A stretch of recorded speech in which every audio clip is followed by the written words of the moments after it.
Boa tarde. Reanudamos a sesión. Continuamos coas mocións. Neste caso do Grupo Parlamentario do Bloque Nacionalista Galego, iniciativa de don Secundino Fernández, sobre as políticas de goberno galego relativas á promoción da incorporación da mocidade ao agro e á xestión das axudas convocadas para estes obxectivos. Non se presentaron emendas. Para formular a moción ten a palabra o señor Fernández Fernández.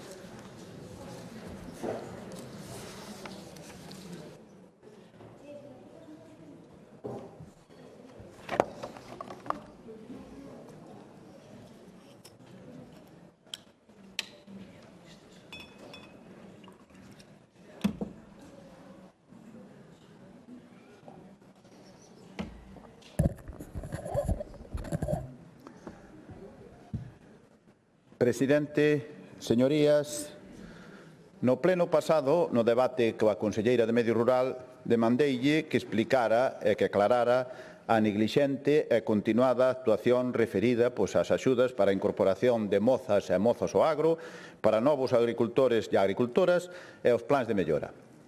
É dicir, para que explicara as axudas máis importantes que manexa a Consellería do Medio Rural para favorecer a remuda xeracional e axudar a mellorar as explotacións máis dinámicas e con gañas de progresar. Señorías, non estamos ante unhas simples axudas, son as axudas por excelencia da Consellería. Podemos consideralas dende sempre como os programas estrela para o sector agrario galego. Son axudas cunha forte tradición que levan en vigor decenas de anos e que levan consigo unha forte connotación de defensa do sector agrario galego. E, por outra banda, representan unha inyección económica vital, non só para potenciar o sector agrogandeiro galego, senón tamén o rural no seu conxunto. Traen, polo tanto, un importante impacto económico e comercial nas empresas e nos comercios radicados nas vilas, nas cabeceras de comarca, pola inversión que xeran. Este impacto económico é moi importante para os solicitantes, pero tamén para o medio rural, para as pequenas e medianas empresas de construción dos concellos rurais, os negocios relacionados cos materiais, os establecementos de venta de maquinarias, de venda de equipamentos gandeiros, gabinetes técnicos. Cada posto de traballo no sector agrario xera moito ao seu redor. Multiplica os empregos indirectos. Estas axudas levan consigo esa importante inversión tan necesaria no rural e que xera moita actividade económica. Unha inversión que queda totalmente paralizada se a axuda non se aproba. En resumo, señorías, a denegación da axuda de mellora, de incorporación de mozos ou mozas, de novas altas agrarias, significa un golpe moi grande para todo o medio rural. Primeiramente, lóxicamente, para esas mulleres e homes que puxeron todas as súas gañas, todas as súas ilusións neste obxectivo. E, en segundo lugar, tamén significa un golpe importante, como ben dixen, para o tecido económico e comercial do medio rural. Señorías, as preguntas formuladas á señora Gómez foron moi concretas e moi concisas, pois as respostas foron decepcionantes ou, máis ben, non existiron. Dende o BNG falamos de melloras nas explotacións, de mozos e mozas, de remuda xeracional, con datos oficiais obxectivos. E a conselleira, dende unha realidade pepeira, alternativa, fantasiosa, falounos da incrible xestión que fan na Consellería do Medio Rural destas infinitas axudas, da admiración que senten pola magnífica xestión da Consellería en todo o Estado español, en toda a Unión Europea, en todo o mundo. A conselleira veu a tirarse flores, falar dunha admiración del mundo mundial por Galiza e que só esa admiración aparece na súa cabeza. Unha intervención de excusas e máis excusas para non responder a ningunha das preguntas que inquietan a estas mozas e mozos, as persoas novas e todas estas mulleres e homes que desexan mellorar e actualizar as súas explotacións. Señorías, a Consellería de Medio Rural nesta legislatura, dende a chegada desta conselleira, está sumida nunha anarquía total e absoluta no que se refire á xestión das axudas. Resumindo, este caos, resumindo toda esta desfeita, todo este lío que teñen montado nestes últimos anos, gustaríame explicalo someramente. Ano 2024. Chega a Consellería, denéganse o 71% das solicitudes de plans de mellora. É dicir, hai 619 solicitudes que cumpren os requisitos, só se aproban 180, denegándose 439. Con casos tan claros e tan paradigmáticos como o caso de Ourense, no que se aproban só 12 expedientes que representan o 19%. Ano 25. Eliminan xa directamente a posibilidade de solicitar plans de mellora e tamén de novos agricultores ou novas agricultoras de entre 41 e 55 anos. Só se poderían solicitar axudas para incorporación de mozos e melloras que quedaran pendientes do ano 2024. Resultado deste ano 25. As mozas e mozos que solicitaron nesta orden de axudas non lles contestaron. E aprobaron 65 dos 439 expedientes que quedaban do 24. É dicir, xa deixaron fora totalmente 374 expedientes que cumprían os criterios. E chegamos ao 2026, que para solucionar a desfeita do ano 2025 sacan unha orden que retoman os expedientes do ano 25. Eso sí, axudas de melloras, non. Novos agricultores de 41 a 55, non. Señorías, agora para rematar, pois ven o presidentiño Rueda, máis a conselleiriña, e indican todos fachendosos que teñen unha nova orden de axudas co obxectivo de favorecer a remuda xeracional dotado con a importante dotación económica. Pero, bueno, habrá que falar logo dos fundos. Temos, ano 2024, fundos, orzamento, 47 millóns de euros. Saen en xaneiro, 3 meses de prazo. E son convocadas, eso sí, polo anterior conselleiro, o famoso José González. Aínda que a xestión a leva non menos famosa, señora Gómez. Ano 25, orzamento, 36 millóns. Xa eran 11 menos. Dase a circunstancia, deses 36 millóns, 30,5 non os axudican, co cal gastanse 5,5 millóns de euros. Saen tamén a finais de xuño, cun prazo dun mes, indicando que a poucas gañas que tiñan que se solicitaran.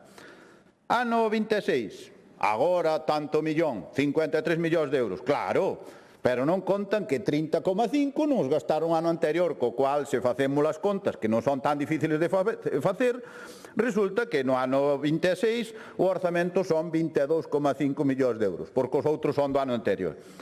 Señorías, aparte desa nula e neglixente xestión, estes datos indican que a inversión caeu paulatinamente desde o ano 24. Por moita propaganda que se faga, os datos son os datos. É como moitas veces se dice aquí neste Parlamento, dato mata relato.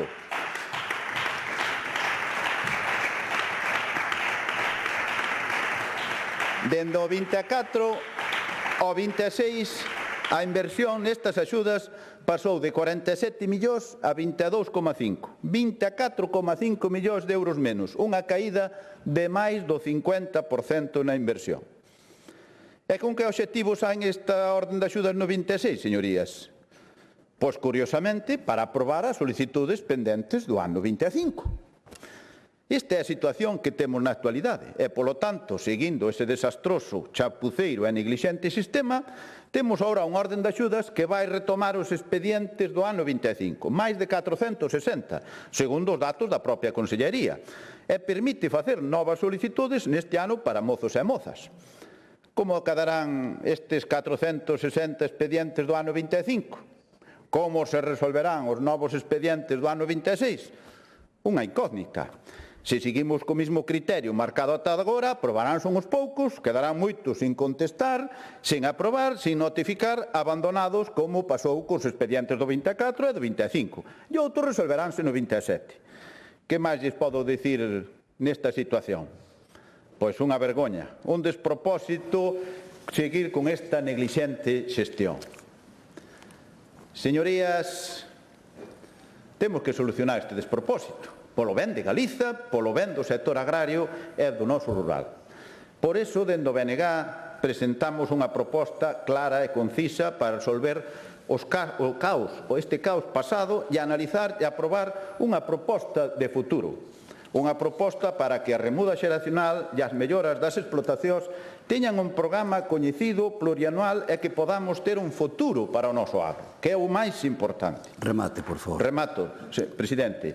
Señorías, hai que resolver o futuro do agro galego. Hai que por todo o noso empeño en apoiar as mulleres e homes que resisten no sector agrario. E, por suposto, facilitarlle o camiño ás mozas e mozos que queren aventurarse neste sector que atravesa un incerto presente e que no futuro parece ser tamén complicado. Señorías do Partido Popular, abran as súas mentes, pensen en Galiza, pensen no noso rural, pensen nas parroquias e nas aldeas que necesitan a xente a produción agropecuaria como a auga de maio. E fagan algo por este país. Gracias. Nada máis e moitas gracias.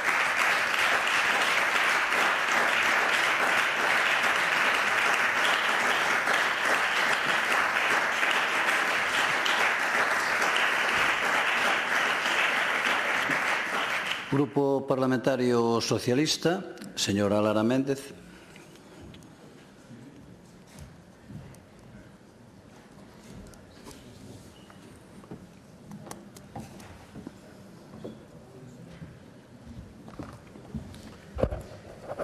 Grazas, presidente. Moi boas tardes a todas e a todos. Quería iniciar comentando un detalle que vivín onte. Estaba na presentación dun libro e había un profesor universitario que dixo diferenciar o seu alumnado en función da procedencia, se viña do rural ou se viña do urbano. Evidentemente captou a nosa atención. Decía que os alumnos que viñan do rural eran alumnos moito máis resilientes, máis resistentes, máis tolerantes e con maior capacidade de buscar nexos e vínculos e conexionar temas. E quero decir isto porque para que tamén haxa vontade de apostar polo relevo xeracional ten que haber servicios no medio rural. Servicios de calidade como está a demostrar que pode ser un neno do rural e ter moi boas actitudes para poder ter ocios de futuro. Pero, evidentemente, se non hai xa servicios educativos, sanitarios, sociais, evidentemente, o relevo xeracional todavía se prexudica moito máis. E a señora conselleira, que o mes que ven, en nada xa, fai 2 anos da súa toma de posesión, a verdade é que leva 2 anos con un historial difícil de superar, ou con un historial que a que non suceda, pois o pon bastante sinxelo de mellorar as actuacións. E quero iniciar dicindo, ou parafraseando a propia conselleira, que decía no último pleno, tal que así. E permítanme comenzar dicindo algo moi claro. O apoio á incorporación de mozas e mozos ao sector agrogandeiro e a modernización das explotacións é unha prioridade da miña consellería, mal que lles pese. Tiña que poñer despois a postillita. E a nós non nos pesa, pésalle o sector. Mais ben lle lastra. E menos mal que se trata dunha prioridade, porque senón serían vostedes mesmos, señorías do PP, os que estarían pechando as explotacións, indo parroquia tras parroquia pechando as explotacións. E decía tamén a conselleira, e non houbo parálisis, nin abandono, nin falta de interese. O que tivemos foi un procedemento en tramitación cunha carga administrativa elevada. No período da PEPAC, que, como ben saben, introduceu cambios relevantes nos procedementos, nos controis e na configuración das intervencións, algo que non resultou sinxelo para xestionar. Eu me pregunto, é que fixo a Xunta de Galicia? Porque cando un ve que pode haber máis engorro administrativo, o que ten que facer é reforzar, o que ten que poñer medios a disposición para que ese trámite vaya moito máis áxil. Pero a Xunta de Galicia non fixo nada. E, polo tanto, estas son as circunstancias. E lle importa algo a Xunta de Galicia, ao Partido Popular, o medio rural? Pois máis ben pouco ou nada. De feito, un dato. Mire, nos últimos 15 anos quedou sen executar do orzamento adicado a medio rural preto de 2.000 millóns de euros. 2.000 millóns de euros sen executar nos últimos 15 anos. E despois nos extrañamos que o rural languilece. Mire, pechan unha explotación casi diaria. Bueno, ahora vamos tomar un impasse aí en Semana Santa, pero despois volvemos. Unha casi o día. En 10 anos, 2 de cada 3 gandeiros vanse xubilar, o que supón o 70% das persoas titulares. E só se prevé cubrir o 5% desas xubilacións co relevo xeracional.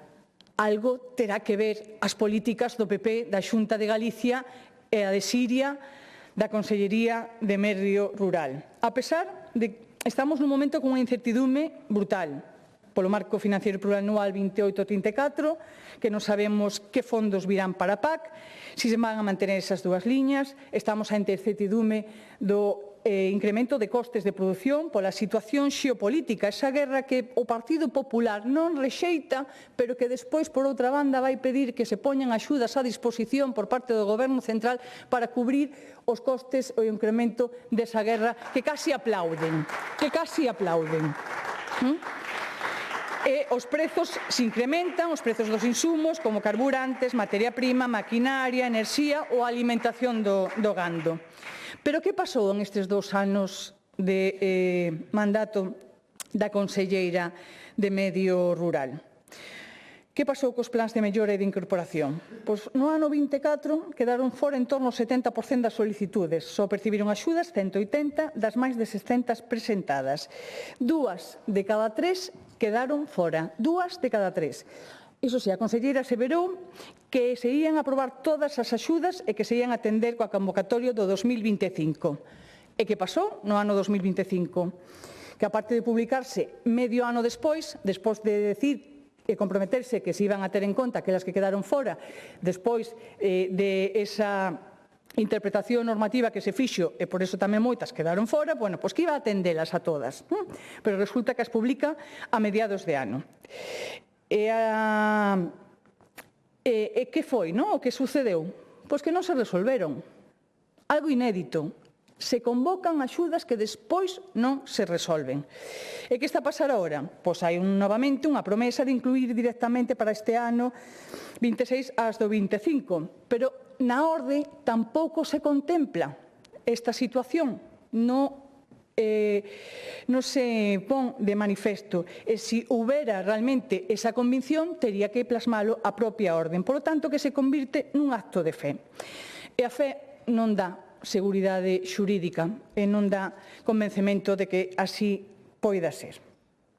Isto implica, pois, en todo caso, ter que esperar un ano ou perder un ano, non poder planificar a futuros, que alguén desista por non ter esa capacidade ou esa seguridade de acompañamento para invertir na súa explotación ou coller unha explotación ou un negocio novo, e iso, pois, evidentemente, perde posibilidades do relevo xeracional. E pode darse o caso incluso de que alguén de nova incorporación pois xa quede fora, xa non este en ese marxen de idade que xa supera os 55 anos e, polo tanto, que quede excluído automáticamente. Estamos nós para excluir. Pero se valoramos en termos económicos, o orzamento do 2026 respecto ao ano 25 só se incrementa en 7 millóns de euros. Tería un montante deses 23 millóns, porque, efectivamente, como dixo o señor Fernández, fan a conta da vella. Non gasto, incorporo e fíjense o que incremento é o orzamento. En todo caso, a todas luces insuficiente para cubrir as demandas do ano 25 e as que se solicitarán no ano 26. Polo que moito nos tememos que moitas mozas e mozos e os de nova incorporación van quedar fora e sen axuda. Isto, evidentemente, é un grave risco para este relevo xeracional. Poñamos o caso dunha persoa que pideu axuda no ano 24, que foi das que quedou fora, que creía que ya iban a resolver no ano 25, que no ano 25, como non se resolveron, tamén queda fora, que está a expensas de que poida ir xa no ano 26 con moito atraso, porque aquí xa falamos de un desfase de 2 anos, e que, aparte de levar estes 2 anos perdidos e de non poder planificar, está realmente o medo a si desta poderá ir ou non poderá ir. E isto está a xenerar unha dúbida legal da situación que está a provocar o Partido Popular na Xunta de Galicia. E permítanme acabar como iniciaba a conselleira no pleno pasado a súa intervención que acabo de citar. O apoio á incorporación de mozos e mozas ao sector agrogandeiro e a modernización das explotacións é unha prioridade da miña consellería, mal que lle pese. Eu me pregunto, de verdade? De verdade? Eu non o creo. O Partido Socialista non o cree. Pero o que é o peor, o sector tampouco cree. Moitas grazas.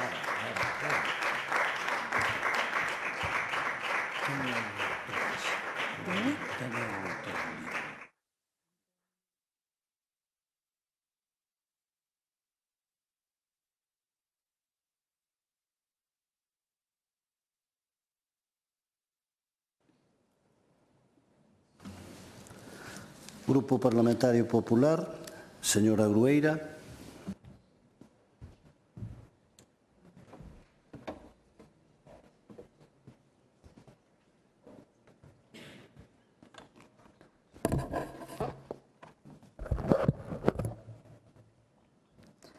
Mire, señor Fernández, isto é un parlamento, non un parlamentiño. E aquí somos todos diputados e non diputadiños. E temos un presidente e non un presidentiño. Así que o que lle pido é respeto. Non veña aquí a faltarlle aos galegos e galegas, a súa casa.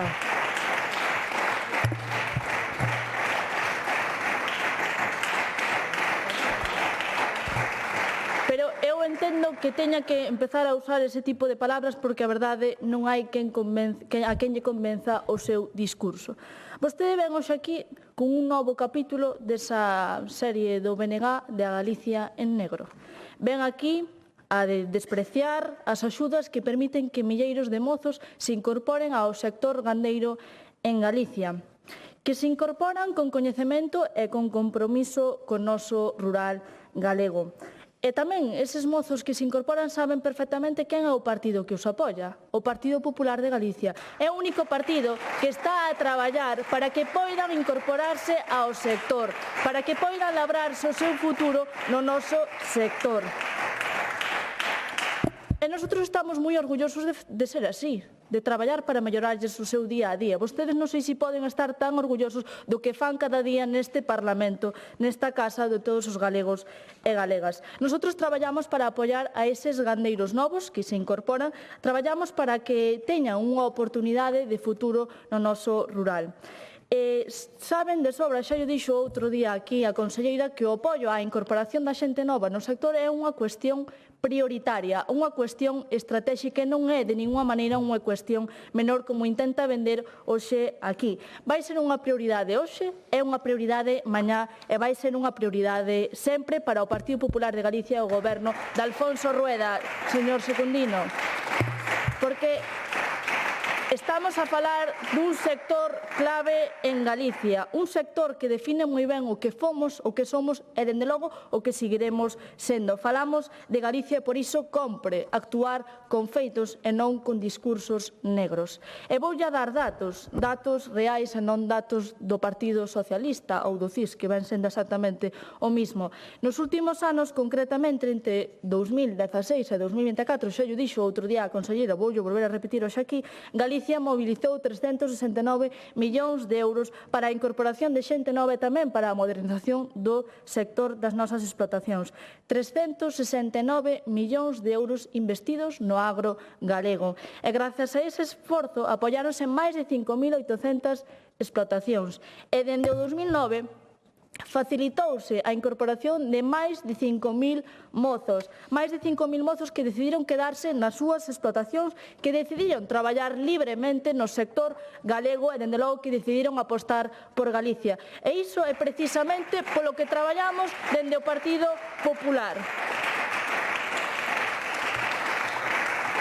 Grazas A este compromiso firme e grazas a esta unión que facemos tamén seguimos traballando e seguimos convocando axudas. Xa llo dixo tamén o outro día a conselleira, vostede dixo que non deu ninguna resposta, eu creo que lle respondeu a todo perfectamente. Díxolle que hai uns días a Xunta de Galicia convocou unha nova orde para esas axudas de incorporación e plans de mellora, unha nova orde ampliada, dotada de 53 millóns de euros. 23 millóns que van para as incorporacións e 30 millóns que van para os plans de mellora. Unha nova convocatoria que permite que tanto os novos solicitantes como aqueles que xa presentaron as solicitudes no 2025 poidan acceder ás axudas mantendo esas condicións orixinais e, dende logo, sen perder ningún tipo de dereito. De tal xeito que todos aqueles que cumpran os requisitos teñen o apoio da Xunta de Galicia. Ademais, tamén se lle vai a facilitar o trámite, xa que aqueles que presentaron a súa solicitude non teñen que volver a presentala e contarán cos mesmos prazos de investimento. Señor Fernández, estamos a falar de 53 millóns de euros neste 2026. 53 millóns de euros para apoiar a esa xente nova, para fortalecer as explotacións e modernizalas e, dende logo, para abrir novas oportunidades no sector rural. E todo isto grazas ao apoio da Xunta de Galicia. E todo isto tamén é posible grazas ao traballo do sector gandeiro que traballa todos os días. Un sector gandeiro que é punteiro en produción e, dende logo, é un exemplo para moitos países. O recoñecen en Galicia, o recoñecen en España, o recoñecen fora de España, por Europa adiante. Xa llo dixo tamén outro día a conselleira.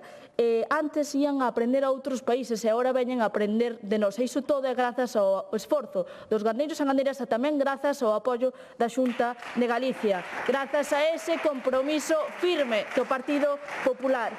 Eu, a verdade, pregúntolle que pretende vostede con esta iniciativa, que pretende vostede que a intervención que fixo neste Parlamento, asustar a xente nova para que non veña naide para o rural galego, ou que veu facer aquí? Ambarrar, acrispar e, por suposto, seguir o guión do BNG e dicir non a todo, non por sistema e non absolutamente nada. Dá igual a proposta, dá igual a medida, o importante é dicir non. E tamén non a estas axudas que están axudando a milleiros de mozos en Galicia.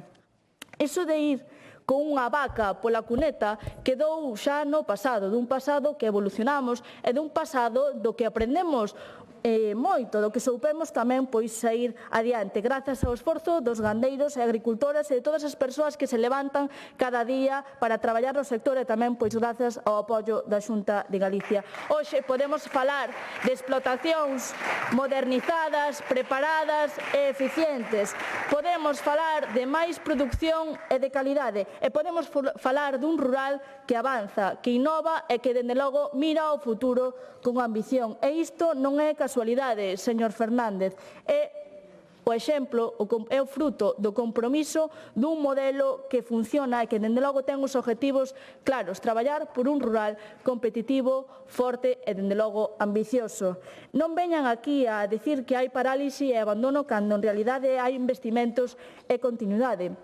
Non veñan aquí de grandes defensores dos gandeiros cando son os primeiros que se teñen que elixir entre gandeiros e o lobo, elixen o lobo. Igual que fai o Partido Socialista, que prefire recortar as axudas para os danos do lobo e dalas para coches eléctricos. Iso é o apoio que lle dan vostedes aos gandeiros e gandeiras de Galicia. Señorías, vostedes sigan creando eses capítulos da súa serie magnífica e favorita da Galicia en negro, que o Partido Popular seguirá traballando para que lle vayan ben aos gandeiros, para que lle vaya ben a xente nova que se incorpora ao sector e para que lle vaya ben a Galicia.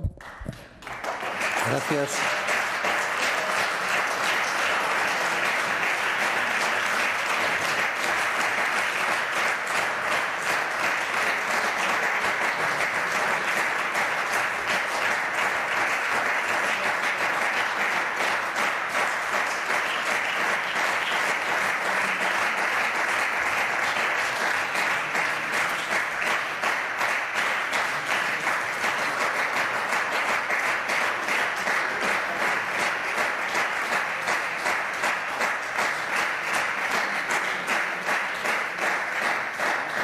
Grupo autor da moción, señor Fernández Fernández.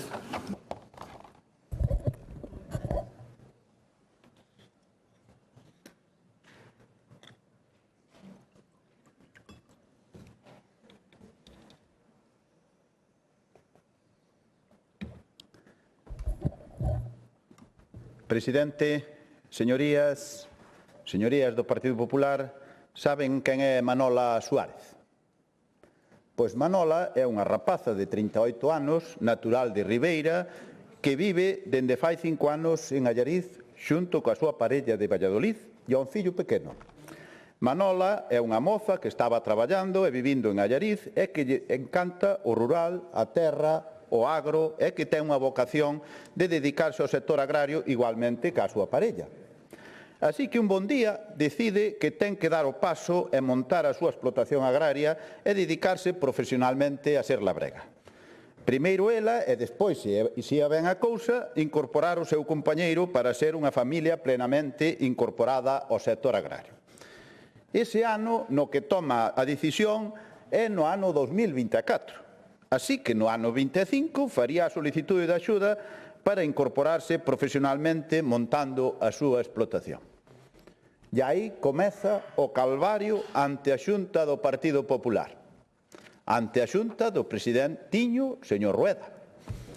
Primeiro problema, solicitude, atraso, espera que te espera para ver se saen as axudas, preguntando cada pouco na oficina agraria, que van sair a primeiros de ano, despois sobre marzo ou abril, finalmente, pois xa saen en xuño, a finais de xuño. Por fin, fago a solicitude e incorpórase e máis pide un plan de mellora. E aí chega o segundo problema, resolución e aprobación. Aprobaránma, non mal aprobarán. Informanlle que non vai ter problema porque que lla concedan porque ten unha puntuación moi alta. Tú entras seguro. Analizando a orden de puntuacións, vas entrar. E cando sai a resolución de aprobación? Pois que cara a fin do ano 25, fixo que sai a lista. As primeiras de ano, primeiros do 26, xa te podes incorporar, cobrar o primeiro prazo e comenzar co plan de ser unha labrega profesional. Así que deixa o traballo, Manola deixa o traballo para ir pondo todo en marcha. Fanlle as inspeccións oportunas e comeza coas inversións para ir avanzando na ilusión de ter a súa propia explotación agraria. E aí chegamos ao terceiro problema. Non saen a resolución de aprobación das axudas. Rexeita as oportunidades laborais e quédase sin ingresos económicos. Que non dá chegado a resolución da aprobación. Ninguén sabe nada. Ata que sai unha resolución e non se aproban as axudas de incorporación. Só algunhas pendentes do ano 24. Vai a golpe máis duro, recibe Manola. E agora que fago sen traballo, sen ingresos, endebedada polas inversións xa feitas. E chega o cuarto problema. Abre o prazo para axudas do 26. E chega unha carta da Xunta de Galiza que o expediente do ano 25 se retoma no 26 coas condicións do ano 26. Ninguén informa das condicións que ten que cumprir. Que pasa co que ten investido? Incertezas, incertezas, incertezas.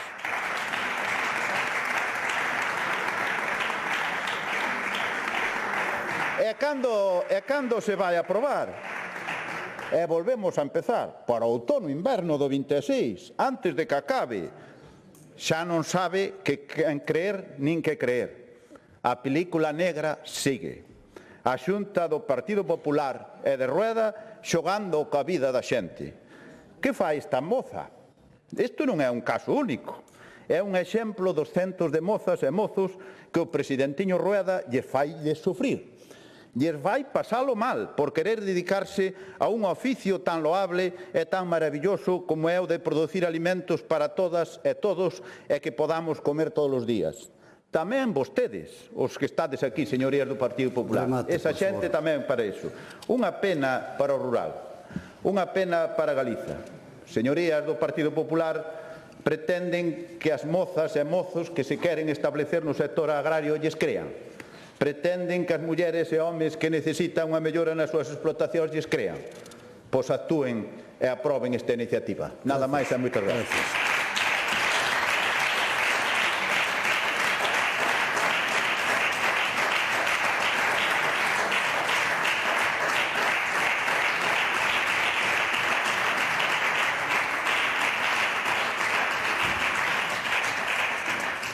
Moción do Grupo Parlamentario Socialista, iniciativa de doña María Elena Espinosa, sobre a capacidade asistencial dos servizos de urxencias hospitalarios de Galicia. Non se presentaron emendas. Para formular a moción ten a palabra a señora Espinosa.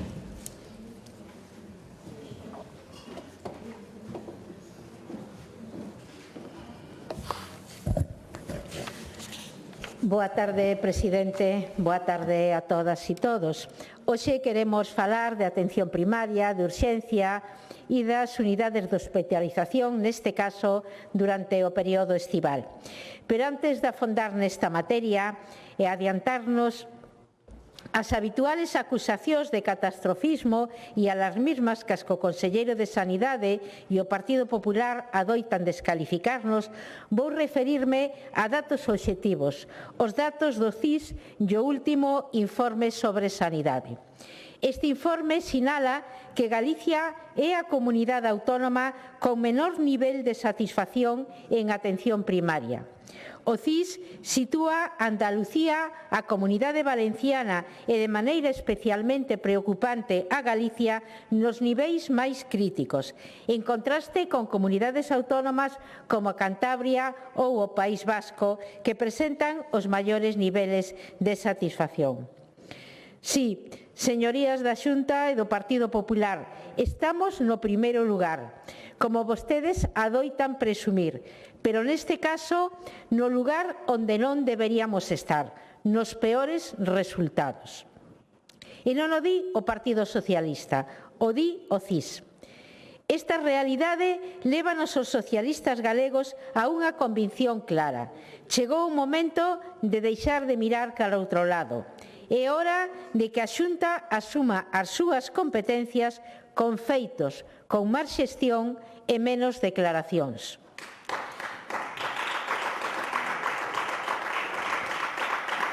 Pedímoslle á Xunta de Galicia transparencia, lealtade e responsabilidade e, sobre todo, que abandonen esa estrategia basada no marketing político que di moi pouco de quen dirixe a sanidade galega. Un responsable sanitario de Galicia, hai uns meses, decía que tocaba priorizar e administrar as cousas. Coincidimos, porque iso é gobernar. Añadía que deberían empoderar as categorías profesionales en todo o que saben e que o sistema tiña que ser capaz de crear unhas condicións atractivas para que a xente quixese quedarse en Galicia, porque outros países van tentar captar o talento que temos. E que tiñan a responsabilidade de facelo atractivo para que a sanidade sexa o mellor que lle pode pasar ao personal médico, de enfermería ou farmacéutico. Pois sí, pero pasados moitos meses siguen sin ser realidade estas afirmacións que facía ese responsable sanitario. Por iso hoxe pedimos polo menos comenzar ca convocatoria de todas as prazas vacantes existentes en atención primaria para evitar tensións banais en urxencias.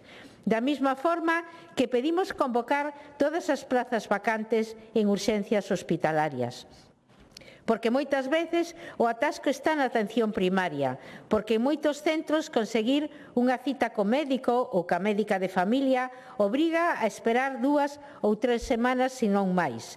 E moitas veces atopándose cada vez que alguén acode a un profesional diferente nesta consulta, o que empuxa a xente a urxencias por doencias que deben resolverse no centro de saúde, pero non poden. E non falamos de casos soltos, sino do colapso ou a falta de médicos nos centros de saúde e toda esa presión termina descargándose en urxencias. E todo isto acontece mentras, según se desprende do que deixan entrever desde a Consellería de Sanidade e denuncian tanto os colexios como as asociacións médicas, que en Galicia estáse a recorrer a médicos sin especialidade MIR na sanidade pública. Desde as instancias responsables mesmo se chega a afirmar que ante unha necesidade asistencial é mellor contar cun médico sin especialidade que non ter ningún, ou que a continuidade asistencial debe primar sobre a calidade. Desde o Partido Socialista non podemos compartir este planteamento. Consideramos que a Xunta non está a reforzar a atención primaria, senón que está a debilitala. A Xunta de Galicia debe poñer fin a esta situación. Xa abonda con problemas de accesibilidade como para engadir agora riscos de calidade asistencial. Por iso, consideramos imprescindible recuperar as xerencias de atención primaria, que desempeñan un papel clave na organización e xestión dos centros de saúde. Eran na práctica o centro de mando que garantizaba unha atención eficiente, próxima e continua, ademais de coordinarse coa atención hospitalaria. En lo relativo á atención hospitalaria, hoxe tamén exiximos que se garanta a plena operatividade de todos os recursos asistenciais, camas, quirófanos e servicios diagnósticos durante o período estival. Non queremos ver os profesionales sanitarios como aconteceu na área sanitaria de Vigo, protagonizando unha protesta por moi orixinal que fose. E esa protesta iba contra as restriccións, as vacacións e os permisos. E decimos orixinal para que non o saiba, porque o personal facultativo da área sanitaria de Vigo e, ademais, personal sanitario foron ataviados como se foren de vacacións, con parasoles, con flotadores, con cadeiras de playa e toallas. Por iso insistimos que pedimos plena operatividade, sí, pero garantindo tamén o direito ás vacacións do personal, e sabemos que moitas ausencias non se están a cubrir e iso non é planificar nin xestionar. Mais aínda, cando segunda denuncian os propios traballadores, existen profesionales nas listas de contratación agardando unha oportunidade. A solución pasa, entre outras cousas, por ofrecer condicións laborales máis atractivas que permitan cubrir as sustitucións. A veces, a solución non é complexa, o que falta é vontade. E vontade tamén debe ter a Xunta de Galicia para chegar a acordos e evitar situacións como as do case 50 médicos de atención primaria encerrados no Centro de Saúde Olimpia Valencia en Vigo, denunciando a falta de diálogo que por fin conseguiron reunirse onte ca Consellería e están reunidos neste mismo momento. Pedímoslle ao Partido Popular que apoie esta iniciativa e o conselleiro que abandone a estrategia de buscar excusas. Nin a gripe, nin as folgas, nin o Ministerio de Sanidade poden seguir sendo o argumento para xustificalo todo. E un exemplo claro está que a gripe dos enfermos non pode impedir negociar o conselleiro. E o que precisamos é un cambio de rumbo na sanidade galega. Unha sanidade pública que os socialistas queremos universal, accesible e de calidad, para nós, pero tamén para todas as xeracións futuras. Nada máis e moitas gracias.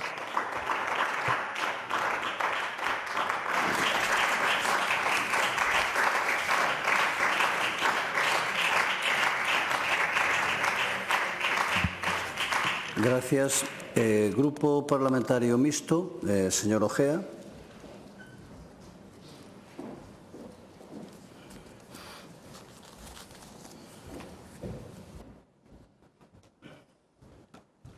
Gracias, presidente. Boas tardes, señorías.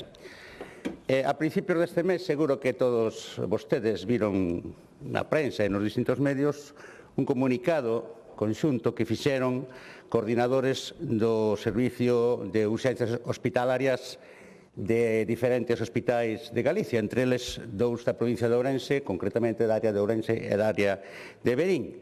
Ese comunicado, pois, foi dado a coñecer tamén a través dos medios de comunicación e o único que vou facer, pois, fundamentalmente, vai ser recordalo. Lo que levamos falado, incluso xa mañá cando falamos durante a aprobación final da lei contra agresións contra sanitarios. Ese comunicado falaba de risco de colapso, esa palabra exacta que utilizaron estes profesionais, risco de colapso nos servicios de urxencias hospitalarias dos hospitais de Galicia, non? Falaban dos motivos: falta persoal, faltan recursos, faltan profesionais, faltan residentes. Importante, polo tanto, convocar esas plazas vacantes das que sempre falamos. E falaban tamén de competencia en inferioridade de condicións laborais de outros aspectos da sanidade. Falan tamén nese comunicado da boa vontade que teñen para realizar autocoberturas cando se dan vacacións, conciliacións familiares, etcétera, pero a pesar da súa boa vontade e a pesar do esforzo que fan para realizar esas autocoberturas, se atopan xa nun caso límite de hastío, de cansancio, e non poden seguir traballando durante moito máis tempo desa maneira, non? Informan estes profesionais de que nos últimos tempos se teñen producido incrementos de hasta o 30% nos picos asistenciais con relación a eses picos no pasado, sobre todo nos momentos anteriores á pandemia, e que ese risco de colapso pode ser incluso inminente, o sea que estamos un pouco como a quen di na corda floxa. Lembremos que eso que chaman os cisnes negros existen, en calquer momento podería darse ese colapso que tería unhas consecuencias que non fai falta que as detalle, que as digamos, e que exixe que cuanto antes se tomen, como adoita decirse, cartas no asunto. Falan tamén estes profesionais, volvo a repetir, un comunicado que emitiron a principios deste mes e que estou seguro de que os profesionais da Consellería terán lido, pero claro, teñen que facer vontade de negociar co sector, tal e como piden o cumprimento da instrucción 19-20 do Sergas.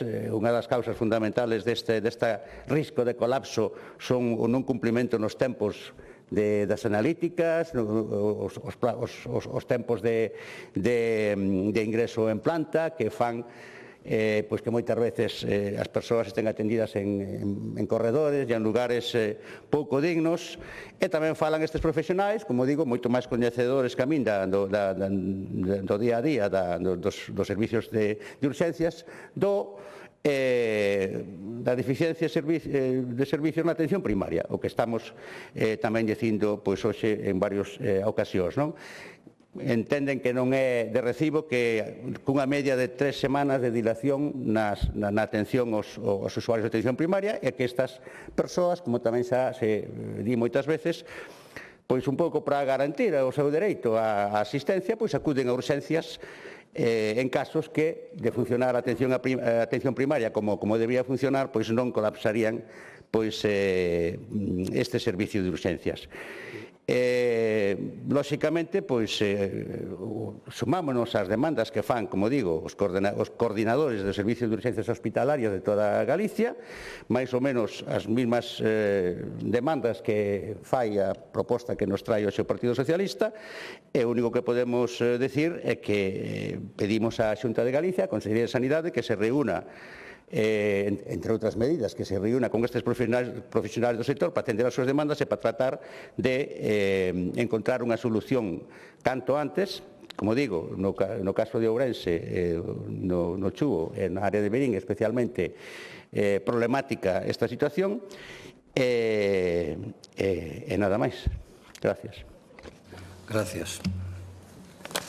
Grupo Parlamentario do Bloque Nacionalista Galego, señora Iria Carreira.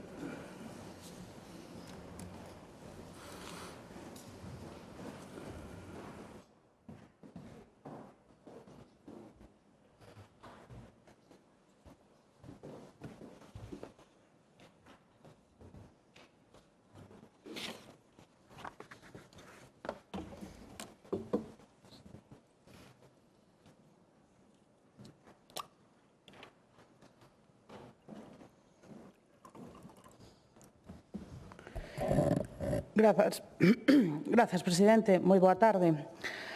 Hai moitas veces que os cambios que se dan dentro dunha administración pública ou privada non afloren inmediatamente e poden tardar en ser vistos polo público xeral. Pero os colapsos reiterados e reiterativos que se viven nos servizos de urxencia dos hospitais galegos son iso, a mostra visible e palpable da desfeita que existe a día de hoxe no sistema público de saúde en Galiza, despois de case 2 décadas das nefastas políticas sanitarias do Partido Popular. Calquera persoa que se achegase durante este inverno, e falo do global do inverno dos 3 meses, a un servizo de urxencias hospitalarias ou a un PAC, puido comprobalo.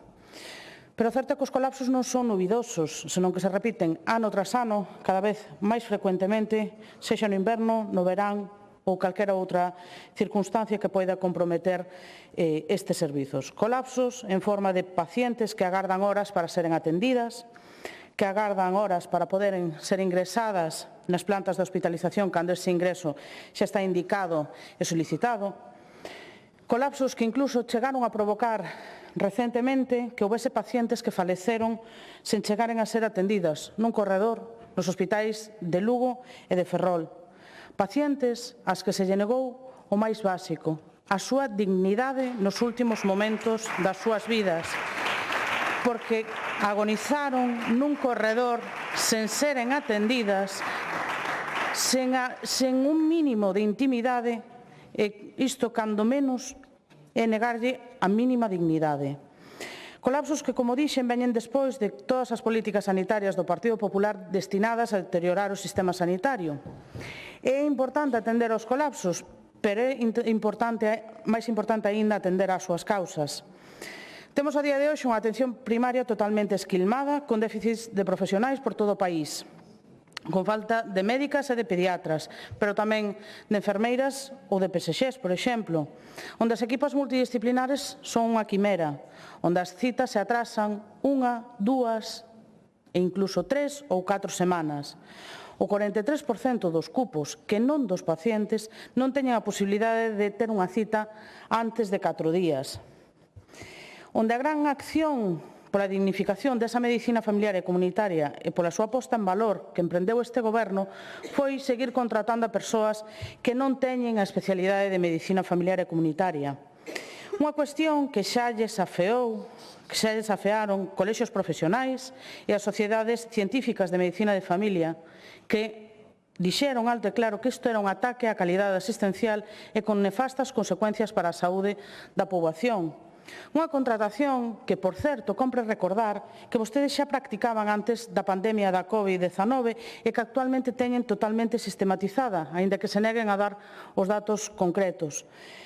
Médicos en especialidade contratados nos centros de saúde, mentres que as persoas con especialidade que rematan, os MIR que rematan, marchan deses centros de saúde, deses PACs, marchan de Galiza ou directamente repiten o MIR porque non queren ser médicas de familia na atención primaria galega, tal e como está a día de hoxe.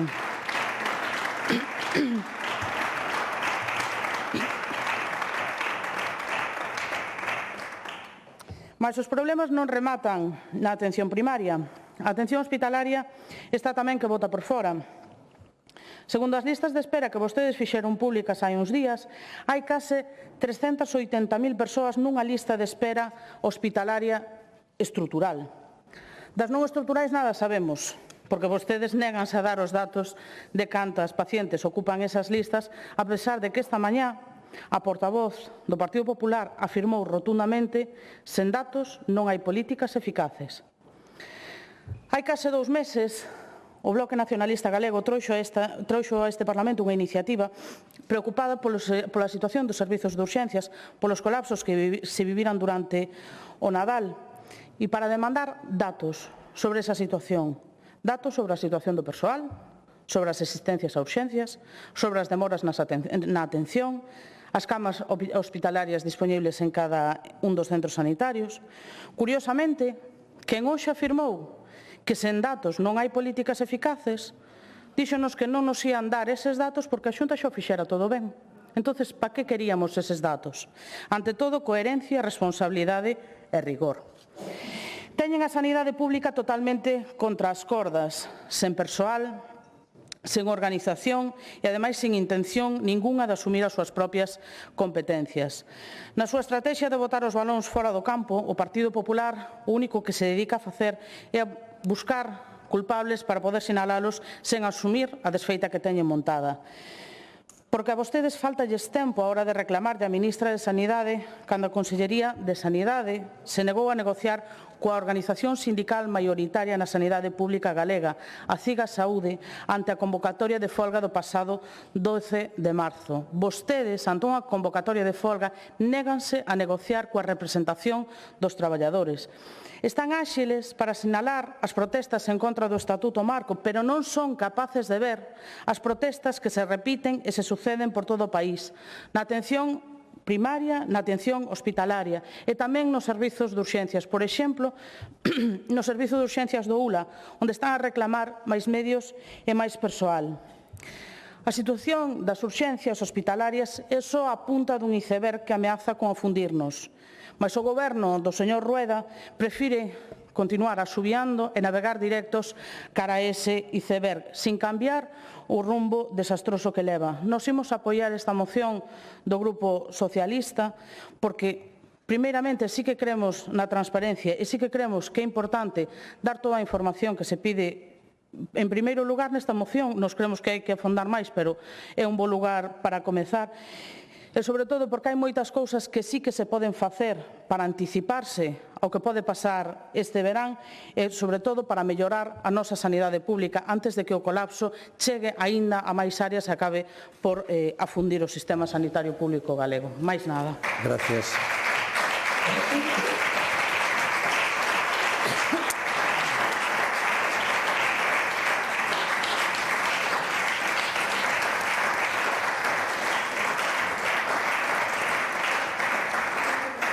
Grupo Parlamentario Popular, señor Amigo.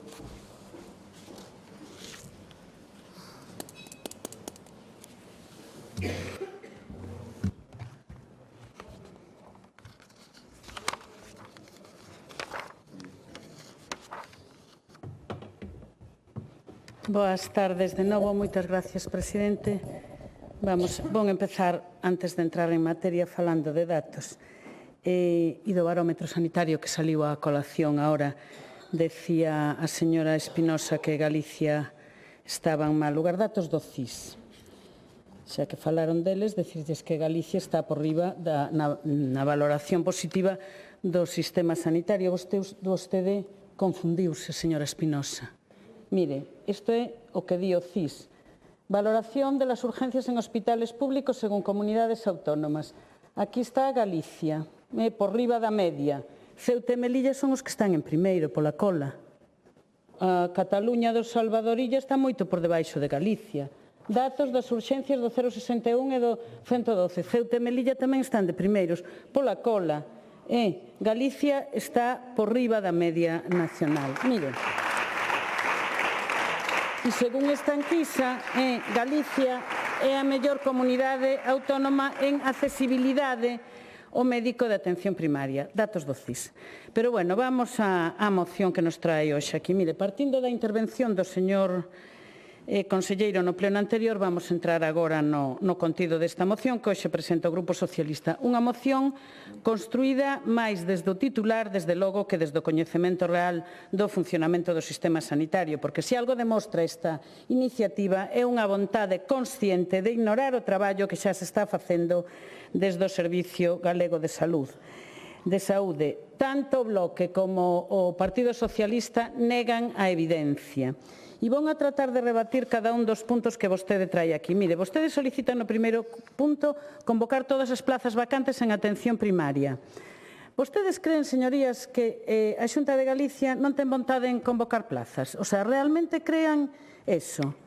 Porque, pois non é por vontade da Xunta. O problema non é convocar, señorías, o problema é a falta de profesionais. Donde están eses profesionais? Se é que non hai especialistas, que vamos a convocar se o paro é cero? E iso, señorías, vostedes saben, porque saben perfectamente que depende do Goberno central. Depende do señor Sánchez e da señora Mónica García, que son os que deciden cantos médicos especialistas forman. Porque, mire, levamos anos reclamando máis plazas MIR, adaptadas ás necesidades reais que é o Ministerio que fai. Oídos xordos. Cada ano quedan milleiros de licenciados en medicina ás portas de poder formarse. Por que? Porque o Ministerio non convoca suficientes plazas, porque desde o ano 2018 que tiña aí todo o que tiña que facer, que ten as competencias absolutas para poder convocar o número de plazas de especialistas que se necesitan, non as fai. E en 8 anos, ningún dos 6 ministros que pasaron fixeron unha planificación real, todo se lles queda en anuncios. E as comunidades autónomas pagan e organizan a asistencia, pero non poden formar máis médicos sin autorización estatal, e iso é unha realidade. E de terse aplicado ese plan acordado, Galicia contaría hoxe con centos de médicos de familia, sabe? E a falta de profesionais ten un responsable claro, señorías. Sánchez tiene la cura. Non hai outra, non hai outra. Así que menos demagoxia, señorías, pódense convocar prazas, pero non hai médicos formados, non hai quen ocupe esas prazas. Esa é a realidade e non me cansarén de dicilo. Despois piden, no segundo punto, recuperar as xerencias de atención primaria. E aquí xa entramos na ideoloxía pura e dura, porque o modelo galego aposta por unha integración asistencial, por coordinar primaria e hospitalaria, por evitar compartimentos estancos. E iso, señorías, mellora a continuidade asistencial e a eficiencia do sistema. Volver a estruturas do pasado non é avanzar, señorías, é retroceder. Crear xerencias separadas suporía duplicar estruturas, máis burocracia e menos capacidade resolutiva. Galicia leva anos apostando por unha xerencia integrada que garante a coordinación real entre niveis asistenciais. E separar os centros de decisión sería un paso atrás, como xa se está vendo noutras comunidades que están facendo iso. Despois, no terceiro punto, piden convocar todas as prazas vacantes de urxencias hospitalarias. Exactamente o mismo argumentario. Xa se están incrementando. Hai 149 máis médicos nas urxencias hospitalarias co ano anterior. Eso non conta, non lles interesa decir ese dato. Non, despois din aquí que non se din datos.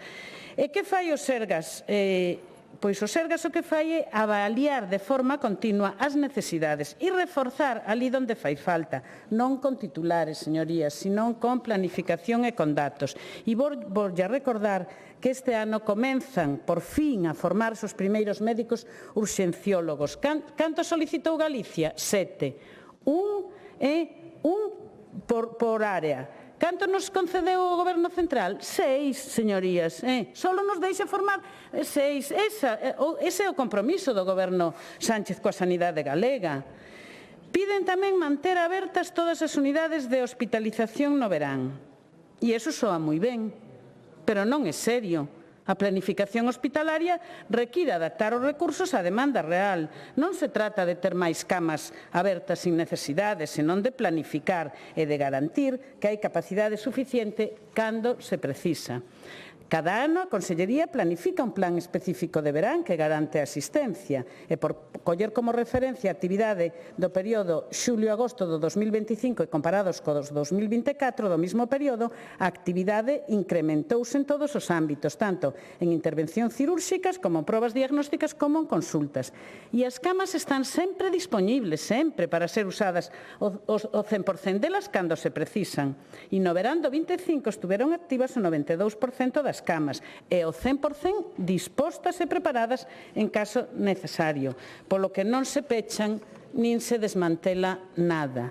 E os datos demóstrano, con máis cirurxías, con máis probas, e repito, as camas non se eliminan, están disponibles. E quero remarcar que ninguén queda sin atender, ninguén queda sin camas se o precisa na sanidade pública galega. E vostedes foron os primeiros que pecharon as camas no bipartito, pero claro, cando facían vostedes estaba ben, e agora que o fai o PP estaba mal. Señorías, isto ule a hipocresía partidista. Despois, no quinto lugar, piden presentar un informe sobre o incremento do personal.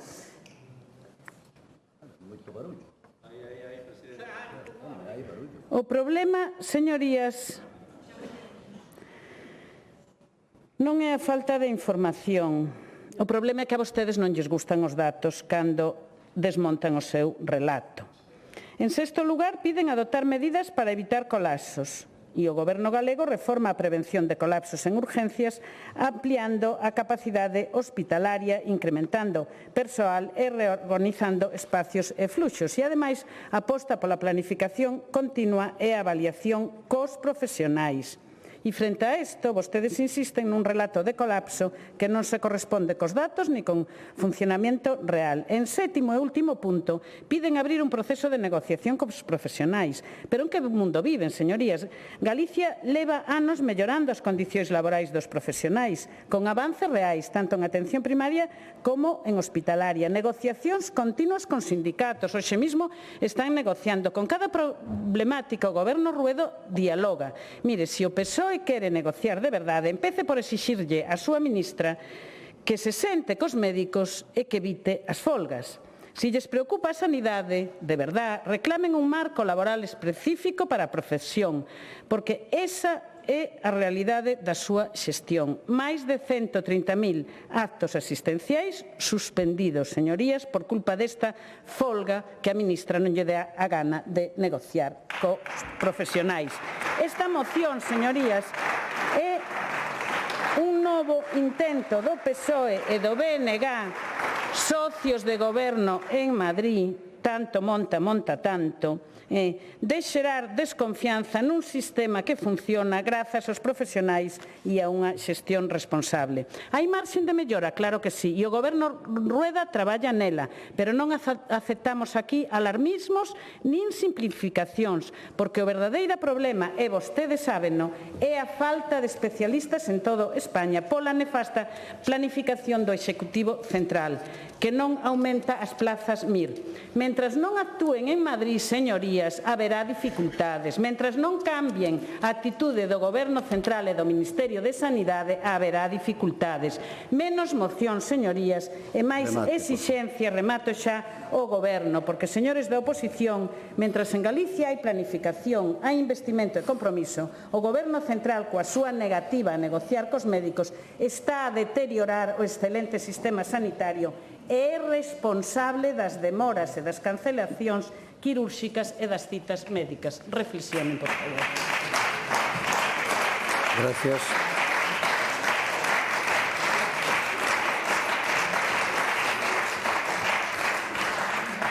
Grupo autor da moción, señora Espinosa.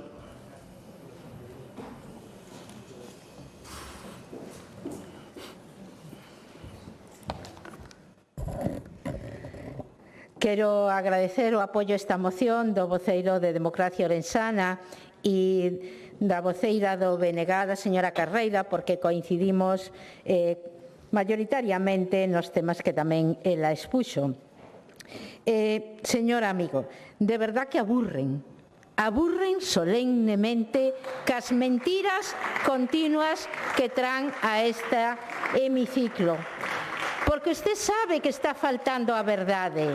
Entendo que pode ser moi obediente ás súas siglas políticas, que pode ser moi obediente ás consignas que lle den dende a Xunta de Galicia, pero tamén sabe a verdade. E sabe perfectamente que gobernando Mariano Rajoy se convocaron moitísimas menos plazas de formación especializada sanitaria. E sabe perfectamente que o goberno de Pedro Sánchez leva incrementado as plazas en máis dun 50%. Por máis que lle pese, esa é a realidade. Esa é a realidade. Pero hai outra cousa. Usted xe deu aquí un dato absolutamente demoledor. Absolutamente demoledor, e yo vou a decir. Eu xa lle dixen varias veces, tanto a vostede como ao señor conselleiro, que me dixera cantas plazas de MIR non lle había concedido o Goberno de España. Yo preguntei a vostede, yo preguntei ao conselleiro multitud de veces. A calada foi a resposta. Yo xe di aquí que o gran problema é que pediron 7 plazas de urxencias e lle deron 6. O sea que o problema é unha plaza de urxencias. Ese é o problema do colapso que temos en Galicia. Pero esa non é a realidade. A realidade, señor amigo, é un problema político. É un problema político. E a oposición seguramente todos por unanimidade, pero dende logo o Grupo Socialista, nos vamos a creer definitivamente que non teñen a mínima intención de arreglar os problemas que ten a sanidade pública en Galicia. E agora, xa que vostede falou do CIS, non vale manipular os datos. Non sei se os quixo manipular ou non me quixo escoitar, porque este falou pois de o 0,61 e tal, pero eu cando falei do CIS, falei da atención primaria. E o barómetro dinos que a xente que pasou por consulta, 3 de cada 10 non consideran que a atención fora boa. Estou falando da atención primaria. Eses gráficos que vostede enseñou, entre outras cousas, é do 0,61. Entonces, por favor, falemos do mismo. Tamén di, este é a gráfica real, e aquí está Galicia, inda que pequena, se ve perfectamente que está por baixo de todas as comunidades autónomas. Ademais, o 46,9% dos galegos e das galegas percibe que as listas de espera hospitalarias empeoraron no último ano. Somente Murcia, falando de urxencias, ten unha cifra peor. E Galicia é, ademais, a comunidade que depende máis do sistema público. Por eso debemos cuidalo máis, porque en Galicia somos os que menos temos a seguranza privada, que tamén o di ese informe, se o quere ler completo. Polo tanto, temos que, desde o sistema público, responderlle a todos os galegos e a todas as galegas que non teñen o mellor oportunidade ou non queren contratar un seguro privado. Por eso digo que estamos a falar de un informe que pon de manifesto o mal que valora a xente a atención primaria. Non é algo que diga o Partido Socialista, é algo que o di a xente. E ese en todo ese estudio, non quero que se me entenda, por favor, porque sei que me van a decir seguramente na próxima intervención que estou falando de calidade asistencial, porque nesa pregunta que se fai se fala de organización, de recursos, de personal, de xestión de citas, de ratios de médicos por paciente, e isto todo é responsabilidade de quen xestiona o sistema, neste caso é responsabilidade da Xunta de Galicia. Por favor, cambien o rumbo definitivamente, se non queren matar a unha das millores cousas que temos no público, que é a nosa sanidade. Nada máis e moitas gracias.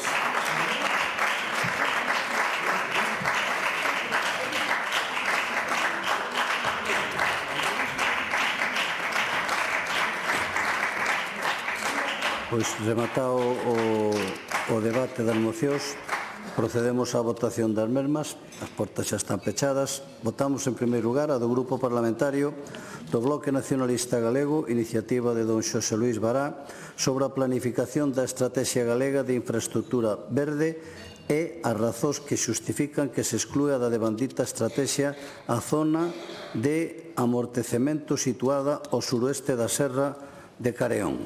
Non se presentaron emendas, votamos.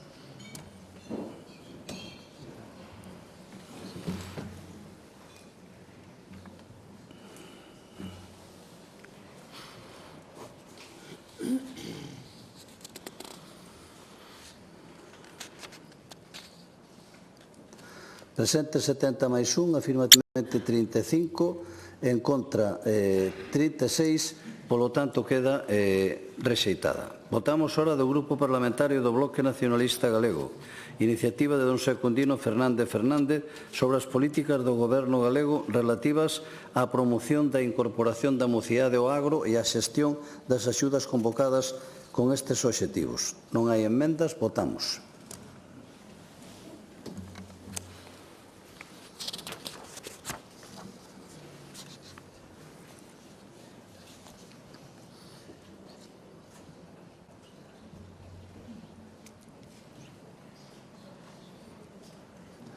Presente 70 máis 1, afirmativamente 35, en contra 36, queda tamén rexeitada. E por último votamos a do Grupo Parlamentario Socialista, iniciativa de doña María Elena Espinosa, sobre a capacidade asistencial do Servicio de Urxencias Hospitalarias de Galicia. Non hai tamén emendas, votamos.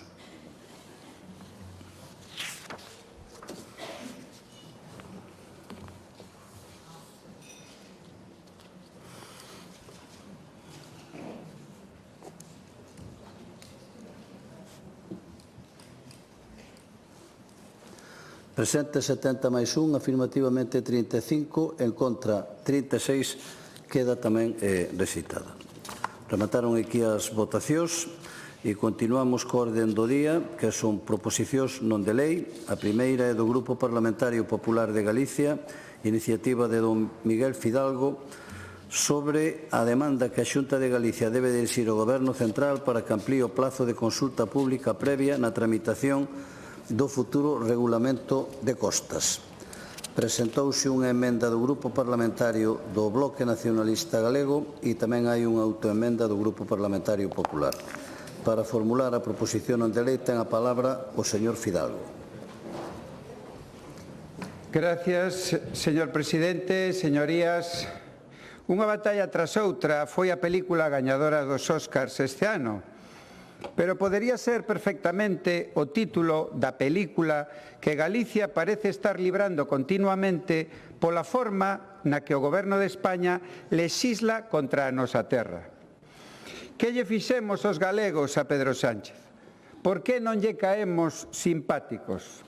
Por que cada vez que se toca o mar, a pesca ou o litoral, Galicia acaba pagando a factura? Traemos hoxe ao Pleno un debate absolutamente estratégico para Galicia. O futuro do noso litoral, da nosa economía e da seguridade xurídica de milleiros de galegos e galegas.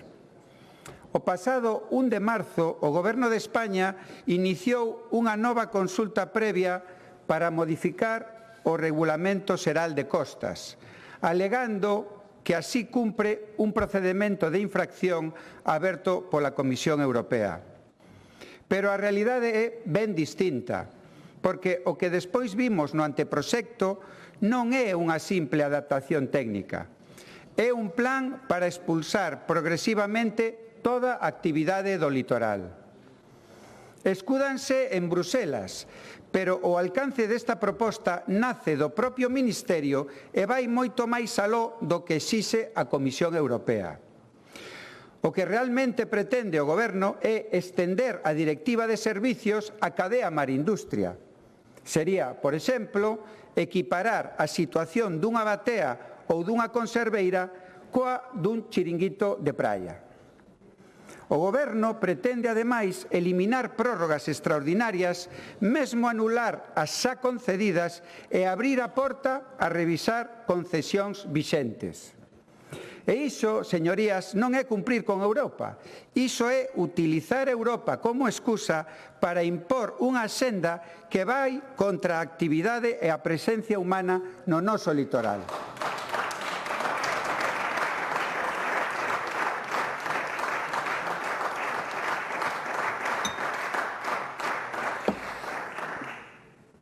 Pero é que, ademais, todo isto se fixo cun procedimento cheo de irregularidades. A conselleira de Medio Ambiente, Ángeles Vázquez, xa denunciou o malestar de Galicia. As comunidades autónomas coñecemos o trámite pola páxina web, cun prazo de apenas 18 días hábiles, sen urxencia real, sen memoria de impacto normativo e sen a información necesaria para facer alegacións con rigor. E só cando Galicia alzou a voz en Madrid e tamén en Bruselas pedindo amparo cun informe xurídico que acreditaba que a reforma era contraria a dereito, o Goberno rectificou, enviou esa documentación e ampliou o prazo. É dicir, señorías, recoñeceu na práctica que a Xunta de Galicia tiña razón. E todo isto, ademais, sen que exista ningunha tramitación de urxencia que o xustifique. Porque convén lembralo, o procedimento aberto pola Comisión Europea remóntase a decembro de 2024. Onde está, por tanto, a urxencia? Por que agora esta precipitación? Nós temos moi clara a resposta. Non hai ningunha urxencia. Hai unha forma de proceder que quere evitar o debate real. E así chegamos ao fondo do problema. Señorías, estamos a falar de moito máis que dun regulamento. Estamos a falar do sustento de sectores enteiros: pesca, marisqueo, acuicultura, industria transformadora, turismo, hostalería, que son piares da economía galega. Por iso, non é casualidade que máis de 30 concellos costeiros e os principais representantes da cadea mar-industria se sumasen ás alegacións da Xunta de Galicia. Porque aquí hai unha preocupación real. Isto non é unha postura política, é unha reacción de Galicia enteira.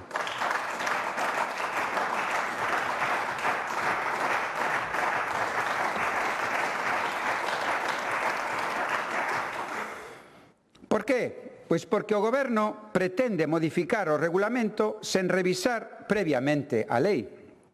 Sabimos o que pasou no ano 2022. O Tribunal Supremo anulou o regulamento por defectos no procedemento. E agora vólvese a repetir o mesmo erro. Pero o máis preocupante, señorías, é que o Goberno quere expulsar toda a actividade do litoral. E iso é gravísimo. Estamos a falar de dereitos adquiridos, de investimentos xa realizados, de proxectos que se desenvolveron conforme a normativa vixente. E isto non é teoría, son fábricas de conservas, son plantas de conxelado, son depuradoras, son instalacións de acuicultura, bateas, factorías de transformación de produtos do mar, instalacións enerxéticas e servicios portuarios que dan emprego directo e indirecto a milleiros de persoas. Porque Galicia ten case 1.500 kilómetros de costa. É a comunidade con máis kilómetros de costa en España. Seríamos, por tanto, os máis perxudicados por unha modificación que afectaría a uns 25.000 empleos cusa actividade se desenvolve no dominio público marítimo terrestre e que representa uns 3.700 millóns de euros de facturación. Non é pouca cousa, 3.700 millóns de euros. Por que nos queren obrigar a que non exista toda esta actividade nunha das zonas máis ricas e productivas do noso territorio?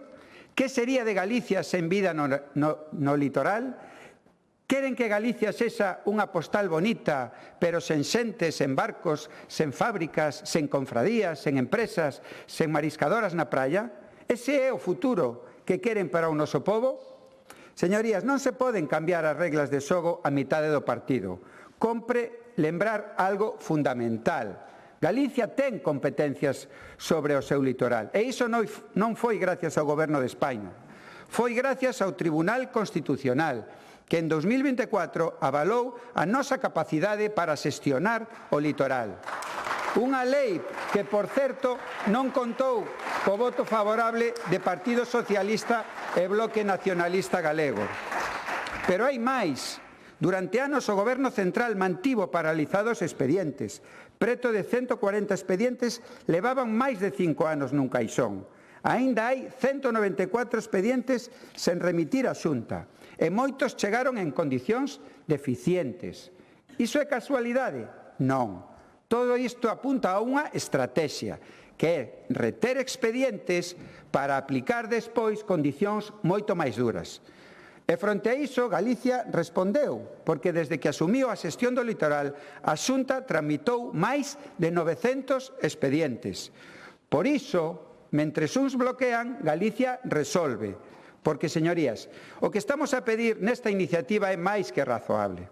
Non estamos en contra de Europa, nin en contra da protección do litoral.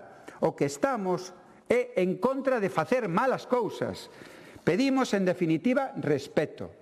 Respeto por Galicia, porque Galicia non é un territorio máis. Somos unha terra que vive co mar e do mar, e porque o noso litoral non se pode decidir desde un despacho en Madrid sen contar con nós. Moitas gracias. Moitas gracias.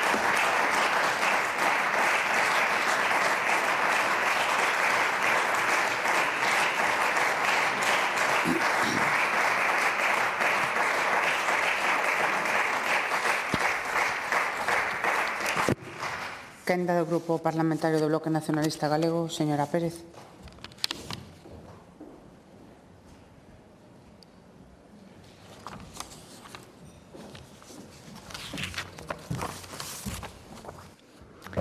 Grazas, presidenta. Boa tarde, señorías. Señor Fidalgo, boa tarde. Vexo a vostede con moito ímpetu. Sabe o que lle dicía o señor Lorenzo, o seu compañeiro, pola mañá, ao meu compañeiro Bará? A ver se aplica o conto. Menos épica e máis rigor. Non lle viría nada mal. O primeiro que nos chama a atención desta súa iniciativa, señor Fidalgo, é a rapidez coa que atraen a debate.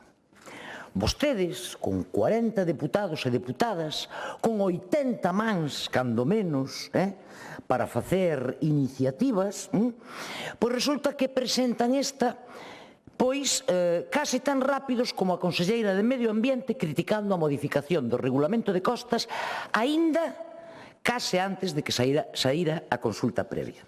E así, a tema que sae, porque xa o vemos, verdad? Iniciativa que presentan. Non hai máis que ver esta iniciativa. 30 de abril deste ano non pode ser, porque estamos en marzo. Do 2025? Non. 30 de abril do 2024. Pasaron 2 anos. E tiñan tantas iniciativas feitas que non a deron traído a debate ata 2 anos despois. E dicía vostede que este era un debate estratégico para Galiza. Non sei cando a iban a traer se non chega a ser estratégico. Igual agardaban a que rematase a legislatura. E que de verdad que o de estratégico non casa con 2 anos de retraso presentando isto. E isto ao que lles leva é precisamente a traer unha iniciativa con un único punto, que hasta poderíamos estar de acordo, a traer hoxe unha emenda, unha autoemenda con 1, 2 e 3 folios, nada máis e nada menos que 9 puntos. En fin, estratégico. Moi preocupados non debían estar vostedes polo tema. A que si parece realmente preocupada é a conselleira de Medio Ambiente. Pero preocupada para ver se desta vez, a ver se ten éxito nesa campaña que está a levar a cabo en contra da modificación precisamente deste regulamento. Porque fíxese, señor Fidalgo, eu tamén teño algún datiño, non como os seus, pero mira, a ver se lle gustan, mire. No 2024, que foi a última vez que o goberno español intentou modificar este regulamento, a conselleira de Medio Ambiente percorreu todo o país. Subeuse na furgoneta e convocou a todos os concellos, ao sector da cadea marindustria, fixo un campañón, como sempre, para explicar que ben o fai a Xunta e que mal o fan todos os demais. Pero resulta que cando rematou ese campañón de propaganda, de meterlle o medo no corpo á xente, mire vostedes que datos saíron. De 69 concellos costeiros que hai no noso país, sumáronse ás alegacións da Xunta 26. De 63 confrarías que hai no país, sumáronse ás alegacións da Xunta 20. E claro, a pesar de reconocerlle, señor Fidalgo, que os lemas da campaña da señora conselleira de Medio Ambiente eran potentes, leo textual. Van a acabar coa costa e con toda a actividade que se desenvolve nela. O goberno de Madrid está en contra de que haxa vida na nosa costa. A Xunta é a que protexe as edificacións costeiras e ofrece seguridade xurídica ás empresas do litoral. E o último, o millor. Legislamos, decía a señora conselleira de Medio Ambiente, para o beneficio xeral. E todo isto en boca dun goberno, o de legislar para o beneficio xeral, en boca dun goberno a quen o Tribunal Superior de Xustiza de Galiza ven de condear precisamente por reducir a protección dos terreos onde pretendían instalar Altri ou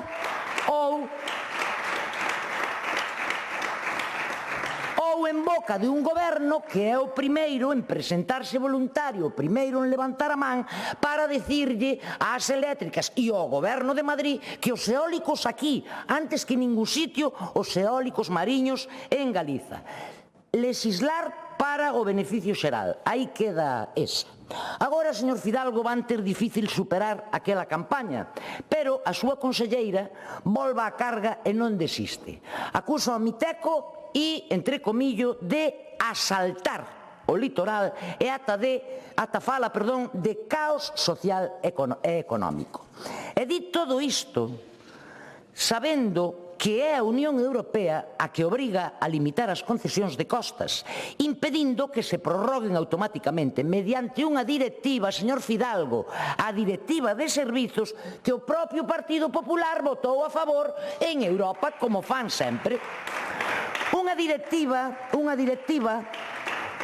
señor Fidalgo, atenda que isto é moi importante, unha directiva que mesmo xa estaba en vigor cando o señor Rajoy no ano 2013 reformou a Lei de Costas, cando o señor Rajoy no ano 2014 reformou o Regulamento de Costas, que tamén estaba en vigor, tamén estaba vixente esa directiva que vostedes apoiaron na Unión Europea no ano 2016, cando o señor Rajoy cun goberno en funcións aprobou unha prórroga da concesión de Ence na ría de Pontevedra.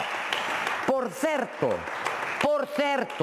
mentres o señor Rajoy aprobaba todo isto, o señor Feijóo, o señor Rueda e todos e todas os deputados do Partido Popular caladiños como petos. E todo isto, señor Fidalgo, é o que arrastramos a día de hoxe. Así que, como o que defenden vostedes xa o sabemos, xa o acabamos de escoitar aquí, a súa propaganda xa a coñecemos, vou dicir con claridade o que pensa o Bloque Nacionalista Galego, cal é o noso posicionamento. E sabe por que o quero repetir aquí con claridade? Porque para que non teñan a intención, como fan sempre por outra parte, de enganar vostedes á cidadanía, como fixeron no ano 2021, mentindo sobre a postura do BNG diante do artigo 20 da Lei do Cambio Climático, que nós non votamos a favor. Posicionamento do BNG. En primeiro lugar, estamos a favor de que no prazo de consulta que está aberto se garanta a máxima participación. Que o Goberno Central non faga como o da Xunta, que aproba xustamente dúcias de modificacións de leis pola porta de atrás cada ano coa lei de acompañamento. Segundo, totalmente a favor da máxima transparencia, da ampliación do prazo de consulta pública e do diálogo con todas as partes. Terceiro, aínda que a normativa europea que votou o seu partido, o Partido Popular, a favor, establece que as concesións teñen que facerse por concorrencia, dende o BNG defendemos que hai actividades do ámbito do mar que este cambio suporía precisamente un cambio de modelo e podería abrir a porta a especulación. Por certo, a unha especulación parecida ou igual ou superior ou inferior á que querían facer vostedes cando puxeron en marcha a Lei de Acuicultura, que finalmente e afortunadamente tumbou o propio sector. Cuarto, as modificacións que se fagan neste regulamento, estou falando evidentemente, teñen que ter en conta sí ou sí, señor Fidalgo, isto queda grabado para que logo non manipulen, a realidade diferencial da nosa costa. Entender dunha vez por todas que nós non somos o Mediterráneo e que adicamos a nosa costa ao noso propio desenvolvemento económico, nomeadamente ao relacionado co mar, que dá de comer a miles de persoas no noso país, aínda que a Xunta de Galiza leve 17 anos facendo o posible que esas miles de persoas cada vez sexan menos. Polo tanto, señor Fidalgo, entendemos que as modificacións que se fagan teñen que garantir a continuidade, teñen que garantir a continuidade das actividades económicas tradicionais e sustentáveis. Tradicionais e sustentáveis. Nada de ences nin de altris. Para eso, o Partido Popular.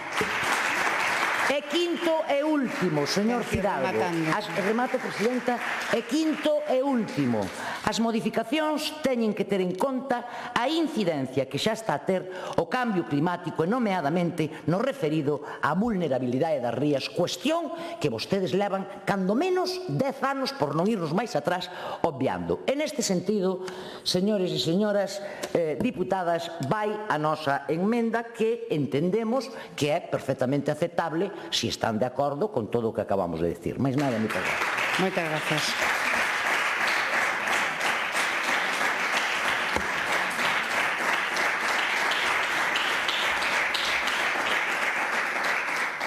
O voceiro do Grupo Parlamentario Mixto non se encontra no hemiciclo, por tanto, damos a palabra ao representante do Grupo Parlamentario Socialista de Galicia, o señor Font.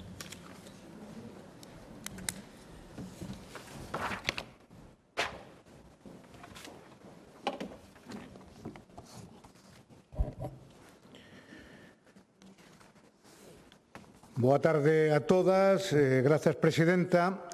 Outro fascículo máis da utilización deste Parlamento polo PP para confrontar co Goberno de España. Increméntase a porcentaxe de utilización para traer propostas de mellora, sanidade, emprego e industria para os galegos. O PP nada de nada. Ten razón o secretario de Estado cando di que a Xunta só trata de crear alarma injustificada. Señor Fidalgo, un exemplo. Sobre a intelixencia da conselleira, mellor deixalo aí, porque menudo ridículo fixo na súa visita a Bruselas. Unha proposta de abril de 2024. Todo lles vale. Claro, autoenmenda actualizada e masiva.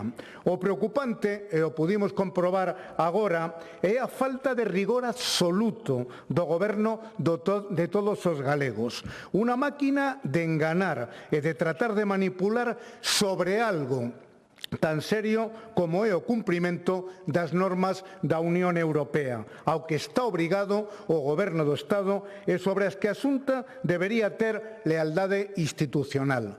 O apocalipsis, según o señor Fidalgo. Colocan coas súas opiniones ao Goberno galego na marxe da lei. Propoñen un incumprimento grave da normativa europea e todo iso aderezado con mentiras e manipulación. Vayamos ao relato que oculta o Goberno do PP a este Parlamento. En abril de 2021, a Comisión Europea abriu un piloto de infracción ao Reino de España por incumprimento da Directiva de Servizos, ao considerar que a legislación española permite que as ocupacións para as concesións para ocupación de dominio terrestre concédanse sen concurrencia competitiva e prorróguense automáticamente, o que contravén a legislación comunitaria, señor Fidalgo. Tras dúas contestacións que vostede omite do Reino de España, expoñendo o asuste da legislación de costas á normativa europea, en febreiro de 2023, a Comisión Europea do Partido Popular considerou insuficientes as xustificacións e abriu un procedimento de infracción. Con carta de emprazamento a España por incumprimento desa directiva. Durante todo este tempo mantivéronse conversacións coa Comisión, así como comunicacións escritas coas propostas do Miteco para modificar a legislación de costas e adaptarla a la normativa europea. Comunicacións das que ten coñecemento a Xunta de Galicia. Urxencia, señor Fidalgo, claro que sí. O 26 de xaneiro de 2026 deste ano tivo lugar unha reunión coa Comisión na que se explicou que, en tanto é parlamentariamente imposible por culpa do Partido Popular en España aprobar as modificacións das leis, o Goberno ten intención de modificar o Regulamento Xeral de Costas, de xeito que non se poidan tramitar concesións sin concurso previo, o que evitará que se produzcan resolución contraria á normativa europea. A Comisión Europea, señor Fidalgo, agradeceu o esforzo e a colaboración de España para avanzar nunha solución para o procedimento de infracción e viu con bos ollos a modificación do Regulamento Xeral de Costas, pero resaltando que para arquivar definitivamente o procedimento de infracción será necesario modificar a Lei de Costas. Con todo, a Comisión Europea que vostedes presiden está disposta a non escalar na condena a España. Repito, a non escalar na condena a España se efectivamente modifica o regulamento que o que se pretende. Repito, a non escalar. Esta é a realidade. E vayamos agora coas mentiras do PP. O anteproxecto de modificación do Regulamento Xeral de Costas que foi sometido á información pública en absoluto impide que se outorguen concesións no dominio público marítimo terrestre. É mentira. A modificación, como se expón no borrador disponible na web do Ministerio, exclusivamente modifica o procedemento de outorgamento das concesións para garantir a concorrencia.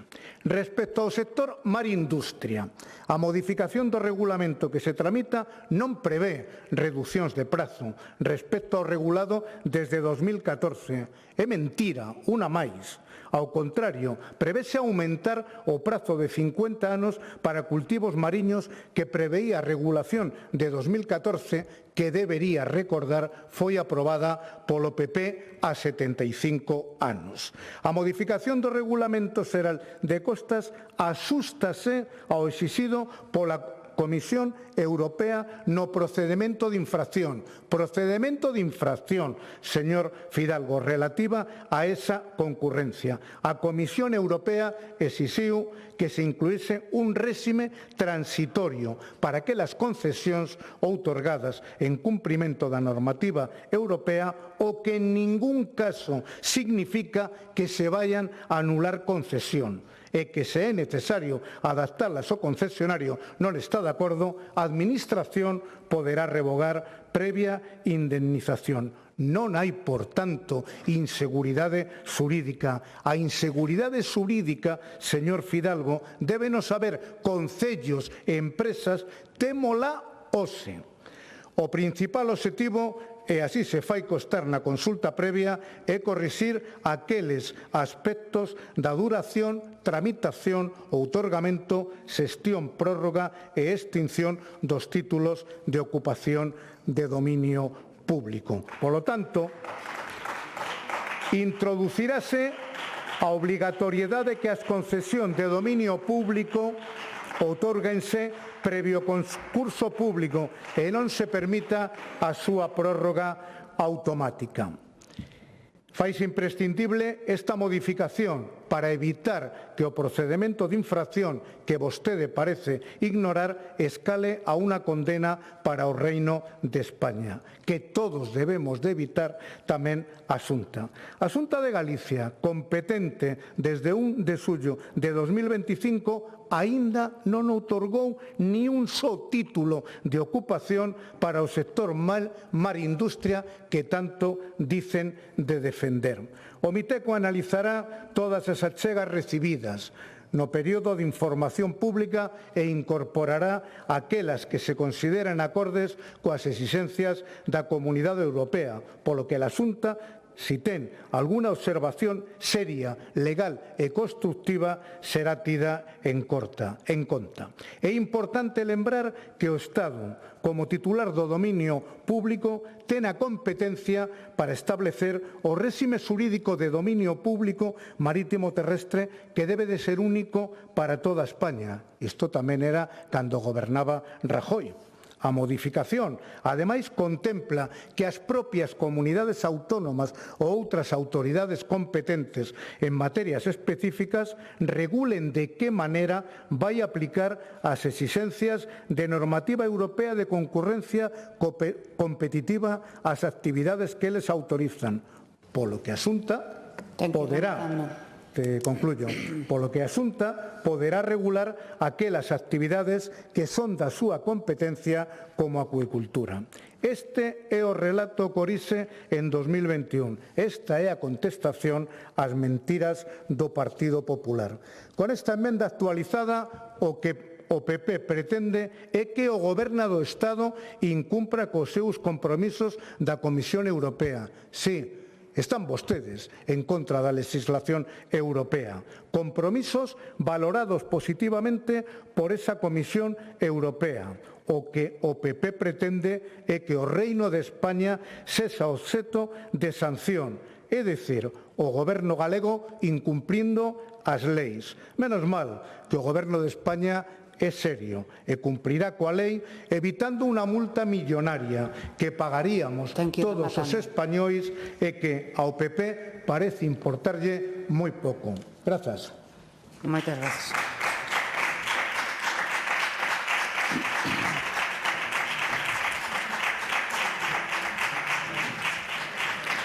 Turno de peche para o autor da proposición.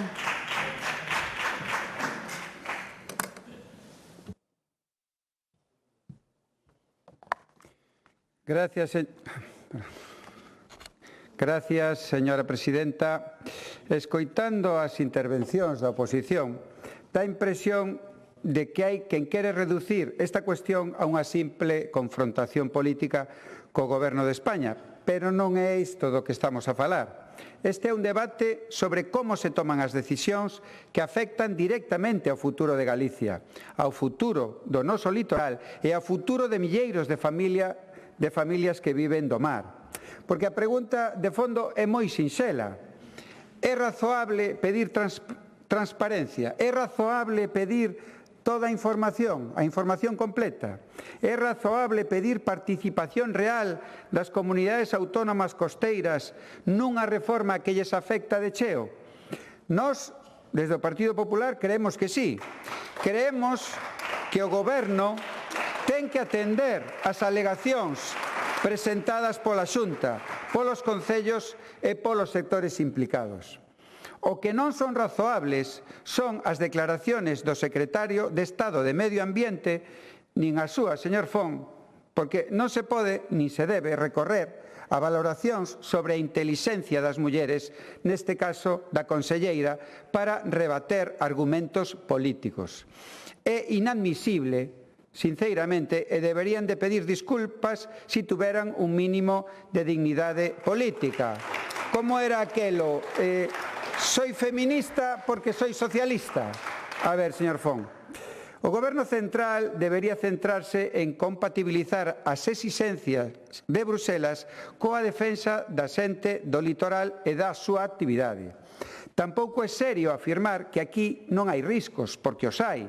Hai risco para a seguridade xurídica das concesións, hai risco para os investimentos, hai risco para miles de empregos ligados á pesca, ao marisqueo, á acuicultura e á industria e ao turismo.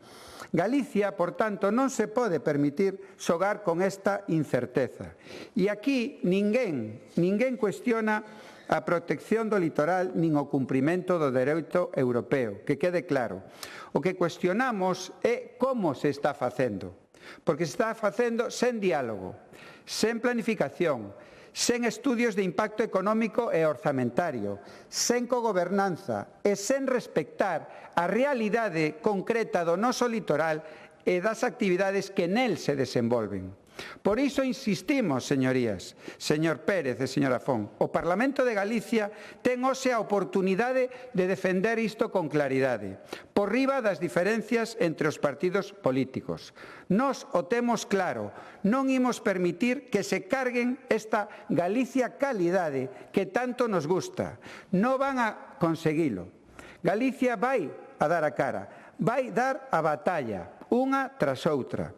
E por iso, señorías, nós somos o PP, un partido popular e liberal que defende e defenderá a pesca e o litoral. Nada máis e moitas gracias. Sobre a emenda, señor Fidalgo. Non aceptamos a emenda, presidente.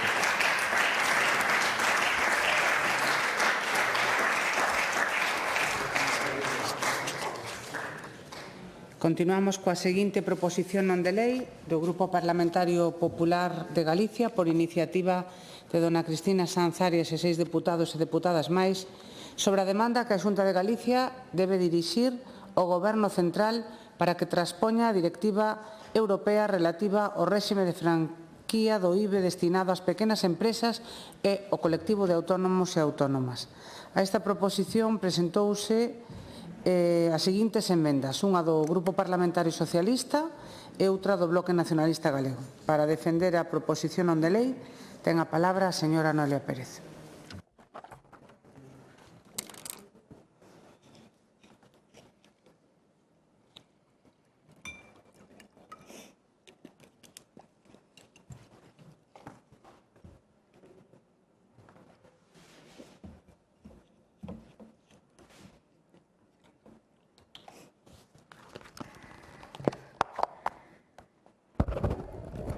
Bueno, boa tarde, grazas, presidenta.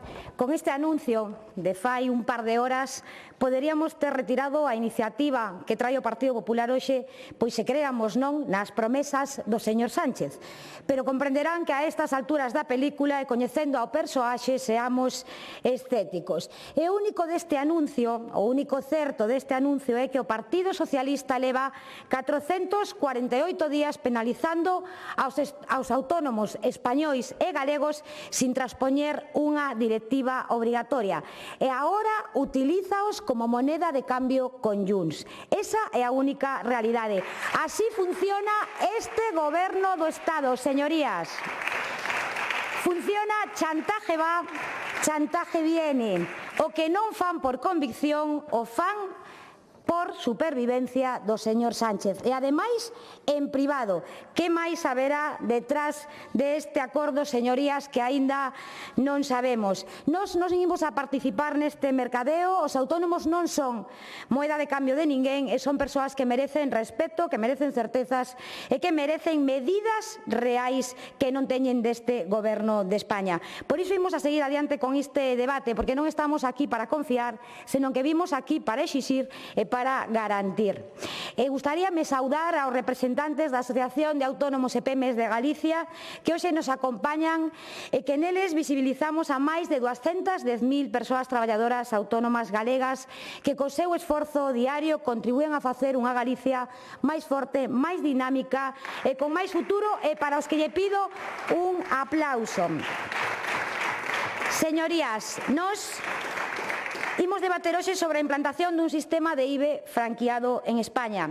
E calquera que nos escoite podería pensar pois que imos a falar un debate, un tecnicismo fiscal, pero non, porque o fondo desta cuestión é unha decisión política. A decisión do goberno do señor Sánchez de non traspoñer en España a Directiva Europea 2020-285, pensada precisamente para simplificar a vida dos pequenos negocios. Unha directiva que permite que autónomos con menor facturación ata 85.000 euros non teñan que repercutir nin declarar o IBE, reducindo así cargas administrativas, facilitando a súa actividade e facéndoos máis competitivos. Isto non é unha ocorrencia do Partido Popular, unha medida impulsada pola Unión Europea, aplicada xa no resto de países de Europa, en a que todos avanzan menos España, que unha vez máis volve a chegar tarde. Repito, 448 días incumprindo con Europa, desoíndo os avisos da Comisión Europea de hoxe no Tribunal de Xustiza Europeo. Un retraso, señorías, que pode non ser inocuo. Bueno, de feito, non é inocuo. Se ao final chegan sancións, non as vai a pagar o goberno, vamos a pagalas todos os cidadáns. Pero tamén ten custo para a credibilidade como país. Desde que goberno o señor Sánchez estamos a gañar fama, pero non precisamente pola nosa seriedade, e o que peor, ten custo en competitividade para os autónomos españois e tamén para os galegos. O goberno do Estado vai tarde, leva máis dun ano perxudicando e deixando fora de xogo as pequenas empresas e os autónomos. Hoxe un autónomo galego, un autónomo español non ten as mesmas oportunidades que noutros países. Máis burocracia, máis custes e menor liquidez. Pero que hai algo ainda máis grave. Xa non é que só non os axuden dentro do país, e que lles están impedindo competir en igualdade de condicións dentro do mercado europeo. Impedindo que un autónomo español, que un autónomo galego que traballa con outros países da Unión Europea poida beneficiarse do réxime de franquía dese país. E como xa non lles chegaba con ese viacrucis aos que o teñen sometido ese goberno progresista do señor Sánchez, no que só progresa il, por certo, coa subida das cotas, coa subida dos impostos, coa inseguridade xurídica, outro dobre castigo por inacción política. Mire, isto vese con total claridade en Galicia. Na fronteira con Portugal, en Tui, por poñerles un exemplo, pero poderíamos falar tamén de varios autónomos de concellos limítrofes de Ourense, os autónomos galegos están perdendo competitividade. Non porque traballen peor, que o fan estupendamente, senón porque mentre o goberno de España lles complica cada vez máis sair adiante e lles nega o que Europa lles recoñece, o goberno portugués sí se preocupa, sí xestiona pensando nos seus e si simplifica. Así de sinxelo. Igual que este debate que se suben a este estrado ou suben para defender aos autónomos e poñerse ao seu carón con todas as consecuencias, ou suben para seguir xustificando as políticas do goberno de España que están a asfixialos. Nos hoxe traemos unha demanda que ten que ser aplicada con carácter urxente, que non é ningún capricho ni ningún privilexio para ninguén, e que ademais tería outro efecto clave, que é facilitar o emprendemento, facilitar a quen queira iniciar unha actividade que poida facelo con menos cargas desde o primeiro momento, quen queira abrir un negocio, quen queira impulsar o autoemprego e quen queira dinamizar a economía local. E miren, se o IBE franqueado estáse a aplicar en toda Europa, excepto en España, se foi demandado en reiteradas ocasións polas PEMES e polos autónomos, se foi negociado coas organizacións de autónomos e o Ministerio de Facenda durante meses, e se o Goberno de España leva dicindo meses que está en tramitación, pero en realidade non hai avance ningún, a pregunta que se fan hoxe milleiros de autónomos é inevitable. Por qué? A pregunta é por qué non o puxo aínda en funcionamento cando, por exemplo, o 35% dos autónomos viu caer a súa facturación en 2025, cando un 63% declara ingresos anuais por debaixo do salario mínimo interprofesional, e vostedes o saben, ou cando o 93% dos autónomos, ademais de asfixiados fiscalmente, din que están sobrepasados polo aumento da carga administrativa. Falta de xestión podería ser, falta de interese tamén podería ser, vindo de quen ven, ou de todo un pouco, non?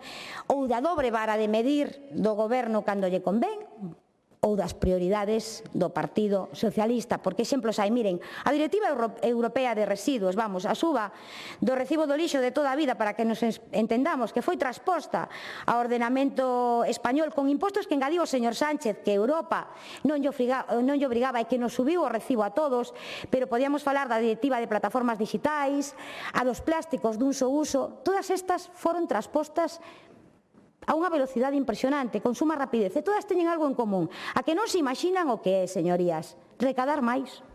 Máis ingresos para o goberno, caramba, cando as medidas son para axudar as familias, para aliviar os autónomos, hai retrasos, pero cando as medidas son para que o goberno de España sega a ingresar máis, aí sí que vai áxil o Partido Socialista. É moi difícil de entender que, mentres Europa trata de facilitarlles a vida, o seu propio país non o faga.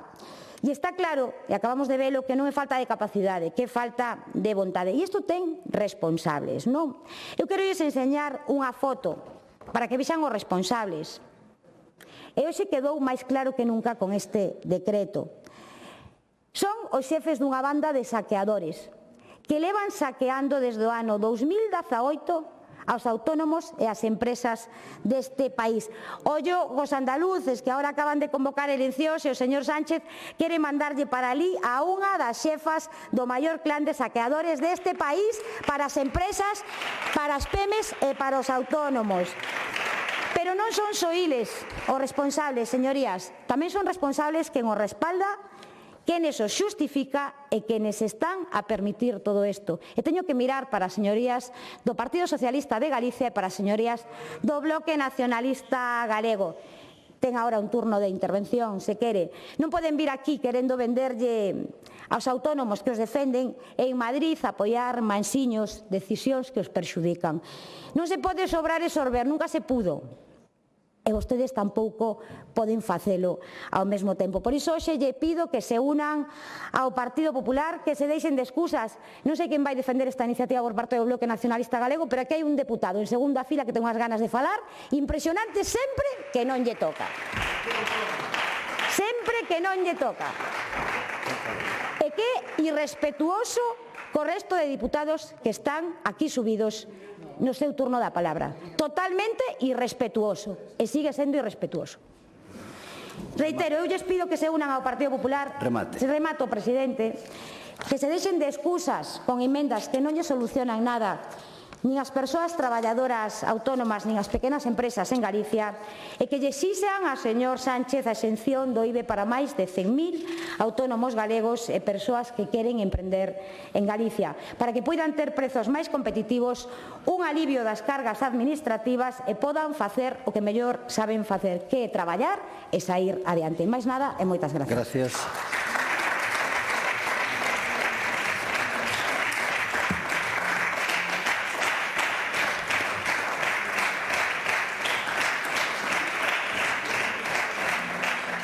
Grupo Parlamentario Socialista, señora Patricia Iglesias.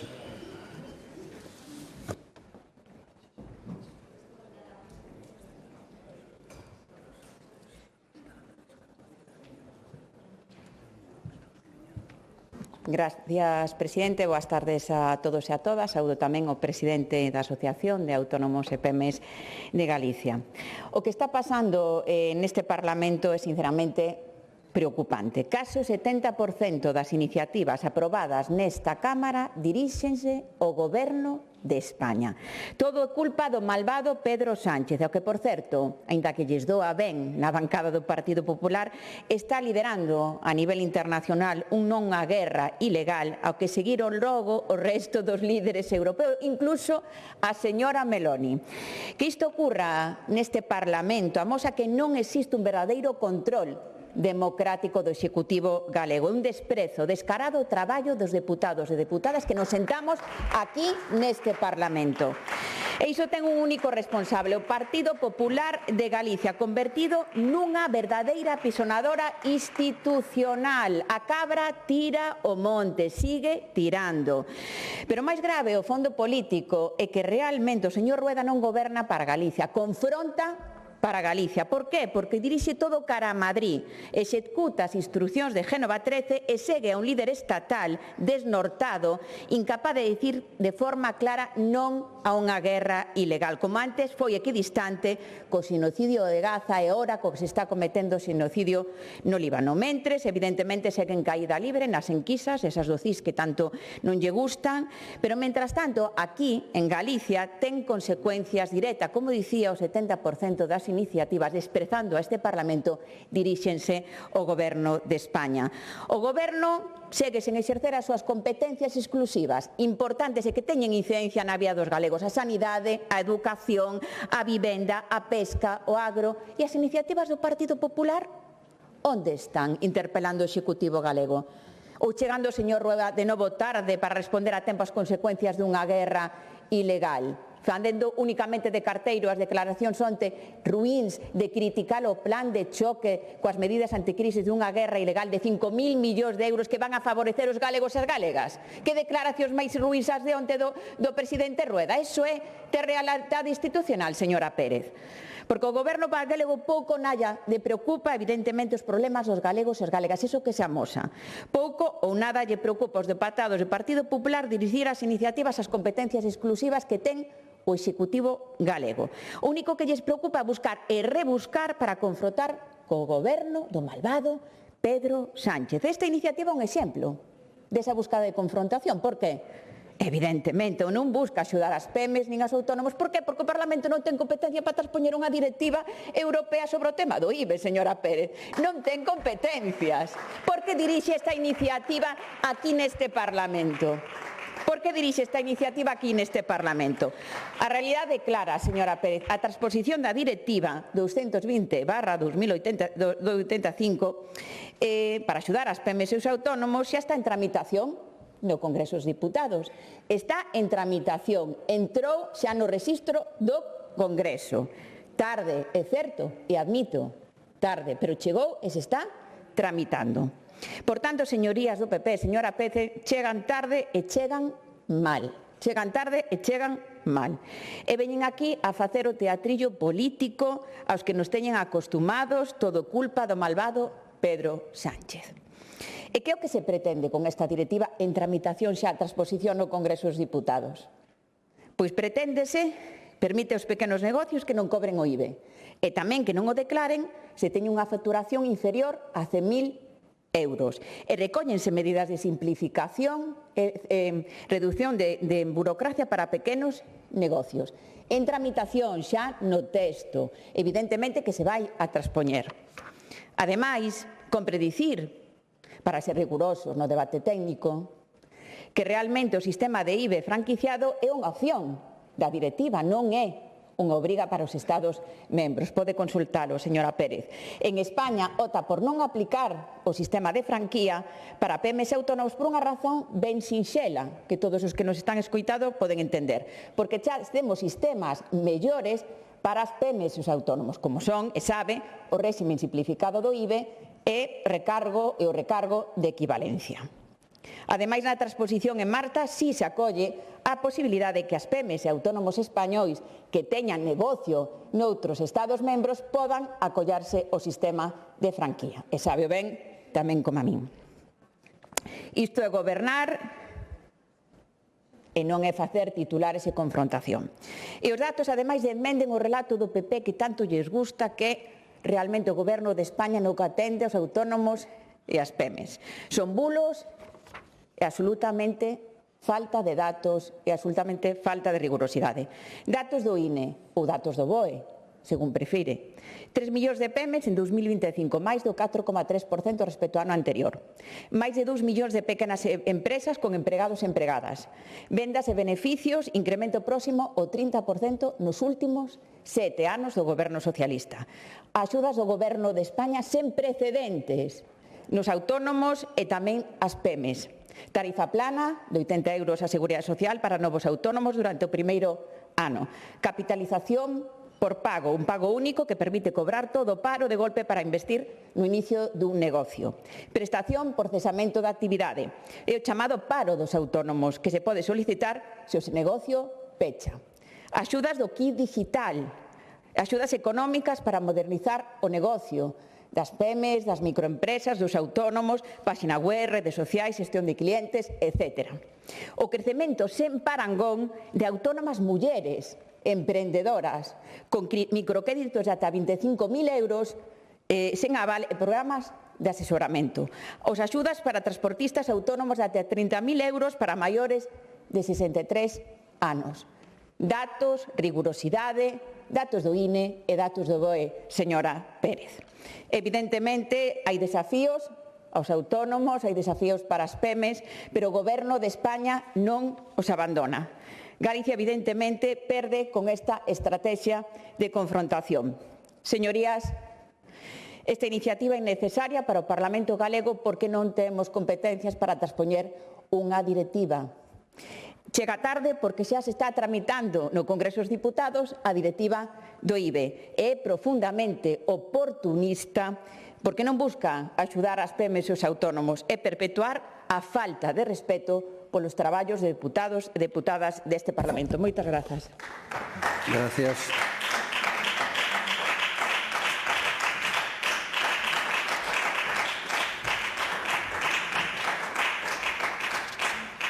Grupo Parlamentario Bloque Nacionalista Galego, señor Fernández Alfonso.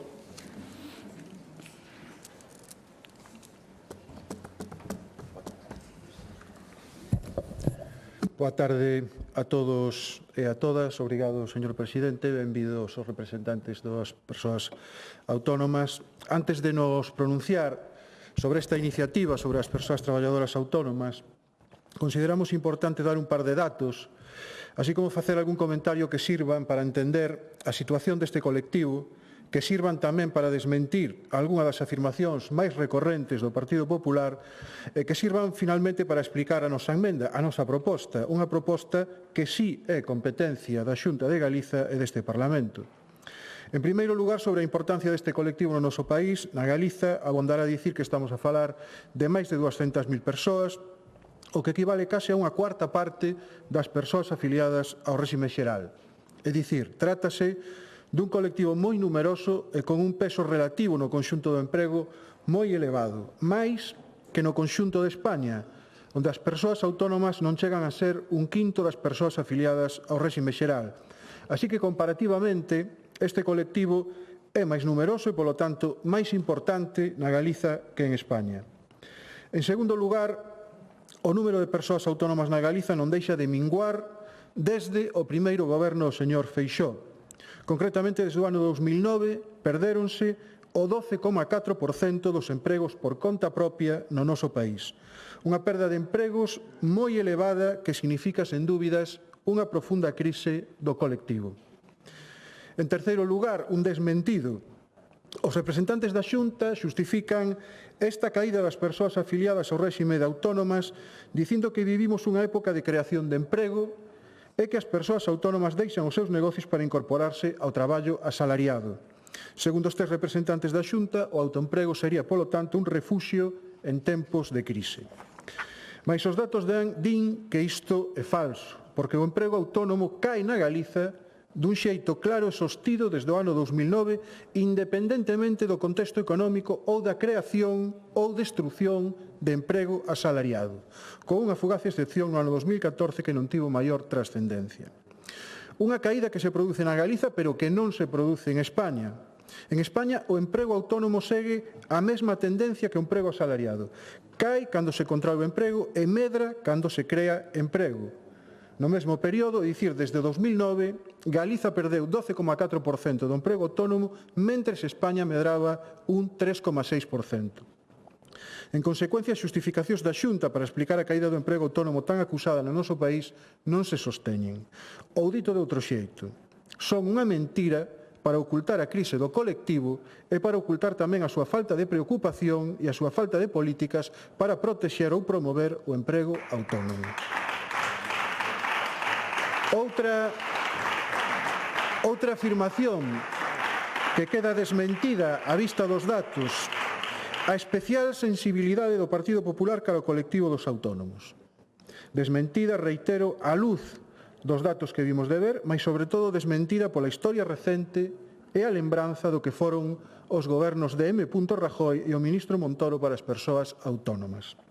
Non hai xestoría en toda Galiza que non recorde o ministro Montoro como o ministro que máis aumentou a carga fiscal e as inspeccións contra este colectivo. E todo ao mesmo tempo, por certo, que participaba nunha trama para facer reformas legais que favoreceran as grandes empresas. Isto non o di o BNG, dio a Fiscalía Anticorrupción.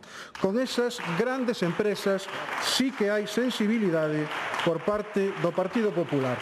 Non coas persoas autónomas, insisto, as que lles aumentaron a carga fiscal e as inspeccións. E xa para comenzar coa explicación da nosa emenda, da nosa proposta. Desde o BNG entendemos que o Goberno da Xunta debe ser coherente coa importancia que as persoas autónomas teñen no noso país. E hai que recoñecer esa importancia con feitos e non con palabras. Recoñecer esa importancia significa, antes de nada, que poidan participar na elaboración das normas que regulan o seu traballo no sentido máis amplo. O traballo, as súas prestacións, a súa protección social, e que poidan participar tamén na avaliación das políticas públicas que lles afectan, por exemplo, os prezos dos alugueiros dos locais comerciais, auténtico pesadelo do sector.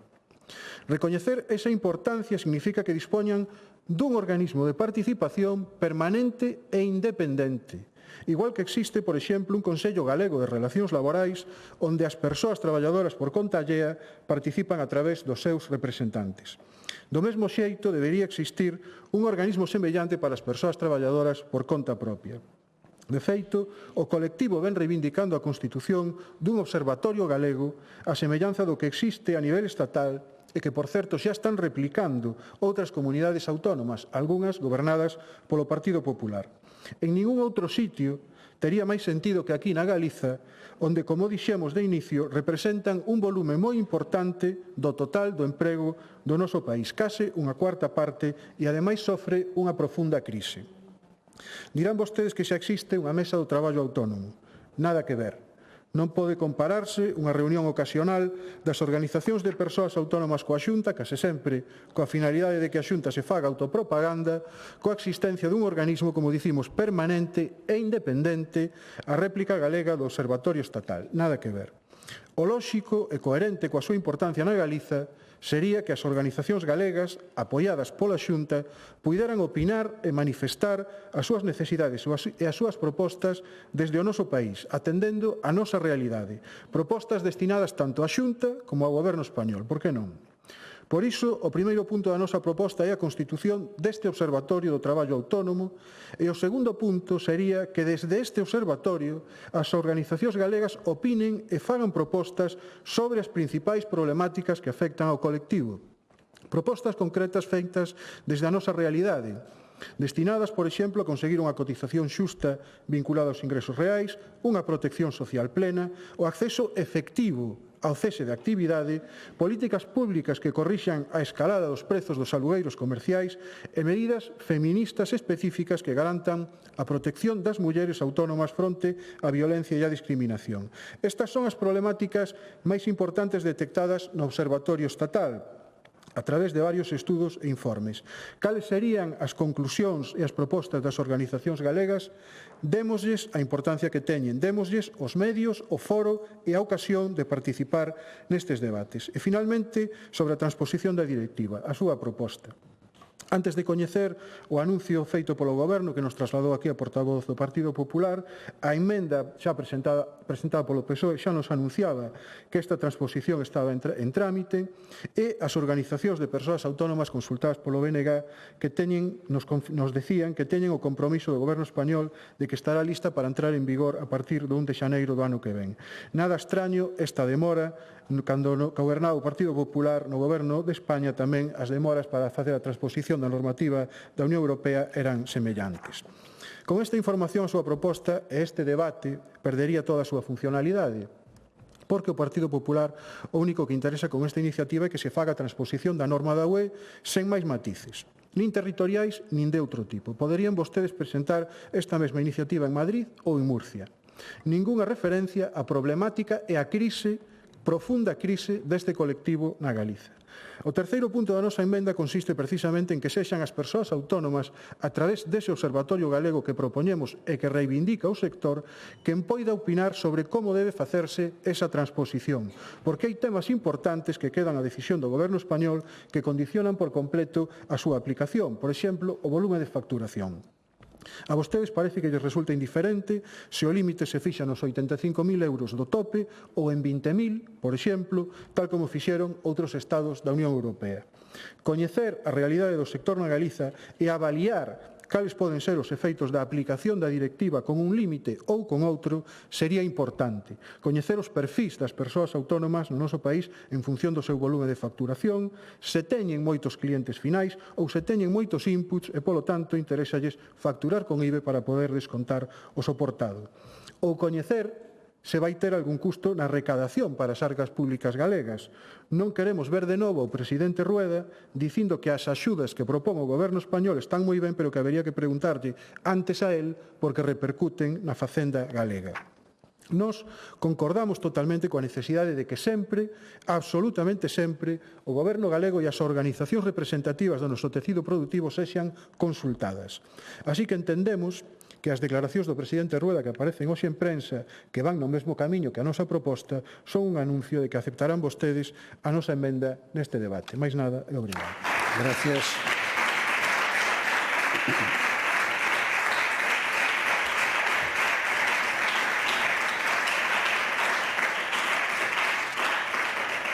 Grupo autor da proposición non de lei, señora Pérez López.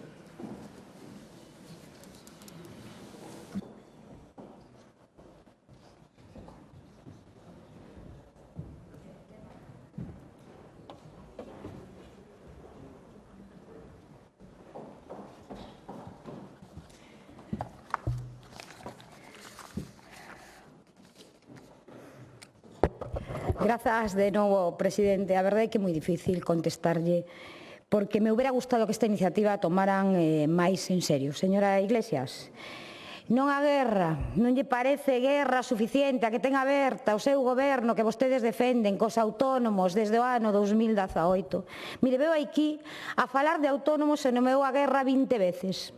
O Líbano, Gaza, o CIS, falou vostede de desprecio. Vaya desprezo aos autónomos de todo o país, pero tamén aos autónomos galegos por parte do Partido Socialista. Aos autónomos nomounos 3 ou 4 veces, porque se equivocou. Mire, di que o Partido Popular chegou tarde e chegou mal.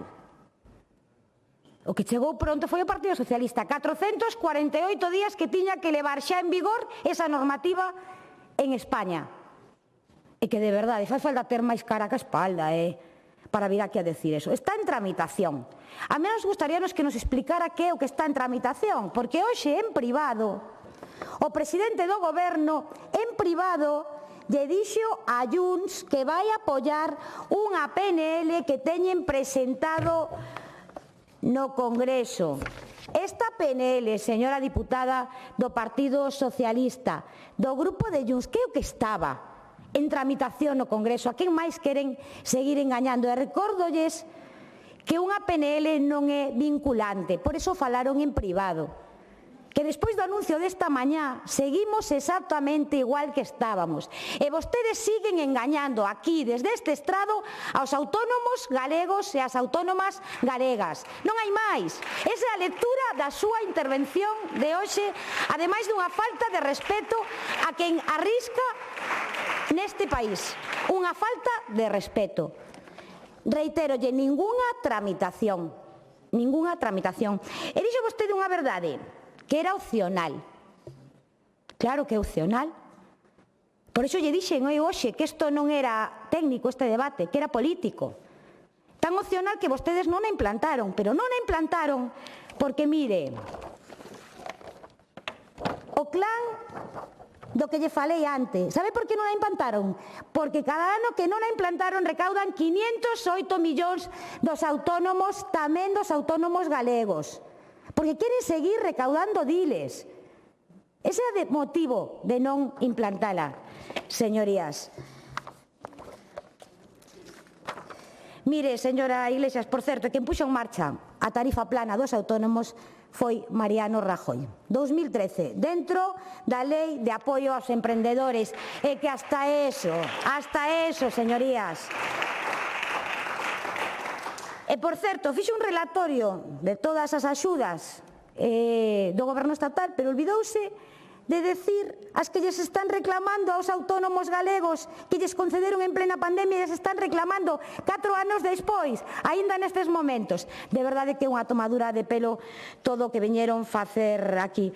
Miren, que casualidade, non? Que apenas fai unha hora coñecíamos a verdade. Que o goberno sí podía haber activado o IBI franquiciado, sí podía cumprir con Europa, e saben cando fai? Cando necesita pois salvar un decreto. Podía facelo, pero non quixo facelo e preferiu seguir exprimindo aos máis de 100.000 autónomos que poderían beneficiarse en Galicia. E o vai aplicar pois cando necesita para sobrevivir, non cando necesitan os autónomos, cando necesita o goberno. O mellor dito, cando necesita Pedro Sánchez. Polo tanto, a súa emenda chega tarde, mal e non foi máis que unha coartada para lavarlle a cara ao señor Sánchez neste Parlamento galego. Acabamos de escoitalo do presidente, tamén fai unhas horas, do presidente dunha organización de autónomos a nivel estatal. Meses dándolle as costas aos autónomos e ás pequenas empresas, e suceden cando non lle saen os números no Congreso. Isto non é política económica, señorías do Partido Socialista de Galicia. Isto é oportunismo e hoxe quedaron máis que retratados. E a súa emenda, a igual que a do Bloque Nacionalista Galego, en vez de ser unha solución para os autónomos, non é máis que unha excusa. Mentres nos pedimos aquí axilidade e urxencia, vostedes veñen a seguir disparando hacia outro lado, derivando a súa mensaxe para seguir rendíndolle pleitesía ao señor Sánchez e a retrasar que se aprobe esa medida. Gracias. Moitas grazas. Gracias.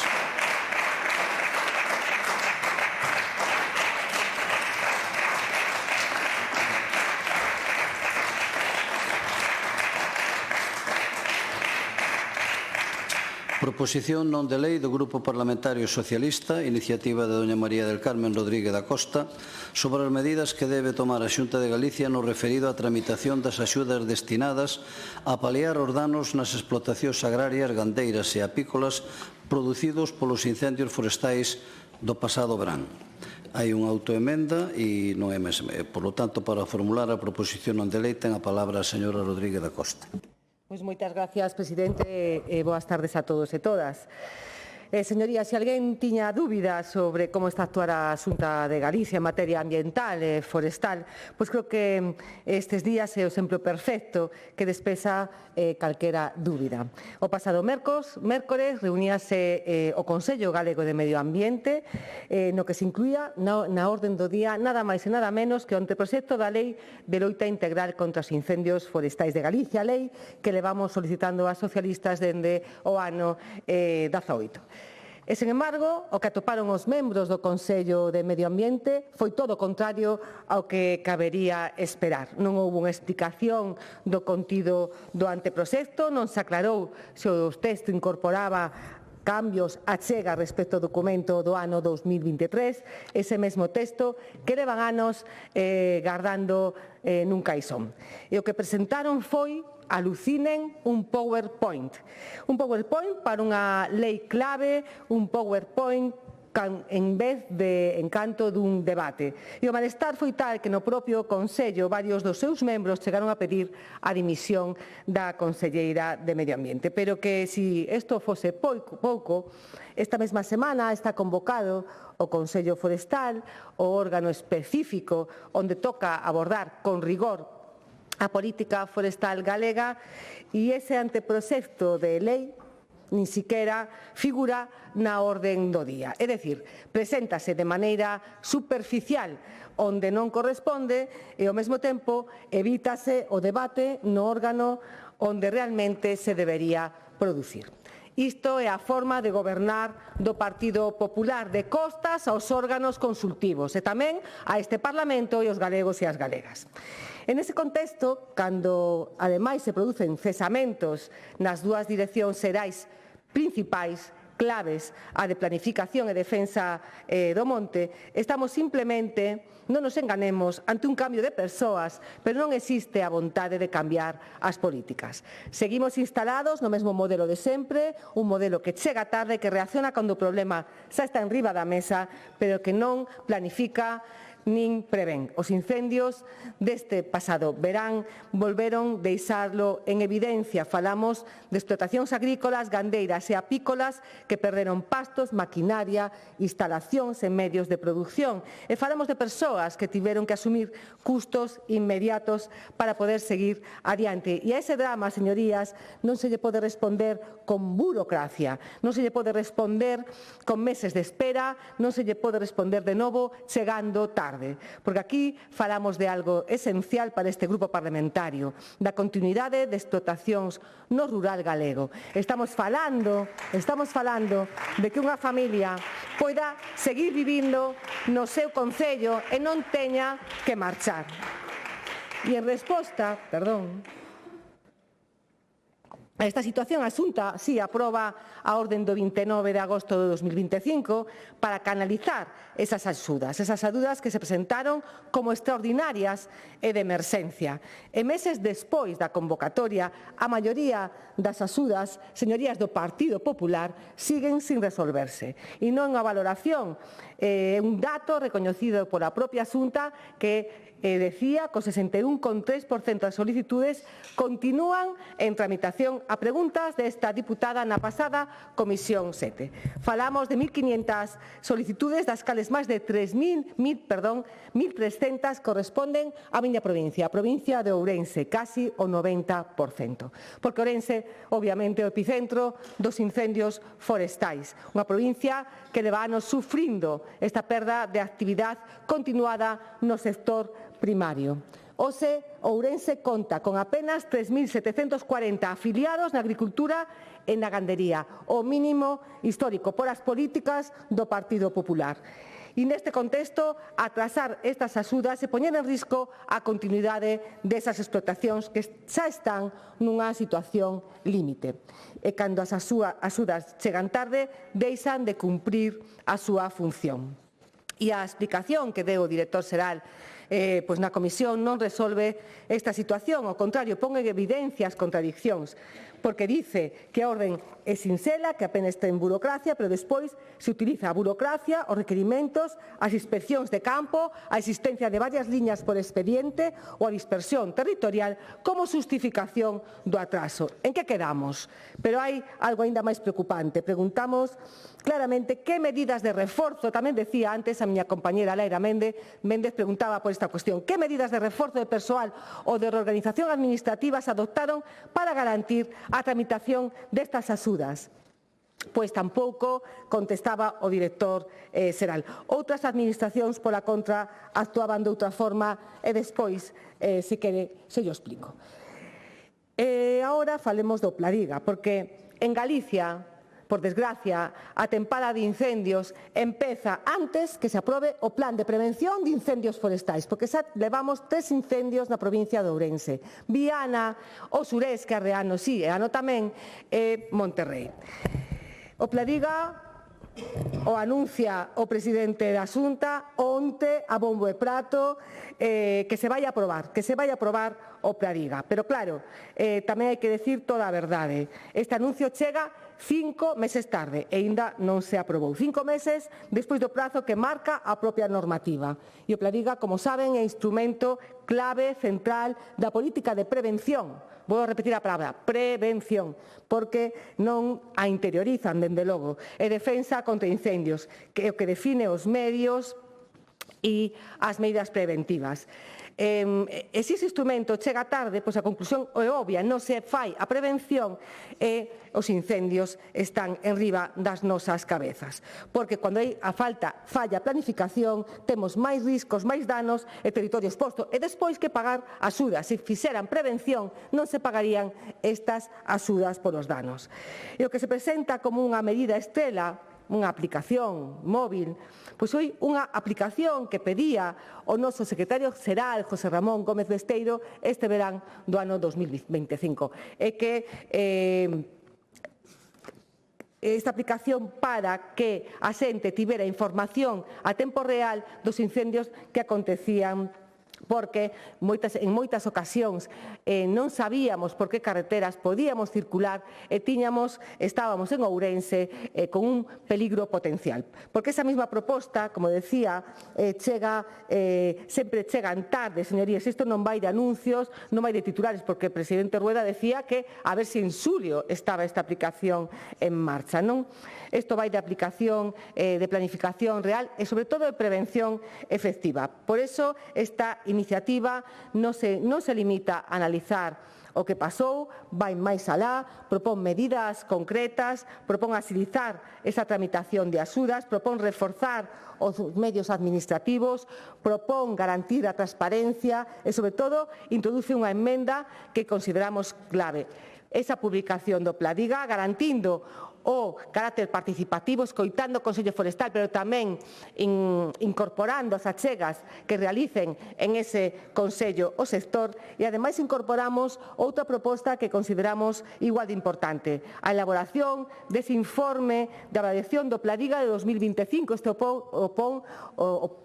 establece o propio dictamen do ano 2018, porque se non coñecemos os incendios, por que acontecen, que medidas preventivas se realizaron, cales non se realizaron, os erros e tamén os acertos do Pladiga do ano anterior, pouco podemos corrixir no novo modelo. Entón, esperamos, señorías, que aproben esta iniciativa en positivo para que os incendios deste verán 2025 sexan de menor intensidade. Nada máis. Gracias.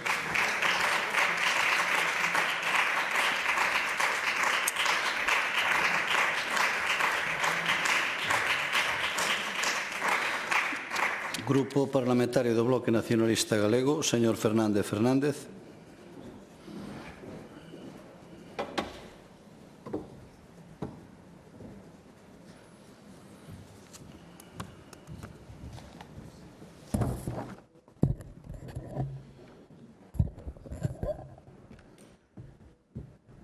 Presidente, señorías, vou empezar por isto último que estaba falando a señoría do Partido Socialista, que é do Plan de Prevención e Defensa contra os Incendios de Galicia, que eu diría que se resume no Plan de Incendios de Galicia.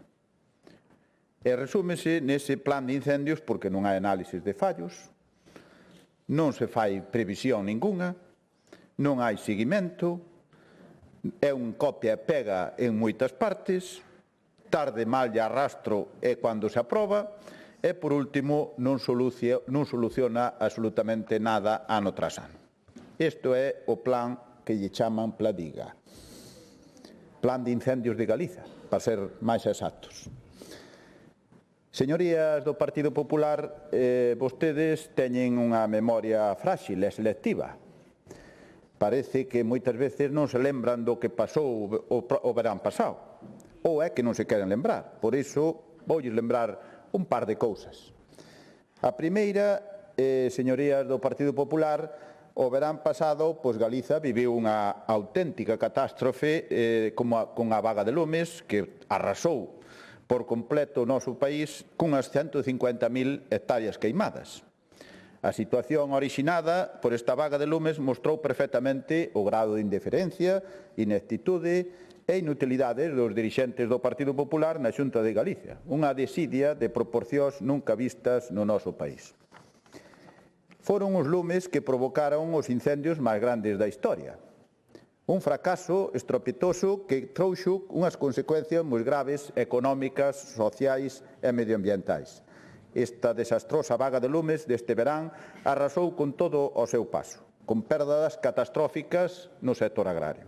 Arderon pastos, viñedos, soutos, forraxes, explotacións de gando, colmeas, maquinarias, montes.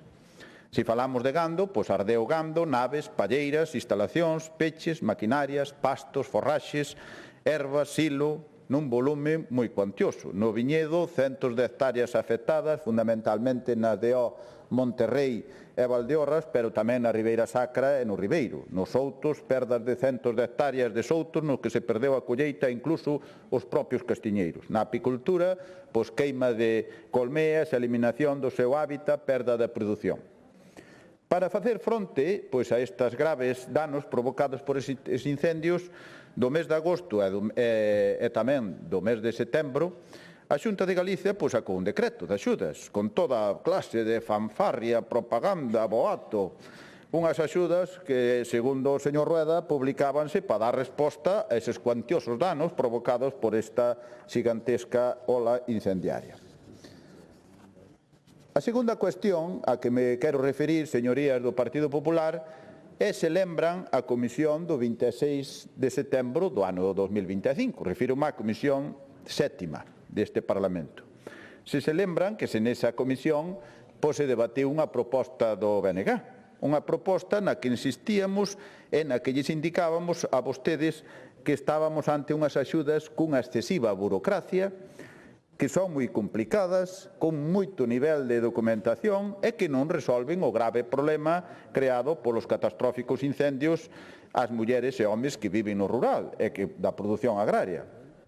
Unhas axudas insuficientes e cara á galería que non van poder ser cobradas por un gran número de afectados e afectadas, sobre todo as pequenas explotacións familiares as que teñen unha actividade complementaria. Unhas axudas que non van resolver os problemas creados no sector agrario por esta catástrofe. Unhas axudas ideadas fundamentalmente para non ser pagadas. É dicir, que se fai e non facer nada. Dende o BNG pensamos que estas axudas tiñan que servir para que o sector agrogandeiro siga no noso rural e non sufra as consecuencias destes graves incendios dunha forma definitiva que os leve a abandonar as zonas queimadas. É polo que no BNG incidimos nese momento en cambiar determinados aspectos para mellorar a xestión das axudas, para que fora máis áxil e solucionar esas eivas que todos víamos. E así propuxemos ese día que se eliminara a excesiva burocracia, que chegaba a unha tramitación simple pola contra desta orden complicada, burocrática, farragosa e difícil, pois que para que necesitábamos todo eso, para que necesitábamos memorias, informes, se despois tiñan que ir os técnicos da Xunta a corroborar toda esa documentación que se presentaba. Non sería mellor facer unha declaración previa vinculante que servira de solicitude? Pois non. Tamén pedíamos que se contemplara o lucro cesante para todas as explotacións. Ou é de que van vivir as persoas dedicadas á apicultura neste ano 2026 se as abellas non teñen vegetación e flores nos montes? De que van vivir os viticultores e as viticultoras ata que comecen as viñas queimadas a producir? E os outros, ata que se restablezan e produzan? Que beneficios producen? Pois as mulleres e homes que viven no rural, que viven das explotacións agrarias, pois comen todos os días, teñen esa manía. E para o ano tamén terán que seguir comendo e seguir vivindo. Polo tanto, señorías do Partido Popular, esa foi a nosa proposta. E saben que fixeron vostedes ante esa proposta de mellora destas axudas? Sabe que actitude tomaron vostedes? Non sei se o lembran, señorías do Partido Popular. Pois fácil, foi a súa actitude de sempre, que é votar non a esta proposta que iba encaminhada a mellorar as axudas.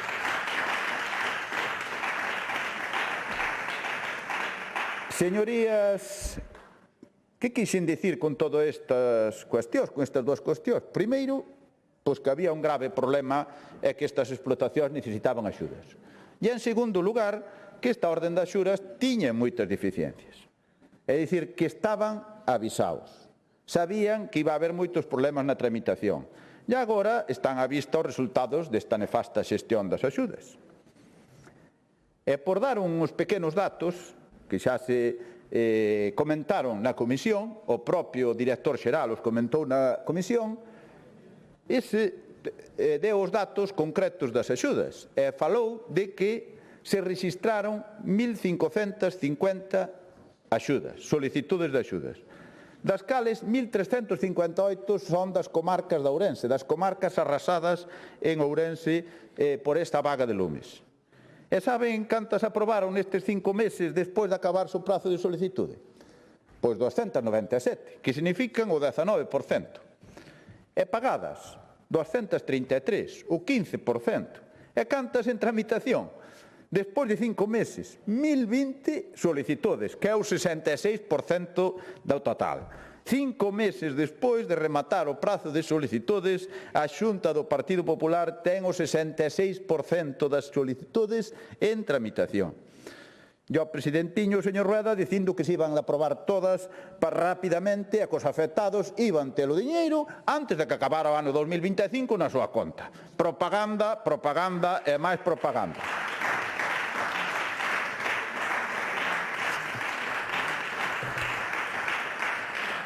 Señorías, coñecen o artigo 44.2 da orden de axudas?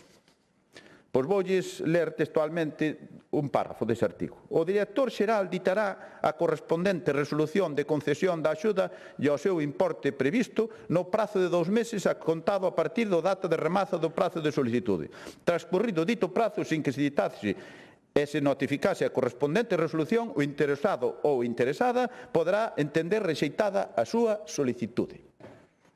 Señorías do Partido Popular, por si non leron ou non entenden o parágrafo, saben o que significa?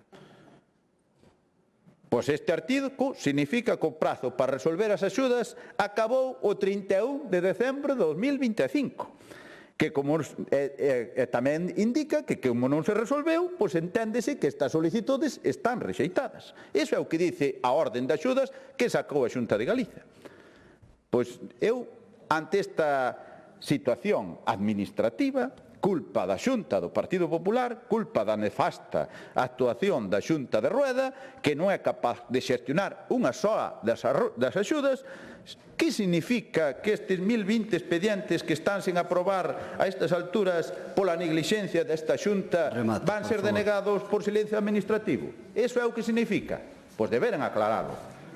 Dende o BNG pensamos que esta temadura de pelo non a merecen os centos de produtores agrarios que viven e traballan nas nosas parroquias. En teoría debería haber axudas para o sector agrario, para que sigan o noso rural e non sufran as consecuencias destes graves incendios. Pero a Xunta do Partido Popular fai unhas axudas cara a galería, unhas axudas enlamadas de burocracia, de papelamen que provoca que os afectados teñan... Terminou o seu tempo, señor Fernández. Gracias. Terminou o seu tempo, señor Fernández. Miro Peluco. Miro Peluco, por favor. Terminou o tempo. Gracias. Terminou o tempo. Home, válgame Dios. Hala aí, caño aberto. Joder. Grupo Parlamentario Popular, señor Viso.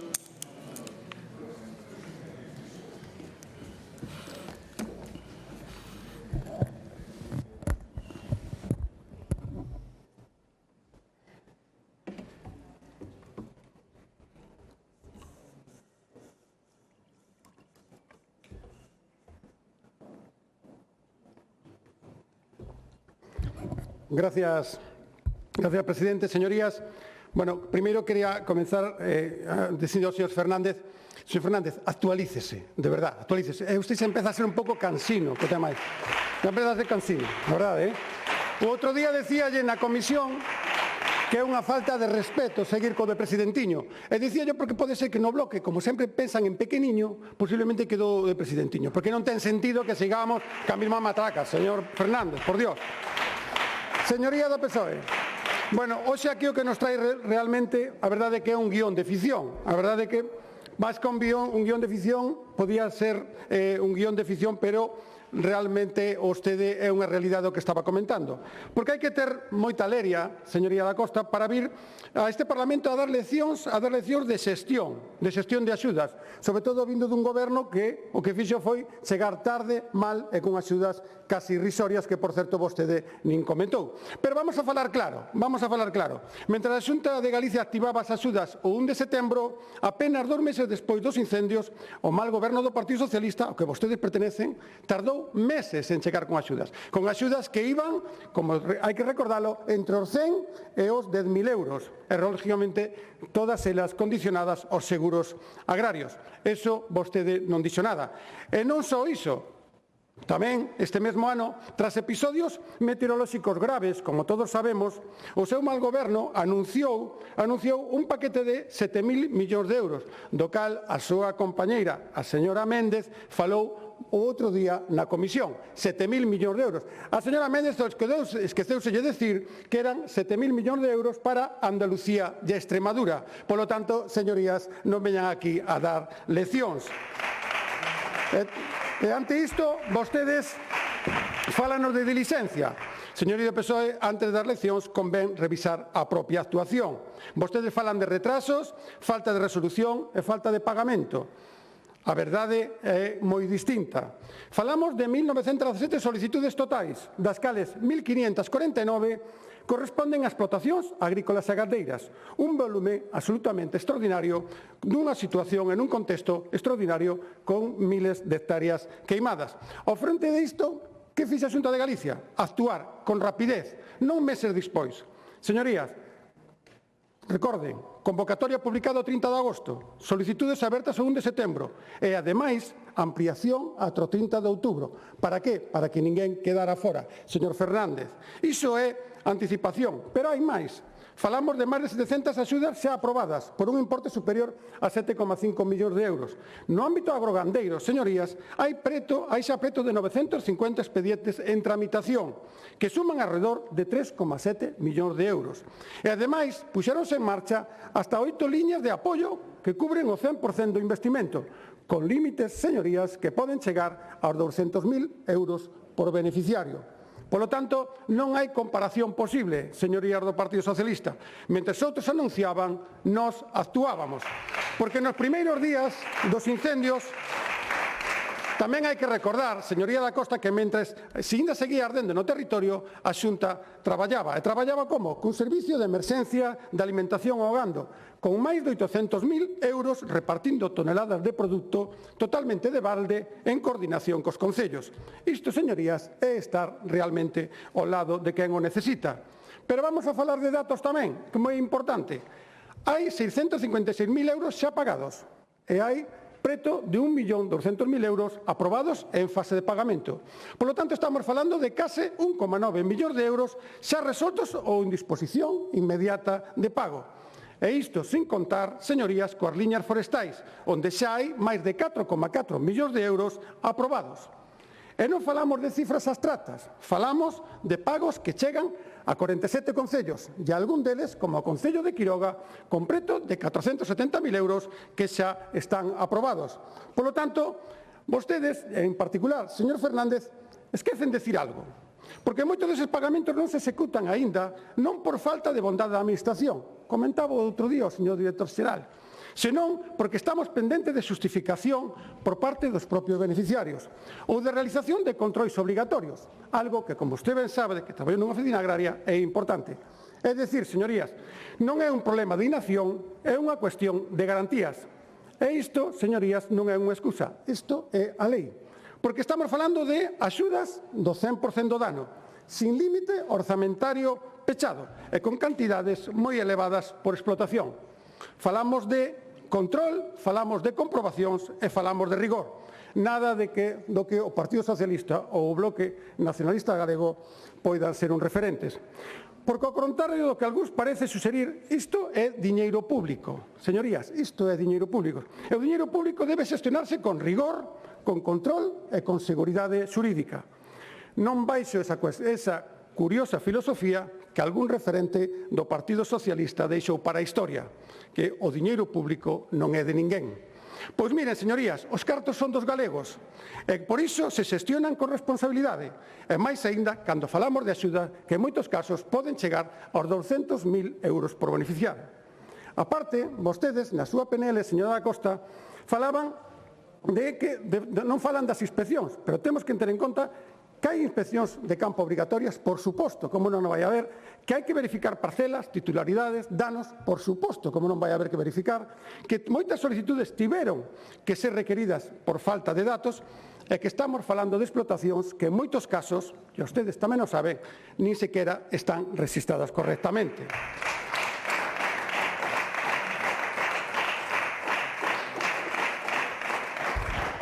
Polo tanto, señorías, a pregunta é: que propoñen exactamente? Eliminar controis? Pagar sin comprobar? A verdade é que iso creo que sería irresponsable. Bueno, posiblemente sería a marca do Partido Socialista.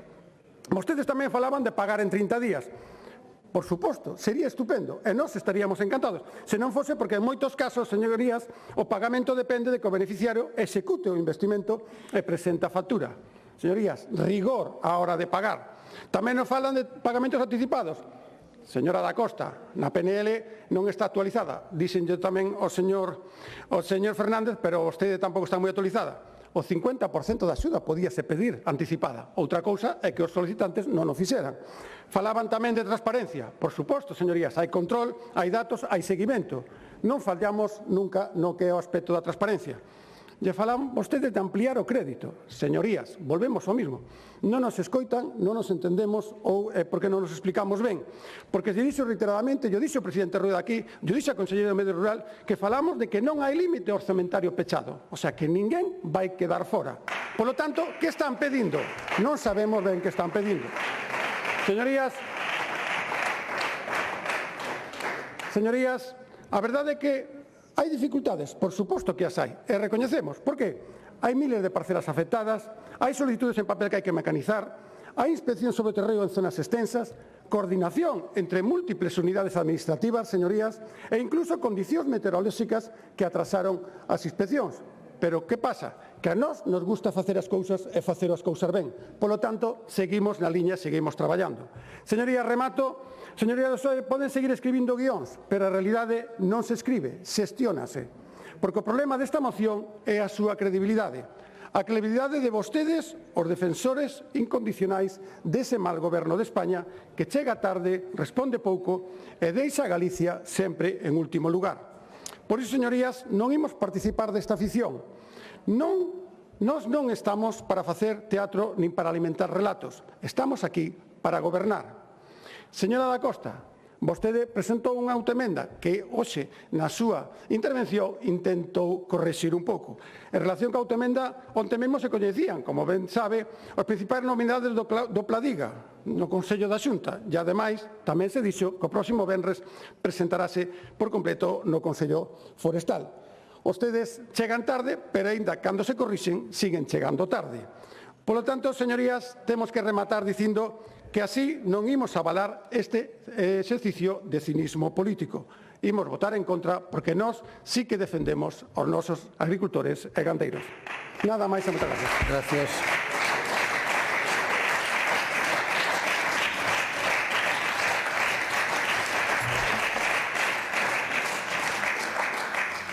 Grupo autor da proposición non de lei, señora Rodríguez da Costa.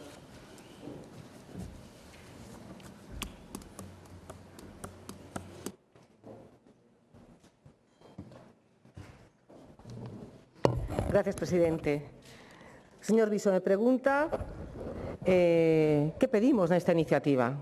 Pois pedimos que abonen as subvencións aos agricultores e gandeiros que están esperando que lles abonen estas subvencións. Eso que pedimos. E pedimos tamén que aproben o Pladiga. Pero que aproben o Pladiga, oído o Consello Forestal, que oído é que teñen que escoitar súas achegas, facelas partícipes dese documento. E que non anuncien, como fixo o presidente Rueda, e confundindo incluso os medios de comunicación que decían que un Pladiga xa estaba aprobado no Consello da Xunta de onte. E era mentira. Era mentira. E mire, que aproben o Pladiga cando teñen que aprobalo, que é o 31 de outubro de 2025, do ano pasado. Pero por qué? Non é unha fecha baladí, é unha fecha que indica que a prevención ten que facerse a partir do 1 de xaneiro. Eso é o que pide o Partido Socialista. E vostede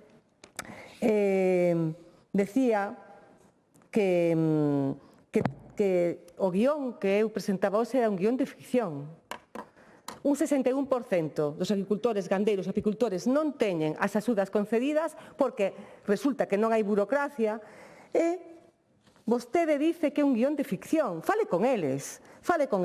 E mire, me decía que non falaba das axudas do Estado. Non falaba das axudas do Estado porque tiña que 8 minutos para intervir e falar da actuación da Xunta de Galicia.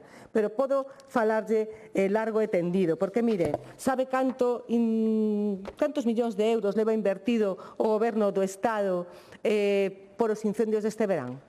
25 millóns de euros. 25 millóns de euros. En axudas a agricultores e gandeiros, que vostede falaba agora de 1.900.000 euros, resulta que que o Goberno do Estado leva máis de 5 millóns de euros, con burocracia cero, e con simplemente estar de alta no régimen. Burocracia cero. E xa teñen os cartos no seu peto.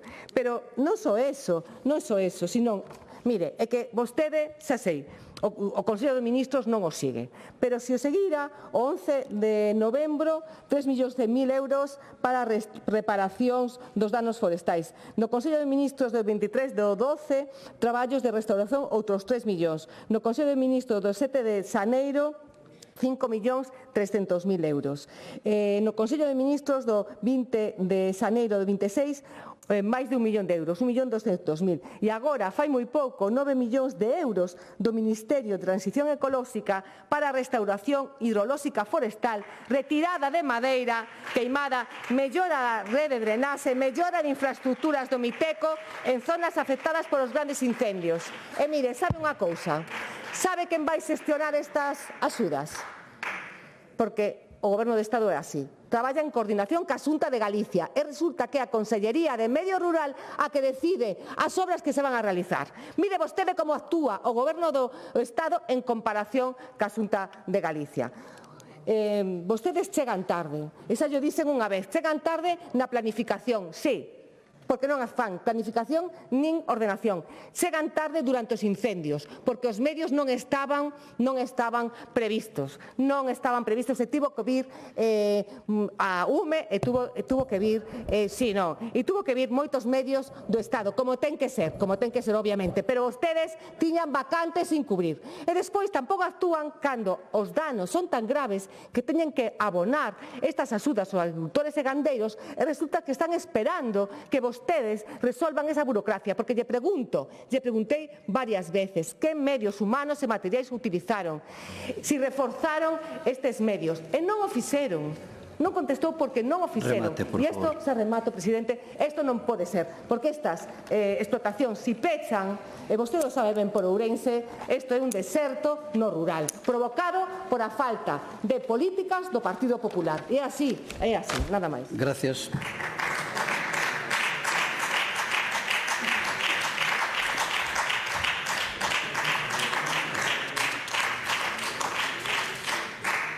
Proposición non de lei do Grupo Parlamentario Socialista, iniciativa da doña Silvia Longueira, sobre as medidas que debe tomar a Xunta de Galicia para garantir unha maior eficacia do bono Concilia Familia. A esta non se presentaron emendas. Para formular a proposición ten a palabra a señora Longueira. Gracias, presidente. Boa tarde a todos. Falar de conciliación non é falar dun tema menor, a frase xa é coñecida. É falar de como traballa a xente, de como se organizan as familias e, sobre todo, de como se organizan, en donde, a quen recaen o plan de cuidados ou os cuidados generalizados neste país. E esa é a pregunta de fondo que está dentro desta iniciativa. Quen se fai cargo da conciliación en Galicia? A Xunta di que sí, que a Xunta pon da súa parte.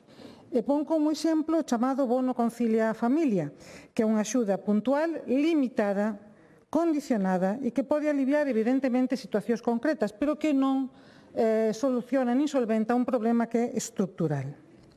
E mesmo ten esa característica tan chusca de que apura e pide que queda sin el. É dicir, ti, cando sale o bono familia, vai apura e pídeo, porque podes quedar sen el. Semella a veces que son o que estamos a falar non mesmo dunha axuda, senón dunha especie de botín onde un ten que correr para facerse con el.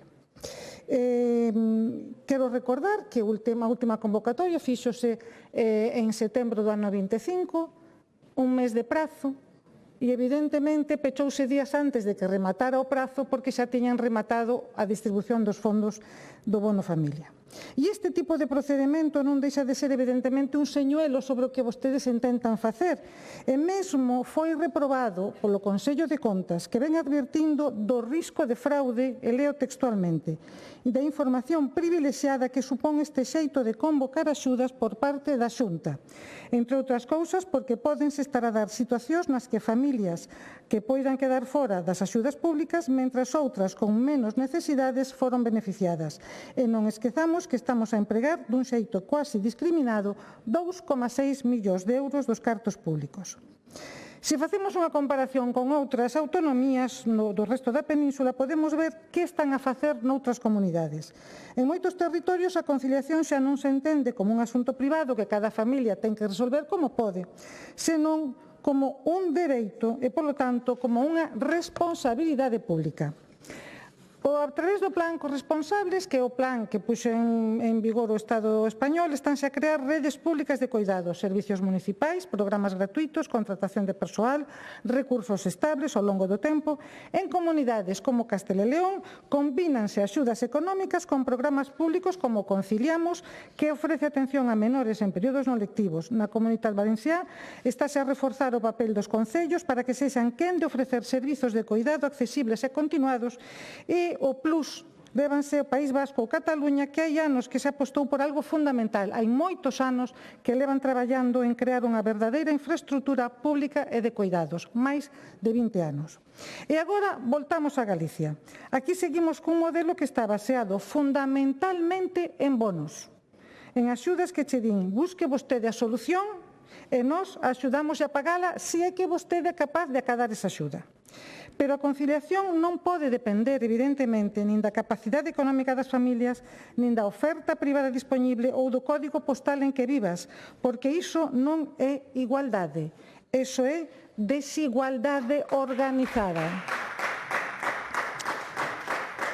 O que está en xogo non é só a conciliación, está en xogo un modelo de coidados do país, que a día de hoxe, como ben saben, e non paramos de solicitalo, aínda non conta co afamado plan estratégico que pleno tras pleno falamos dele aquí, pero que non o vemos.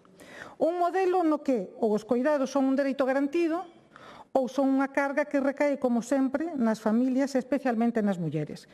Por iso, e aquí insistimos, o que Galicia necesita non son máis pequenas accións que dependan de destreza ou da destreza dos solicitantes. O que necesita é unha estrategia pública con ambición, estable e estruturada de conciliación. Máis servizos públicos, máis implicación da Administración, menos propaganda e máis política útil. Porque a conciliación non pode ser nen unha solución provisional, nen un luxo, nen un bingo de sobremesa. Ten que ser un dereito real, Non pedimos nesta proposición que cambie o modelo, senón que co modelo que practican señan eficientes e xustos. E insistimos, non vimos a pedir un cambio de modelo, porque se non hai plan estratégico non podemos estar falando sempre recurrentemente do cambio de modelo. Vale, vostedes apostan por este modelo, pero señan vostedes eficaces e xustos. Non pode ser que establezcan vostedes unha carreira do máis intrépido para que aquel que teña a maior sorte poida cadar a axuda. Hai diferentes políticas de conciliación entre Galicia e outras comunidades e a clave é entender que hai dous modelos diferentes. As axudas puntuais ás familias versus a creación de servizos públicos de coidados. Cales son os modelos en España? Pois decíamos, Galicia ten un modelo de axudas directas tipo bono concilia, que cubre necesidades puntuais, vacacións, imprevistos, sempre que poidas acceder a eles. A Xunta non crea directamente servizos, senón que subvenciona campamentos, cuidadores, etc. E o único requisito é que os proxenitores traballen. Os importes son limitados e a duración curta, e o modelo é un modelo de compensación económica. O modelo estatal do plan corresponsables, aplicado en todas as comunidades con diferencias de execución, financia máis de 140 millóns anuais, para Galicia chegáronse en 2025 máis de 18 millóns, crea unha rede pública de cuidados e avanza na corresponsabilidade, materia sobre a que hai que traballar incansablemente na nosa sociedade. Inclúe servicios municipais, programas gratuitos ou emprego no sector de cuidados. É un modelo de dereito ao cuidado con servicio público. Castela e León, decíamos antes, modelo mixto, axudas máis servizos. Hai un bono infantil de 200 euros para actividades extraescolares e programas como Conciliamos, cuidado en períodos non lectivos, ou o Crecemos, que se fai no ámbito rural. Combina axudas económicas con servicios públicos organizados pola Administración.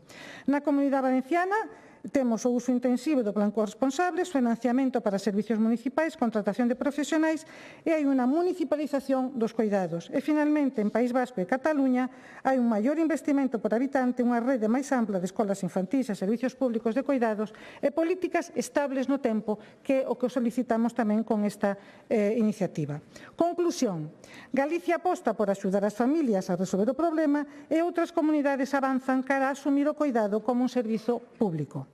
Mentras noutras comunidades a conciliación se entende como un dereito garantido a través de servizos públicos, en Galicia segue tratándose como unha cuestión privada que se resolve con bonos puntuais. E esa diferencia non é menor. É a diferencia entre ter un sistema ou, como decía antes, ter un bingo de sobremesa. Moitísimas gracias. Gracias.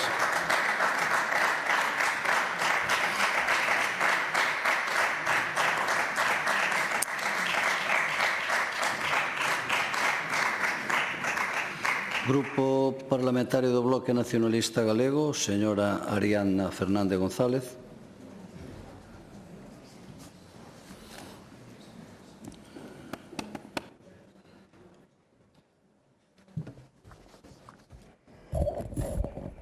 Grazas, presidente. Señorías, primeiro quero comezar amosando o noso apoio á iniciativa do Grupo Socialista por unha razón simple, que é a necesidade de que todas as familias que precisen do bono Concilia Familia pois opten a él. E aquí está a primeira das eivas deste bono, que é que quedou escaso de orzamento. Evidentemente, non chegou nin para rematar o período de solicitude. Sendo unha axuda sensible, o ideal sería pois que todo o mundo, todas as familias que cumprisen cos criterios, entrasen e accedesen a ela, sen premiar os máis rápidos e os que contan, en algunhas ocasións, con máis recursos precisamente para solicitar ese tipo de axudas.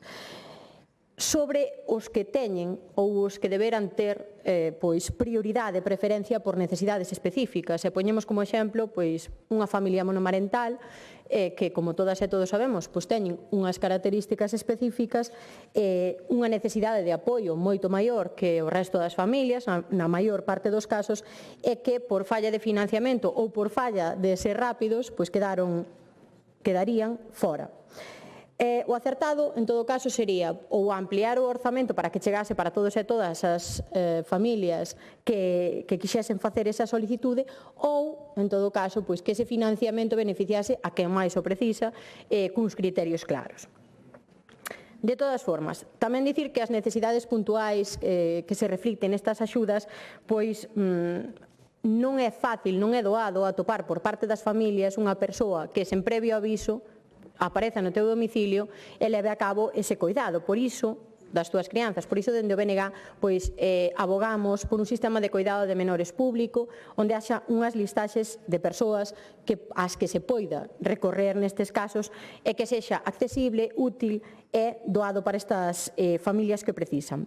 Pero, no entanto, abrindo un pouquiño máis o abano das políticas, das medidas de apoio á natalidade da Xunta de Galiza, a realidade é que os datos dos que se gaba e o Goberno galego non reflicten pois o que está a pasar e non son precisamente para presumir, aínda que dende o Goberno fagan constantemente. Nese abano de medidas de apoio á familia, pois temos, por exemplo, a escolarización infantil 03, unha escolarización da que constantemente presumen por unha porcentaxe precisamente de escolarización que, bueno, pois para benizarse, pero detrás desa porcentaxe a realidade é que non hai prazas para todas as crianzas que as precisan, non hai prazas para todas as familias e hai quen non accede. E en quen non accede, pois podemos poñer o exemplo, mire, pois de Oleiros, que ten preto de 40.000 habitantes e que ten 56 prazas 0-1 anos nas súas escolas infantís. Entón, bueno, eso de constantemente gratuito e universal perde un pouquiño de forza cando te vas aos datos. De todas formas, sabendo que tiñamos esa infradotación, hai que repetir que a Xunta de Galiza devolveu 22 millóns que estaban destinados á creación de prazas públicas de escola infantil porque pois non lle debía parecer que as precisábamos. Eses millóns que se devolveron, pois mire, solucionarían o problema que teñen en Vigo, en Coruña, en Lugo e en concellos pois como Culleredo, por exemplo, ou o concello de onde eu veño, que é Lalín. Non teñen ese recurso noutros concellos, aínda así devolvéronse eses millóns que precisábamos e iso pois é a súa responsabilidade. En todo caso, antes de nada, dicir que devolver eses millóns non é a responsabilidade de concellos infrafinanciados, infradotados de recursos que logo, a maiores de todos os gastos impropios que lles cargan, terían que atender unha escola infantil municipal que vostedes votan constantemente dende o Goberno en contra de xestionar por parte da Xunta de Galiza e que lle cargan a estes concellos. Con estes recursos, pois, dependeríamos menos da iniciativa privada, quizáis ese é precisamente o problema, que dependeríamos menos da iniciativa privada, onde pagamos por praza arredor de 300 euros de media, a comparanza coas prazas de escola infantil públicas que están sobre 100 euros e pois quedamos a do aquí que non é unha percepción do Bloque Nacionalista Galego. A eiva é real e a análise é dos números. Se das 32.100 aproximadamente prazas de escolarización infantil máis de 10.000 menos de 11.000 son prazas públicas, pois evidentemente se non chegamos ao 35% do total en prazas públicas temos un problema. E ese é o modelo que hai detrás dos datos, ese é o modelo que temos e que no que invertimos 32 millóns de euros anualmente en financiar prazas públicas de escolarización infantil en empresas privadas. 32 millóns de euros, mentre se rexeitan outros para crear prazas públicas. Non é esa a única eiva da escolarización. Temos a traballadoras que quedaron sen horas de programación, horas para titorías, horas para reunións con pais, e que se reduciron a 6 horas ao ano, 6 horas, repito, ao ano para facer a programación, porque evidentemente dende a Xunta de Galiza non se considera que isto sexa máis que un servizo de conciliación. O de educativo queda atrás. Non están tampouco contentas as traballadoras das escolas infantís privadas que veñen de manifestarse fai pouco por as súas condicións laborais e salariais, traballadoras que en moitos casos non chegan ao salario mínimo interprofesional, que cobran unha cousa ou outra dependendo da empresa para que traballen, con tarefas comparables e responsabilidades comparables. E esa precariedade, sentindo moito, pagámola todos e todas dende a Xunta de Galiza. Estas traballadoras teñen ratios que están sen modificar dende fai 20 anos, non sei quen de aquí podería atender e darlle xantar a 20 crianzas entre 2 e 3 anos, só unha persoa. hai que ser unha máquina. É prácticamente imposible o atender un só adulto a 8 crianzas menores dun ano. Iso é o que viven no seu sistema de conciliación. Iso, ou tamén temos o exemplo dos concellos infrafinanciados e que están mantendo a duras penas puntos de atención á infancia mentres o Goberno da Xunta de Galiza non aporta nin sequera o 25% do diñeiro que fai falta para mantelos abertos. Outros nos que non hai ningún tipo de recursos. A ver onde está esa gratuidade e esa universalidade do servizo, sobre todo onde está esa xustiza para as mulleres que son maioritariamente as traballadoras. Pero na precarización da Xunta de Galiza sobre os coidados, que se estende a todos os coidados, hai unha guinda para o pastel, que son as casas niño. As casas niño onde hai 100 titulares, máis de 100 titulares, a maior parte delas mulleres con condicións laborais e salariais lamentables, que teñen que traballar en moitos casos en 2 sitios á vez para poder ter unha vida digna, as que se lle marcan horarios, as que se lle marcan vacacións, as que se lle marcan festivos, as que se lle marcan absolutamente todas as condicións de traballo, como se presta o servizo, cando, e que só teñen un pagador. Se che marcan todas as condicións de traballo e só tes un pagador, a ver se adiviñan vostedes o que és. Pois unha falsa autónoma. Iso é o que és. Unha falsa autónoma a efectos laborais. E aínda lle molesta que protesten estas mulleres porque cobraron tarde, mal e arrastras, porque, ademais de ser un só pagador, é un mal pagador. En vez de pagar cando ten que pagar, pois paga un mes máis tarde, e aínda se enfadan porque protestan elas. Cos 29.500 euros que se lles ingresan, teñen que pagar o local, o gas, a luz, a auga, o IRPF, autónomos, transporte, combustible, pactar as vacacións cas familias, porque evidentemente non poden collelas cando queiran, e tampouco teñen dereito a días de asuntos propios. Non teñen dereito por non ter nin a enfermar. E fai un momentiño dicía unha compañeira da bancada do Partido Popular: os autónomos merecen respecto e certezas, excepto se eres titular dunha casa niño en Galiza. O resto dos autónomos serán entón. E este é un resumo rápido e remato da súa conciliación. Os números poden ser bons, pero se para que sexan bons hai que instaurar un sistema onde se precariza mulleres e onde se precariza coidados, igual temos que analizar un pouquiño máis polo miúdo eses números e valorar o que se está facendo dende a Xunta de Galiza. Nada máis e moitas grazas. Gracias.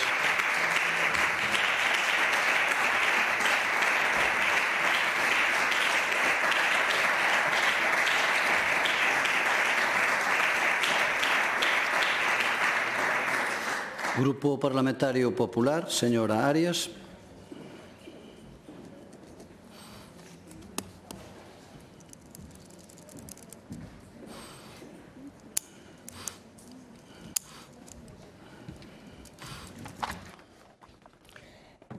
Grazas, presidente. Señorías, boa tarde. Ben, a señora Longueira veu aquí hoxe, como en cada pleno, a sacar esa pancarta que di «Soy social porque soy socialista». Eu non podo evitar que me recorde a esa outra que fixo tan tristemente famosa, o señor Ábalos, de «Soy feminista porque soy socialista». Esa misma que non hai que ir tan lexos como o señor Ábalos, senón que o mismo señor Tomé, ese socialista tan feminista, ten a pouca vergonza, os poucos escrúpulos de permanecer nunha alcaldía, atrincherado na alcaldía de Monforte, pese a estar denunciado e acusado pola Fiscalía de acoso sexual. E segue sendo alcalde grazas os votos do Partido Socialista, cómplice dun presunto acosador. o Partido Socialista e o Bloque Nacionalista Galego que usan eses votos de ese presunto acosador para poñer a unha muller de presidenta da Deputación de Lugo, a señora Carmela López, pero que siguen usando eses votos cada día. E o BNG non ten ningún reparo en tirar ao lixo a dignidade das mulleres a cambio de coches oficiais e de seguir nos seus despachos. Señorías,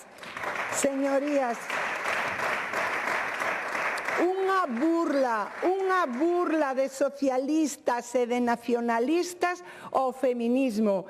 O feminismo é a todas as mulleres, teñan a idade que teñan, vivan donde vivan e voten a quen voten. Feminismo de pacotilla, unha burla que, señorías, é casi similar a que hoxe veñen aquí falando de que si en Galicia non se apoia a conciliación, non se apoian os servicios sociais en xeral e aqueles que falan da conciliación das mulleres. E dícenno os socialistas que, apoiados polo Bloque Nacionalista Galego, convertiron a España na segundo país de toda Europa donde os nenos teñen máis risco de pobreza despois de Bulgaria.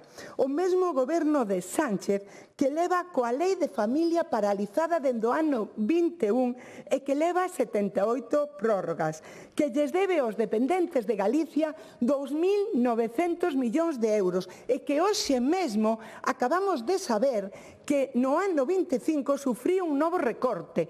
No 23 eran 40% que nos pagaban, no 24 35%, no 25 32%.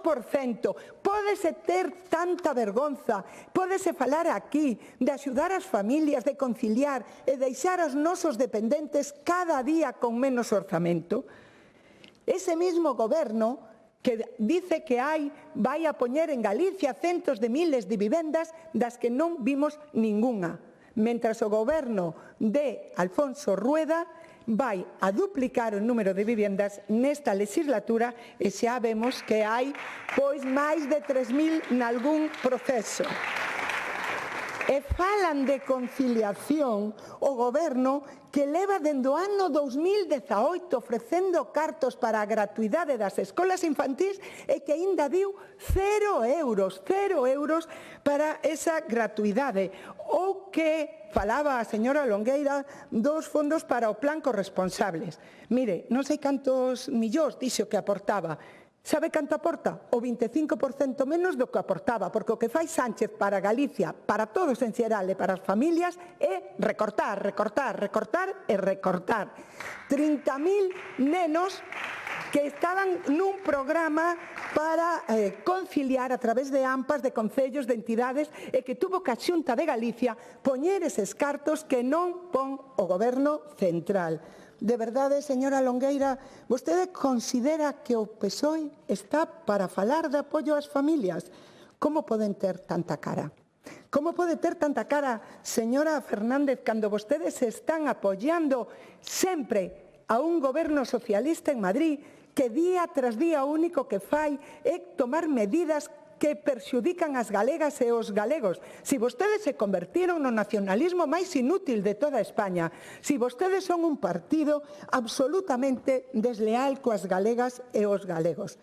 Pero que mire, señora Longueiras, vostede veo aquí con datos do bono Concilia que non son reais. Todas as familias compiten en igualdade de condicións á hora de acceder ao bono Concilia.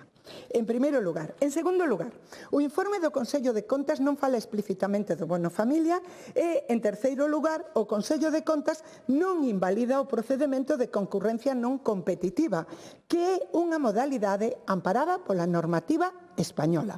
O que di o Consello de Contas é que ten que haber un período entre que sale a publicación e se empezan a facer pois as reservas. En no caso do bono Concilia diuse por doble vía. En primeiro lugar, porque foi o día 4 de setembro cando se publicaban no DOGA as medidas e ata o día 8 non se podían solicitar. Pero que ademais todas as familias o sabían xa, porque o día 11 de agosto nunha visita a Padrón a conselleira xa anunciaba que se poderían empezar a recibir esas axudas o día 8 de setembro, un mes despois. É claro que se poderán mellorar as cousas. De feito, estánse mellorando e cambiando, escoitando as familias dende o ano 2016 que se puxeron en marcha. Ahora mesmo ampliouse a idade, ampliouse tamén as accións que se poden subvencionar e ampliouse tamén o apoio ás familias máis vulnerables, as numerosas, as monoparentais, as acolledoras e vítimas de violencia de xénero que non teñen que pagar nada. Apoio a esas familias de especial consideración. E miren, vostedes, señora Longueira, e tamén a señora Fernández, poden vir aquí, coller un dedo, intentar tapar o sol, a ver se así empeza a chover. Pero mire, por moito que vostedes intenten tapar ese sol, os galegos siguen vendo o sol, porque o certo é que Galicia é a comunidade española con máis apoio ás familias e máis apoio á conciliación. E esos son datos. Mire, recursos para a conciliación. Resulta que Galicia é a comunidade, a primeira comunidade que tuvo escolas infantís gratis para todas as escolas, para todas as familias e a que ten a maior taxa de cobertura. A señora Fernández non está de acordo, parecelle pouco, pero que aquí hai o 65%, 15 puntos por enriba de a media española. Por terceiro ano consecutivos somos a comunidade con maior prazas de escolas infantís de 0 a 3 anos. E vostedes, onde están? Onde está o PSOE? Onde está o Bloque exixindo o PSOE que nos pague esa financiación, esa cofinanciación para a gratuidade que dende o ano 2018 leva todos os anos, cada pouco, pois anunciando o señor Sánchez? Galicia é a única comunidade coa educación gratis dende que un neno nena nace hasta que sale da universidade. E as casas niño, xa sei, o Bloque e o PSOE sempre queren defender o rural, pero logo cada vez que ven unha iniciativa para o rural votan en contra. Foi o que pasou coas casas niño. Díganlle vostedes a eses pais, a esas nais que viven no rural, que teñen así a posibilidade de ter un recurso de conciliación que noutro sitio non terían e de outra maneira non terían un recurso innovador en todo España que, como digo, hai xa máis de 100 neste momento totalmente gratis, que son un recurso de conciliación que crean emprego, que fixan poboación no rural, pero que o PSOE e o Bloque non lles parecen ben. Bono Concilia, tarxeta benvida, a primeira lei de impulso demográfica que, claro, tampouco iban a aprobar o Bloque e o Partido Socialista tratándose dunha lei que pon en marcha o Partido Popular. Miren, señora Longueira, señora Fernández, as políticas sociais non se fan escribindo nunha pancarta as necesidades nin as medidas. As políticas sociais fanse con orzamentos. E o certo é que en Galicia cada ano aprobamos os orzamentos. O orzamento máis social da historia este ano. 3 de cada 4 euros adicados a políticas sociais. En España, que toda a legislatura sin ter nin siquiera un orzamento. Sin orzamento non se fan medidas, sin orzamento non hai conciliación e sin orzamento non hai políticas de familia. Gracias. Nada máis e moitas gracias.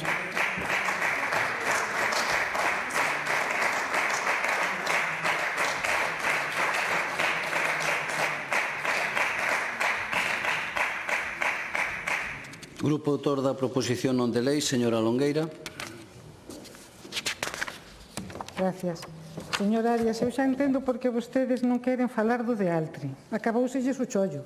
Que a cantidade de pasta de papel que gastan aquí cada vez que veñen con un cartel, todos os días, a os que lles escriben os textos e os que lles fan os carteles, xa os teñen aquí cartel tras cartel, cartel tras cartel. Non me extraña que teñan oculto de Altri, porque era un negociacio con o que gastan vostedes en papel.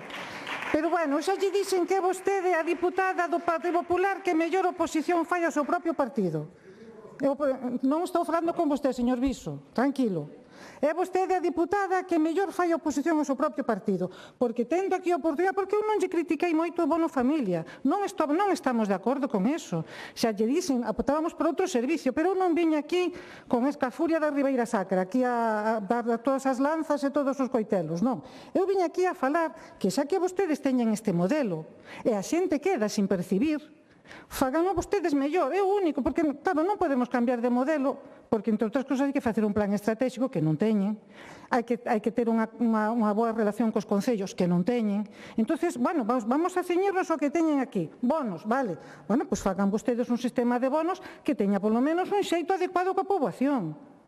É que a xente non se quede sen percibilo, porque o que menos recursos ten, non me refiro a recursos económicos, que tamén, o que menos recursos sociais ten é o que máis tarde vai chegar ali e non vai a saber solicitalo e ten certos problemas. E hai moita xente que queda sin eles, posiblemente desde familias monomarentais a outra moita xente vulnerable. Evidentemente que quedan. E, ademais, xa dixen aquí unha vez, o Partido Socialista non ten un materialismo reduccionista. Os vulnerables, as familias vulnerables, teñen que ser tamén capaces de entrar na vida cotidiana e na vida de todo o que ten a haber unha integración, posiblemente tamén cos bonos Concilia. Entonces, todo forma parte dun entramado que vostedes teñen deseñado a súa medida, pois fáganlo ben. É o único que lle podemos a pedir aquí, fáganlo ben. Non viñen aquí a criticar o bono familia. Insisto, non estamos de acordo. Só lle dicen que o convertiron nun bingo de sobremesa. O primeiro que chega leva o premio. E non se trata deso. Non se trata deso. Se trata de ser xustos cos que menos teñen. E mire, veu usted, gracias ao Bloque Nacionalista polo apoio nesta proposición, e ven usted a falar aquí da reducción que se fixo, porque efectivamente se fixo unha reducción con todos os responsables, do 25%, sí, pero eu lle digo que na partida 312G, apoio á conciliación da vida laboral e persoal e outros servizos de protección do ano 2024, como xa yo recordou aquí a miña compañeira Paloma Castro, tiñan vostedes un orzamento de 10 millóns, o cual só executaron o 79%, quedaron sin executar 2.193.000, que foron os que lle quitaron a través do programa corresponsable, porque non son capaces de xestionalo. Simplemente con eso xa tiña vostede que estar calada. Si, enseño o papel que quere, que xa sei que de papel sabe moito. Vostedes deixaron sin executar máis dun 25%, que foi o que lle quitaron, por unha razón moi concreta que se falou aquí. Esperemos que este ano 26 isto se volva outra vez a implementar sin maior problema, pero aprendan vostedes a xestionar e non deixe sin facelo. E despois, outra cuestión que falaba sobre os 22 millóns de escolas infantís, que cada vez que o decimos aquí, vostedes miran para Cuenca e outro para Toledo, porque non vai con ustedes esa cuestión, pero é verdad, rexeitaron 22 millóns porque non se adapta al modelo. Sigo sin saber cal é o modelo. O modelo é, demoslle cartos ás privadas, porque así nos evitamos mantementos e nos evitamos todo o demais. Non lle dé a cabeza que é así. E, por certo, o bono Concilia, igual que outras políticas, están feitas para incentivar a natalidade, evidentemente, dentro de medidas moi complexas. Pero unha delas, Galicia está perdendo poboación en nacementos. Sí, mira, nacen menos e nos vamos máis. Así que tan pioneiros, sí, hombre, a última enquisa daba eso. Bueno, pois yo leo aquí, se que vostede non o cree, para non estar perdendo tempo con actos que total. A semana pasada coñecíamos que Galicia tiña unha cifra onde se baixaba, se aumentaban os falecementos e baixaba a natalidade. Entonces, perdemos poboación nese sentido, mantemos a poboación gracias á población migrante, pero baixan os nacementos. E ademais baixa a xente. Entonces, tan pioneiros, remato agora, tan pioneiros non podemos ser, porque somos menos e nos vamos máis. Entonces, eu creo que é cuestión de facer replanteamentos de políticas complexas que teñan resultados eficaces. E o que fan vostedes son parches para decir que fan, e non é verdad. Entonces, eu sinto moito que veña usted aquí con esa furia que en ningún momento o Partido Socialista veu aquí a confrontar, veu a mellorar. E sería unha pena que non o fixeron. Gracias, señora Longueira. Gracias.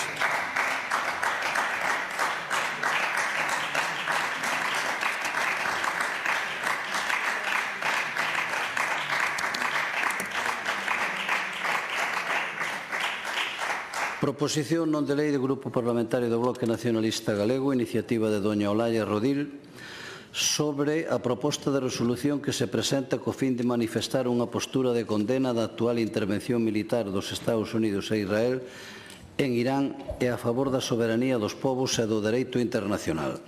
A esta proposición non se presentaron emendas. Para formulala ten a palabra a señora Rodil. Vale, grazas, presidente. Boa tarde a todas e a todos. Hoxe, desde o BNG, traemos unha iniciativa que parte do sentir maioritario do pobo galego diante do contexto internacional no que nos atopamos. A xente deste país, as galegas e os galegos, somos xente de paz. Un pobo solidario e internacionalista que sente como propio o sufrimento dos demais povos do mundo. Un pobo que sufrimos, que sofre, cando vemos as arrepiantes imaxes do xenocidio cometido polo Estado de Israel contra o pobo palestino ou, máis recentemente, diante dos bombardeos levados a cabo polos Estados Unidos e Israel contra Irán e o Líbano. Un ataque militar que supón un novo acto de agresión contra a poboación civil que leva milleiros de persoas asasinadas, que ameaza a estabilidade de todo o Medio Oriente e supón unha nova e gravísima vulneración á soberanía dos povos, ao dereito internacional e á Carta das Nacións Unidas.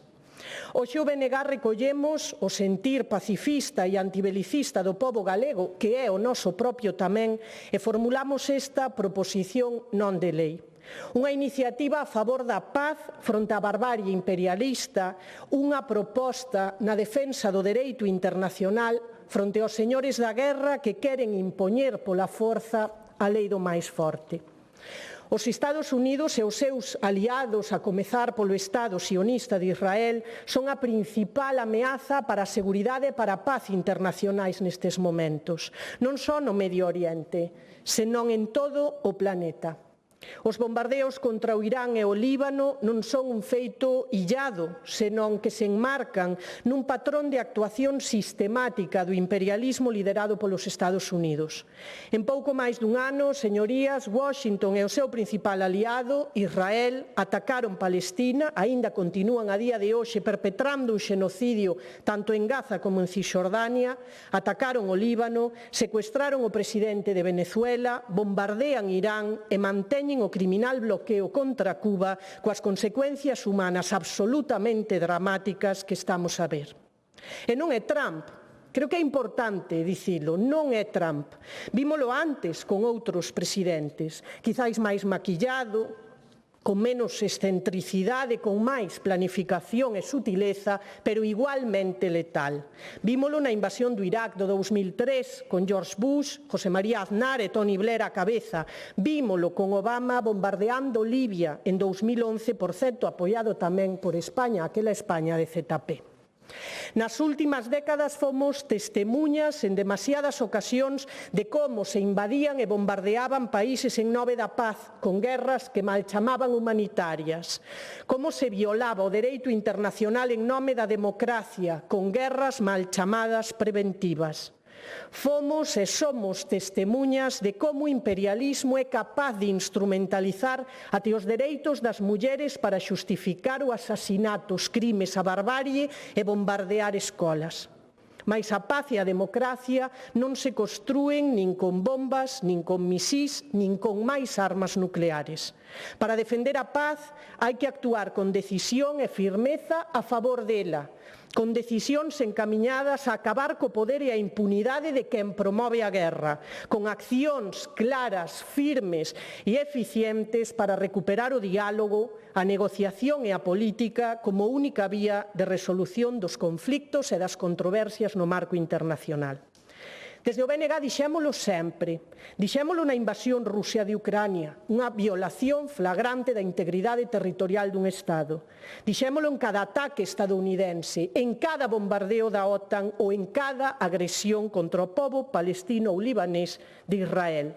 Dixémolo sempre e volvemos dicilo agora. Hoxe, señorías, queremos que este Parlamento exprese a súa firme condena á agresión militar inxustificada e contraria ao dereito internacional contra Irán e a criminal política imperialista dos Estados Unidos e dos seus aliados.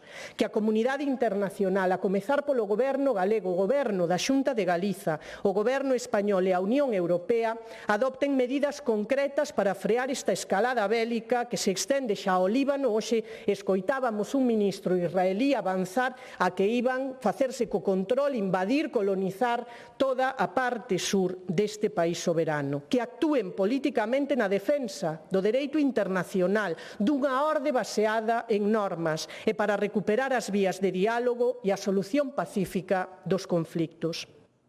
Fronte á barbarie, a violencia e a impunidade que nos asolaga, é esencial alzar a voz para defender o respeto aos principios de soberanía, de igualdade soberana dos Estados, o principio de integridade territorial, a libre determinación dos povos e a non inxerencia nos asuntos internos de calquera Estado, a base que sostén o dereito internacional público desde a Segunda Guerra Mundial.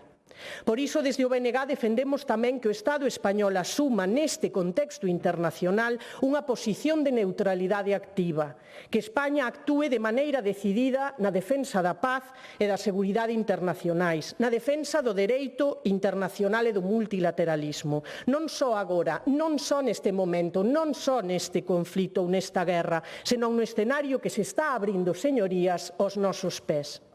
E para iso é necesaria a saída do Estado español da OTAN e o peche das bases militares que os Estados Unidos teñen, como noutros moitos centos de países do mundo, tamén en territorio español. Esas bases e a integración dos Estados que compoñen a OTAN constitúen a peza chave do poder e da hexemonía militar dos Estados Unidos, porque amplían e amplifican a súa capacidade de ataque non de defensa. Os Estados Unidos e a OTAN nunca se defenderon de nada. Expande e proxecta o seu poder para enriquecerse a conta e a costa dos recursos doutros povos e manter así a súa hexemonía, mesmo cando está nun dos maiores momentos de febleza. Señorías, o que estamos vendo pola tele é como os Estados Unidos e Israel pretenden enterrar a orde internacional que rexeu o mundo desde despois da Segunda Guerra Mundial e arrastrar o conxunto da humanidade a unha nova orde na que se impoña a lei do máis forte. Nese lapso no que estamos, onde o vello non acaba de morrer e o novo non acaba de nacer, o que vemos, o que ven as galegas e os galegos son os monstros. Uns monstros que non se paran só pronunciando nunha rolda de prensa 4 palabras, senón que urxen decisións políticas claras a favor da paz, que é o que defendemos hoxe nesta iniciativa, na que agardamos contar co apoio unánime desta Cámara, o Bloque Nacionalista Galego. De momento, máis nada. Moitas gracias.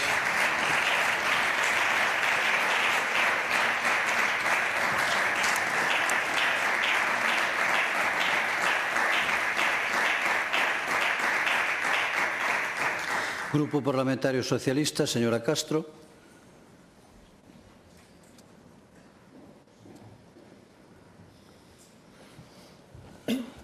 Grazas, presidente. Boa tarde a todos e a todas. Remataba a súa intervención a voceira do BNG falando de como víamos na tele esa película que parecía de ficción, e a realidade é que se hai 6 anos nos dixeran a situación na que se ia topar o panorama o contexto internacional no ano 2026, pensaríamos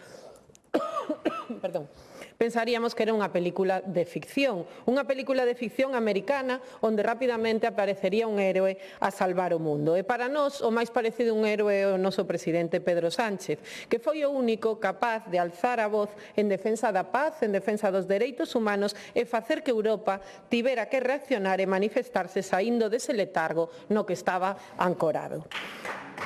Esa postura do goberno de Pedro Sánchez que lonxe de ser irónica o que é coherente cos principios e valores cos que se constitúe a Unión Europea e a defensa dos dereitos que aseguraron o período de paz mundial máis longo da nosa historia. Pero é que ademais é unha postura que sostén maioritariamente a cidadanía galega, a cidadanía española, como así o confirman os datos demoscópicos, e a postura en favor da paz e non da guerra. A postura que sempre mantivo, ademais, a cidadanía, aínda que outros gobernos como o de Aznar non os escoitaran, e refírome á guerra de Irak no ano 2003, hai 23 anos. Unha guerra tamén ilegal, que causou unha morte de 300.000 persoas, a maioría civís, anos de inestabilidade económica e un profundo debilitamento da orden internacional. Non aprenden nada algúns líderes políticos, é unha mágoa. E o PP, que é o do non a todo, non a suba de pensións, non ao salario mínimo interprofesional, non as leis que recoñecen dereitos ás persoas, é unha pena que non diga tamén claramente non á guerra. Unha guerra que nos vai custar, ademais, aos españois e as españolas, xa de primeiras 5.000 millóns de euros, que é o primeiro paquete de axudas que habilitou o goberno. Diñeiro que podería destinarse a vivenda, a becas, a sanidade ou a dependencia, e que se vai empregar en protexer dos efectos desta guerra ao tecido productivo, ao campo, ás pymes e ás industrias. E ante isto non pode haber partidos políticos que se poñan de perfil, porque terán entonces que explicar como eses 5.000 millóns de euros sairán dos nosos impostos para protexer o tecido productivo e as persoas máis vulnerables. E por outra banda, só compre ter tamén un mínimo de empatía para ter unha postura contundente ante isto. Únicamente con ver os milleiros de desplazados en Oriente, a situación que están a vivir os habitantes de Gaza ou Cisjordania, ou as mortes civís inocentes nos ataques a Irán ou ao Líbano. En definitiva, o custo de vidas inocentes que esta decisión unilateral está a provocar. E miren, no ano 2003, cando Estados Unidos nos pretendía colar esa bola das armas de destrucción masiva, o ministro de Exteriores francés, Dominique Villepin, pronunciou un discurso no seno de Nacións Unidas no que, en definitiva, dicía e defendía que a dignidade europea non era compatible coa guerra. Un ministro de dereita francesa. Ben, hoxe impensable, non que alguén da dereita poda pronunciarse así. E hoxe Pedro Sánchez é o que bandera isto, e iso fai que como española eu estea orgullosa. Como dicía ao inicio da miña intervención, que non hai máis que manter a coherencia coa postura que España leva dende hai 5 anos en relación ás decisións unilaterais que están a tomar determinados países. E refírome a Putin con Ucraína, Netanyahu en Israel e agora que se suma Trump con Irán, non? Por iso nós propoñemos que unha emenda ou unha posible transacción para mudar ese apartado 1 da iniciativa, porque cando se trata de vulneración da soberanía dos povos ou de sacrificar vidas humanas non se pode ser selectivo. Por iso creemos que hai que incluir neste rexeitamento que se condenen todas as agresións militares injustificadas e contrarias ao dereito internacional, nomeadamente a agresión contra Irán, así como a criminal política imperialista da guerra e da inxerencia que practican os Estados Unidos.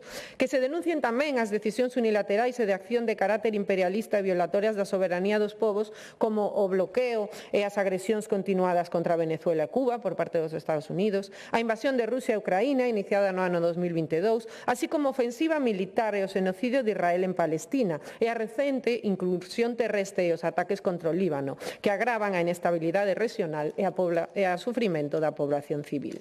Creo que esta é a postura española, esta é a postura do goberno español, a defensa da legalidade internacional que implica o respeto, a integridade territorial e a soberanía nacional. E por iso cóstame moito entender por que nesta iniciativa o Bloque Nacionalista Galego mete no mesmo saco o goberno de España, no? Que, por exemplo, a Unión Europea, que está nun vaivén de discursos, xa vimos a semana pasada a von der Leyen co seu discurso que tivo que desdecirse o día seguinte volver aos principios da Carta de Nacións Unidas e do Dereito Internacional, ou no mesmo paquete que moitos países da comunidade internacional, que parece que non vai con eles o tema, non? Igual era máis fácil que dende a iniciativa pediranlle a condena directamente ao Partido Popular, que tamén leva varias semanas dando tumbos, non? Primeiro Feijóo dixo que antes del derecho internacional están los derechos humanos, como se non foran intrínsecos. Despois Rueda suavizou isto e intentou desmarcarse, pero xa chegou Aznar, ademais xusto día do 23 aniversario do 11M, e puxo a guinda e dixo: España tiene que cooperar con Estados Unidos en Oriente Próximo y apoyar el ataque de Irán. Co fácil que tería sido pedir perdón aproveitando ese día, non?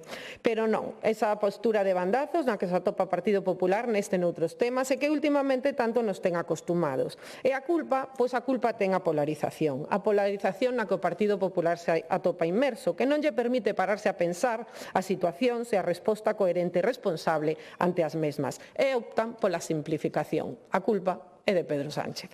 En relación ao que peticionan nos puntos 2 e 3 da iniciativa, a situación económica xerada por esta guerra demostra a necesidade que temos tanto en Europa como en España de ter unha autonomía enerxética para ser libres. Creo que, ademais, Galicia e España temos unhas condicións óptimas para isto.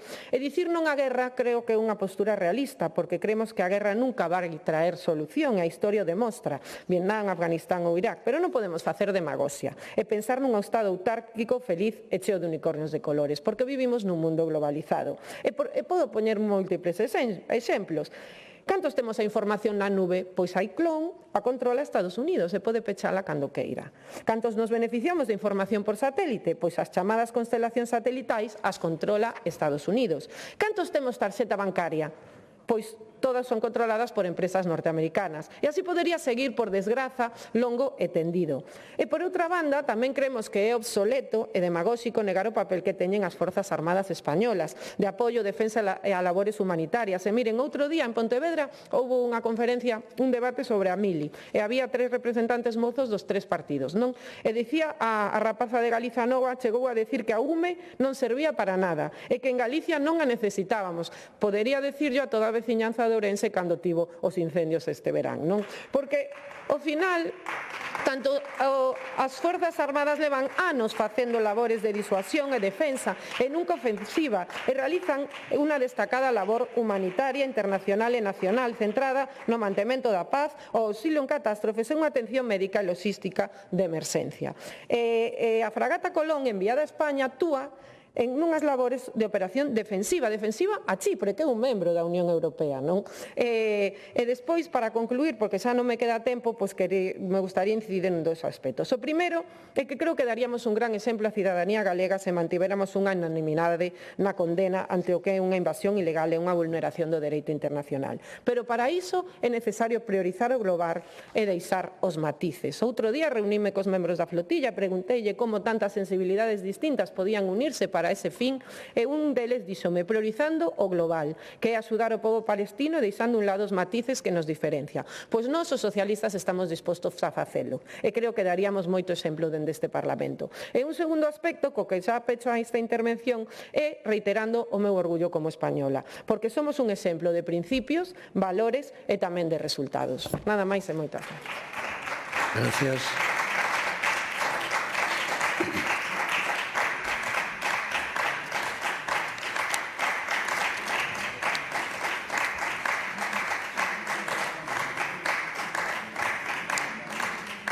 Grupo Parlamentario Popular, señora Varela Fernández.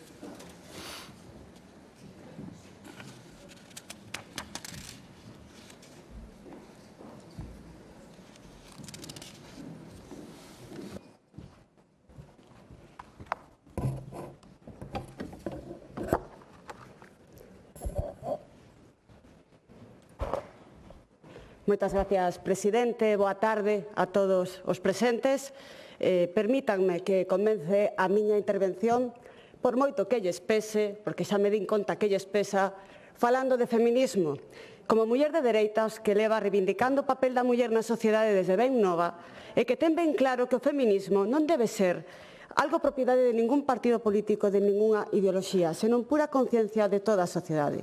Síntome afortunada porque nací nun país cunha constitución que, aunque moitos lles parezca obsoleta, porque ten case 50 anos e a outros non lles gusta, protexe precisamente a igualdade de dereitos e oportunidades de todos, independentemente do xénero, nun artigo considerado como dereito fundamental.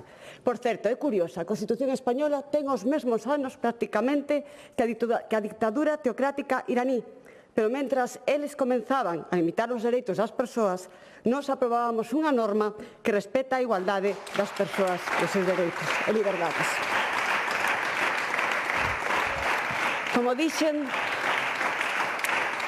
Non ocorre o mesmo no país no que se centra esta iniciativa, nin noutros moitos que defende o Bloque Nacionalista Galego. É curioso, defenden moitas culturas que vulneran os dereitos das mulleres. Pero, bueno, é bastante hipócrita as actitudes que están tendo últimamente tanto o Partido Socialista como o Bloque. Tamén, por exemplo, moi cerca, na provincia de Lugo, na Deputación, no meu concello, no Forte de Lemos, vemos como miran para outro lado mentras se están producindo cousas inéditas no meu concello, como que haya unha querela dunha fiscalía dun delito, dun presunto delito de acoso sexual contra o alcalde e se sigan mirando a outro lado con esa tibieza tan absoluta. Señor Bouza non está, pero hoxe falou con moita contundencia de actitudes machistas e lle recomendo que vexa precisamente os plenos da Deputación do señor Tomé da Corporación Municipal. Agora está máis comedido, pero recomendo que vexa como trataba as mulleres. Polo visto, temos todavía que avanzar moito, non só nos os da dereita, non? Xa se ve que todos temos todavía que avanzar. Pero máis teñen que avanzar en países como Irán, como moito máis. Recomendolles tamén a lectura dun artigo no blog da páxina de España da Amnistía Internacional. É un escrito de Adela Alcaraz, coordinadora da estrutura de traballo sobre Irán en Amnistía Internacional de España. Voulles ler os dous textos co que comeza o blog e cita textualmente: imagina que eres unha mujer con unha vida relativamente normal. Vas al trabajo, quedas con amistades, publicas selfies, pero antes de salir debes comprobar si llevas el pelo cubierto y brazos y piernas tapados. De no hacerlo, podría ser detenida, torturada o azotada por no cumplir el estricto código indumentario que impone el Estado iraní.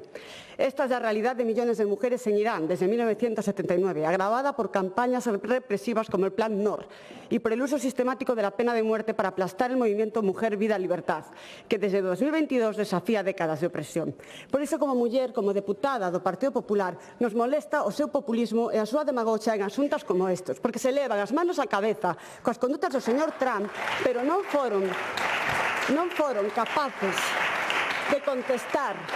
Señores do BNG, non foron capaces de contestar ou de ofrecer unha alternativa a unha declaración institucional que lle propuxemos desde o Grupo Parlamentario Popular o pasado 27 de xaneiro precisamente para condenar o réxime autocrático iraní que vulnera os dereitos constantemente das persoas e das mulleres. O Partido Popular non ten problema en condenar públicamente aquelas respostas bélicas desmedidas. Fixémolo co Estado de Israel tras os atentados de outubro de 2023 dos que non lles gusta falar, pero nós sí que fomos capaces de condenar esa resposta bélica desmedida. O Grupo Parlamentario amosa a súa preocupación constantemente pola situación do Oriente Medio, en particular no que respecta aos conflitos que ameazan a poboación civil. Este grupo está a favor da vía diplomática para a resolución de conflitos, acorde ao dereito internacional e desexa un pronto alto fogo entre os países involucrados, tal e como di tamén o Consello Europeo. Nós somos capaces tamén de decir non á guerra. Quen está a favor da guerra realmente? Ninguén está a favor da guerra. Ninguén. Europa non está a favor da guerra. Vostedes agora, señora Rodil, sorprendentemente parece que quere condenar a Rusia, pero en marzo de 2022 o BNG impediu que o Parlamento galego aprobase unha declaración institucional en apoio de Ucraína en contra da invasión rusa, negándose a condenar a Putin. E agora veñen dicindo que condenan a Rusia. Pero en que quedamos? Como xa lle dixen, ademais, noutras ocasións, nin palabra de condena dos milleiros de represalias do réxime de Maduro en Venezuela, de éxodo masivo que hai de venezolanos que vivimos na nosa comunidade autónoma pola dictadura de Maduro. Pero, eso sí, en canto ven Trump e parece que detén o señor Maduro, botámonos as mans ás cabezas e a súa xefa de filas tarda nada en sair cun comunicado. Mire, dixo o señor Sánchez hoxe, polo visto, que quen incendia, que non se pode apoiar a quen incendia logo queixarse dos efectos do fume. Pero quen incendia realmente? Non serán quen incendian os que están con dictaduras nos seus países como Venezuela, Cuba e mesmo Irán, vulnerando os dereitos das persoas, encarcelándoas, torturándoas por non compartir a súa ideoloxía, por el amor de Deus. Europa non quere a guerra, nin Europa nin nós. Non só polas mortes dos civis inocentes que existen nas guerras, que sen dúbida é o máis importante, senón tamén polas consecuencias económicas que veñen vostedes de relatar. Agora ben, ningún país europeo, salvo España, obstaculizou o uso das súas bases a Estados Unidos. Vostedes, señorías socialistas, utilizan non a guerra como un eslogan populista, falso e manipulador. España está implicada nas operaciones militares de varias maneiras. E, de feito, Vigo vai presumir de desfile de Forzas Armadas próximamente. Nós somos coherentes, e somos coherentes, ademais, precisamente coas conclusións do Consello Europeo sobre o Oriente Próximo. Somos coherentes realmente co que din. Defendemos os dereitos humanos que están primeiro de nada. Defendemos o respeto do Estado de Dereito, incluindo o dereito internacional. Pero unha brutal dictadura como a de Irán non pode delegar o dereito internacional na súa defensa. Iso pode facer Groenlandia, iso pode facer Ucrania, pero non pode servir de coartada aos tiranos. É vergoñoso que vengan aquí presumindo de Pedro Sánchez de que lidera nada, cando grupos como Hamás, Hezbollah, os Hutís e o propio réximen de Irán o felicitan. Por favor, o Partido Popular condena absolutamente a ditadura teocrática iraniana, que é o que deberían facer vostedes que non fixeron en ninguna das súas intervencións. En ninguna das súas intervencións. Levan 50 anos de represión. Asesinaron a máis de 30.000 persoas durante o mes de xaneiro. As mulleres especialmente perseguidas, como acabo de relatar, pero parece que lles molesta que falemos dos dereitos das mulleres. Desestabiliza Oriente Medio directamente a través dos seus satélites. Desenvolve un programa nuclear e balístico que é unha ameaza á seguridade regional e global. Exportou o terrorismo, incluso a Europa, a América, apoia a Rusia na guerra en Ucrania.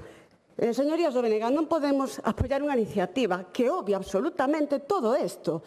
É parcial e falta de ecuanimidade, como todo o que traen, dando unha visión absolutamente parcial deste contexto no que se produce o ataque conxunto de Estados Unidos a Israel e Irán.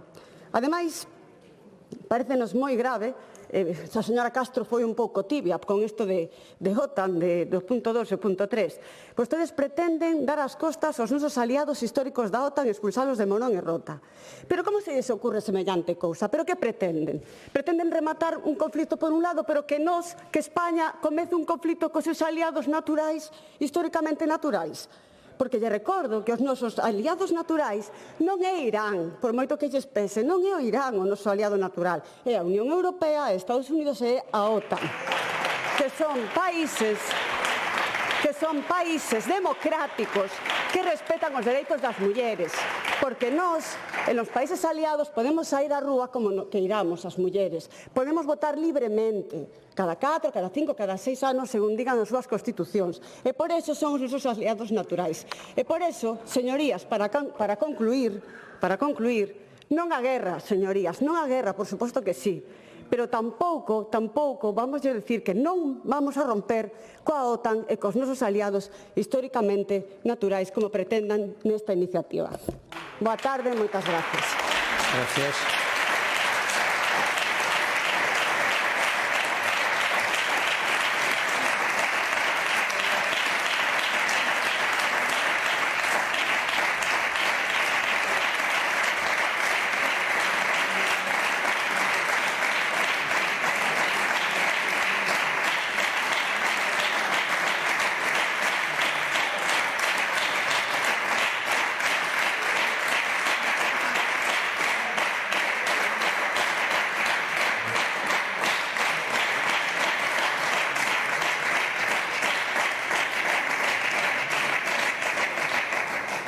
Grupo autor da proposición non de lei, señora Rodil. Grazas, presidente. Eu voume escandalizada absolutamente, porque o Partido Popular é peor que o de Aznar no ano 2003, señora Varela. É dicir, o dereito internacional é algo que se aplica a carta nos países que lle gustan ao Partido Popular. E ao resto do mundo nin hai dereitos, nin hai liberdades, nin hai garantías, nin paz, nin dereito sequera a vivir, señora Varela. Se lle importase algo ao Partido Popular aos dereitos das mulleres, deixen de manosear os dereitos das mulleres para xustificar bombardeos, deixen de usar os dereitos das mulleres para xustificar bombardeos. Digo eu que o Partido Popular estaría pedindo que bombardeen Arabia Saudí saudita e la dinastía wahabista. Poden votar as mulleres aí, señora Varela. Un dereito e unha liberdade en Arabia Saudita coa que compadrea o Partido Popular e os Estados Unidos que dá gloria velos. Están matando xente. Digo por non perder a perspectiva do que estamos falando. Están matando xente, están bombardeando un país, están masacrando a poboación civil, están invadindo e ocupando o Líbano, debe estar Hamás allí, bueno, todo el mundo. Están practicando un xenocidio en Palestina e o Partido Popular ven aquí a xustificar eses bombardeos, esa ocupación, esa invasión, a violación do dereito internacional e dos dereitos humanos porque non le gusta el gobierno de los ayatolás.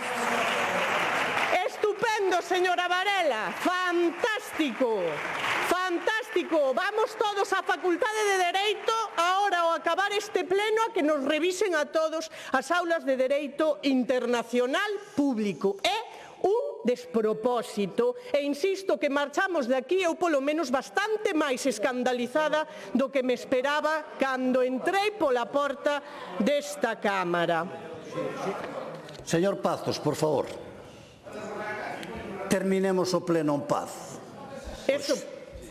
Terminemos o pleno en paz. Terminemos o pleno en paz e estemos á altura das circunstancias e dos tempos que nos tocou vivir, señorías. O Partido Popular nin está do lado correcto da historia, nin está do lado correcto da historia, nin moito menos do lado do sentir maioritario do pobo galego. Vostedes, señorías, tamén lle digo, non me sorprende o máis mínimo, marcho escandalizada, tampouco traía moita gran expectativa. Non me esperaba nada menos de quen se negou a condenar neste Parlamento xenocidio cometido polo Estado de Israel contra o pobo palestino que non lo veían e eso que non lo retransmitían a todos pola tele, polas redes sociais e ata o denunciou a ONU. Recibiron o alto representante diplomático dese Estado de Israel mentras resoaban as bombas e o xenocidio en Gaza e Cisxordania. E agora, señora Varela, señorías do Partido Popular, veñen aquí a aplaudir cas orellas e a facer seguidismo do trumpismo, do imperialismo e das agresións que violan o dereito internacional no Irán, no Líbano, no Medio Oriente, en Venezuela. Pero vostede como me pode comparar, de verdade, que haxa un proceso electoral que lle pareza a vostede máis ou menos garantista, con que se secuestre un presidente e o leven a outro país. Pero en que mundo vivimos? Na lei da selva, na lei do máis forte, donde non hai normas, donde non hai dereitos, donde non hai un marco xurídico o que nos poidamos a ter, é un absoluto escándalo. O dereito internacional opera en todos os países do mundo, independentemente de si che gusta o réxime que existe neles ou non. Estamos condenados á barbarie, si apoiamos, amparamos ou calamos diante das atrocidades que se están cometendo por parte dos Estados Unidos e Israel. Gracias. Eu digolle unha cousa e con isto remato, señor presidente. Gracias. Co tempo ninguén se vai acordar nin de vostede, señora Varela, nin de min, nin das persoas que estamos aquí. Probablemente non se acorde co tempo, ninguén, nin sequera deste debate nesta Cámara. O que non vai perdonar a historia é quen aplaudiu, é quen jaleou, é que consentiu, é quen calou diante da barbarie sionista imperialista. Cando lle den ao botón, pregúntense do lado de quen queren quedar vostedes cando pase esa historia. Gracias, señora Rodríguez.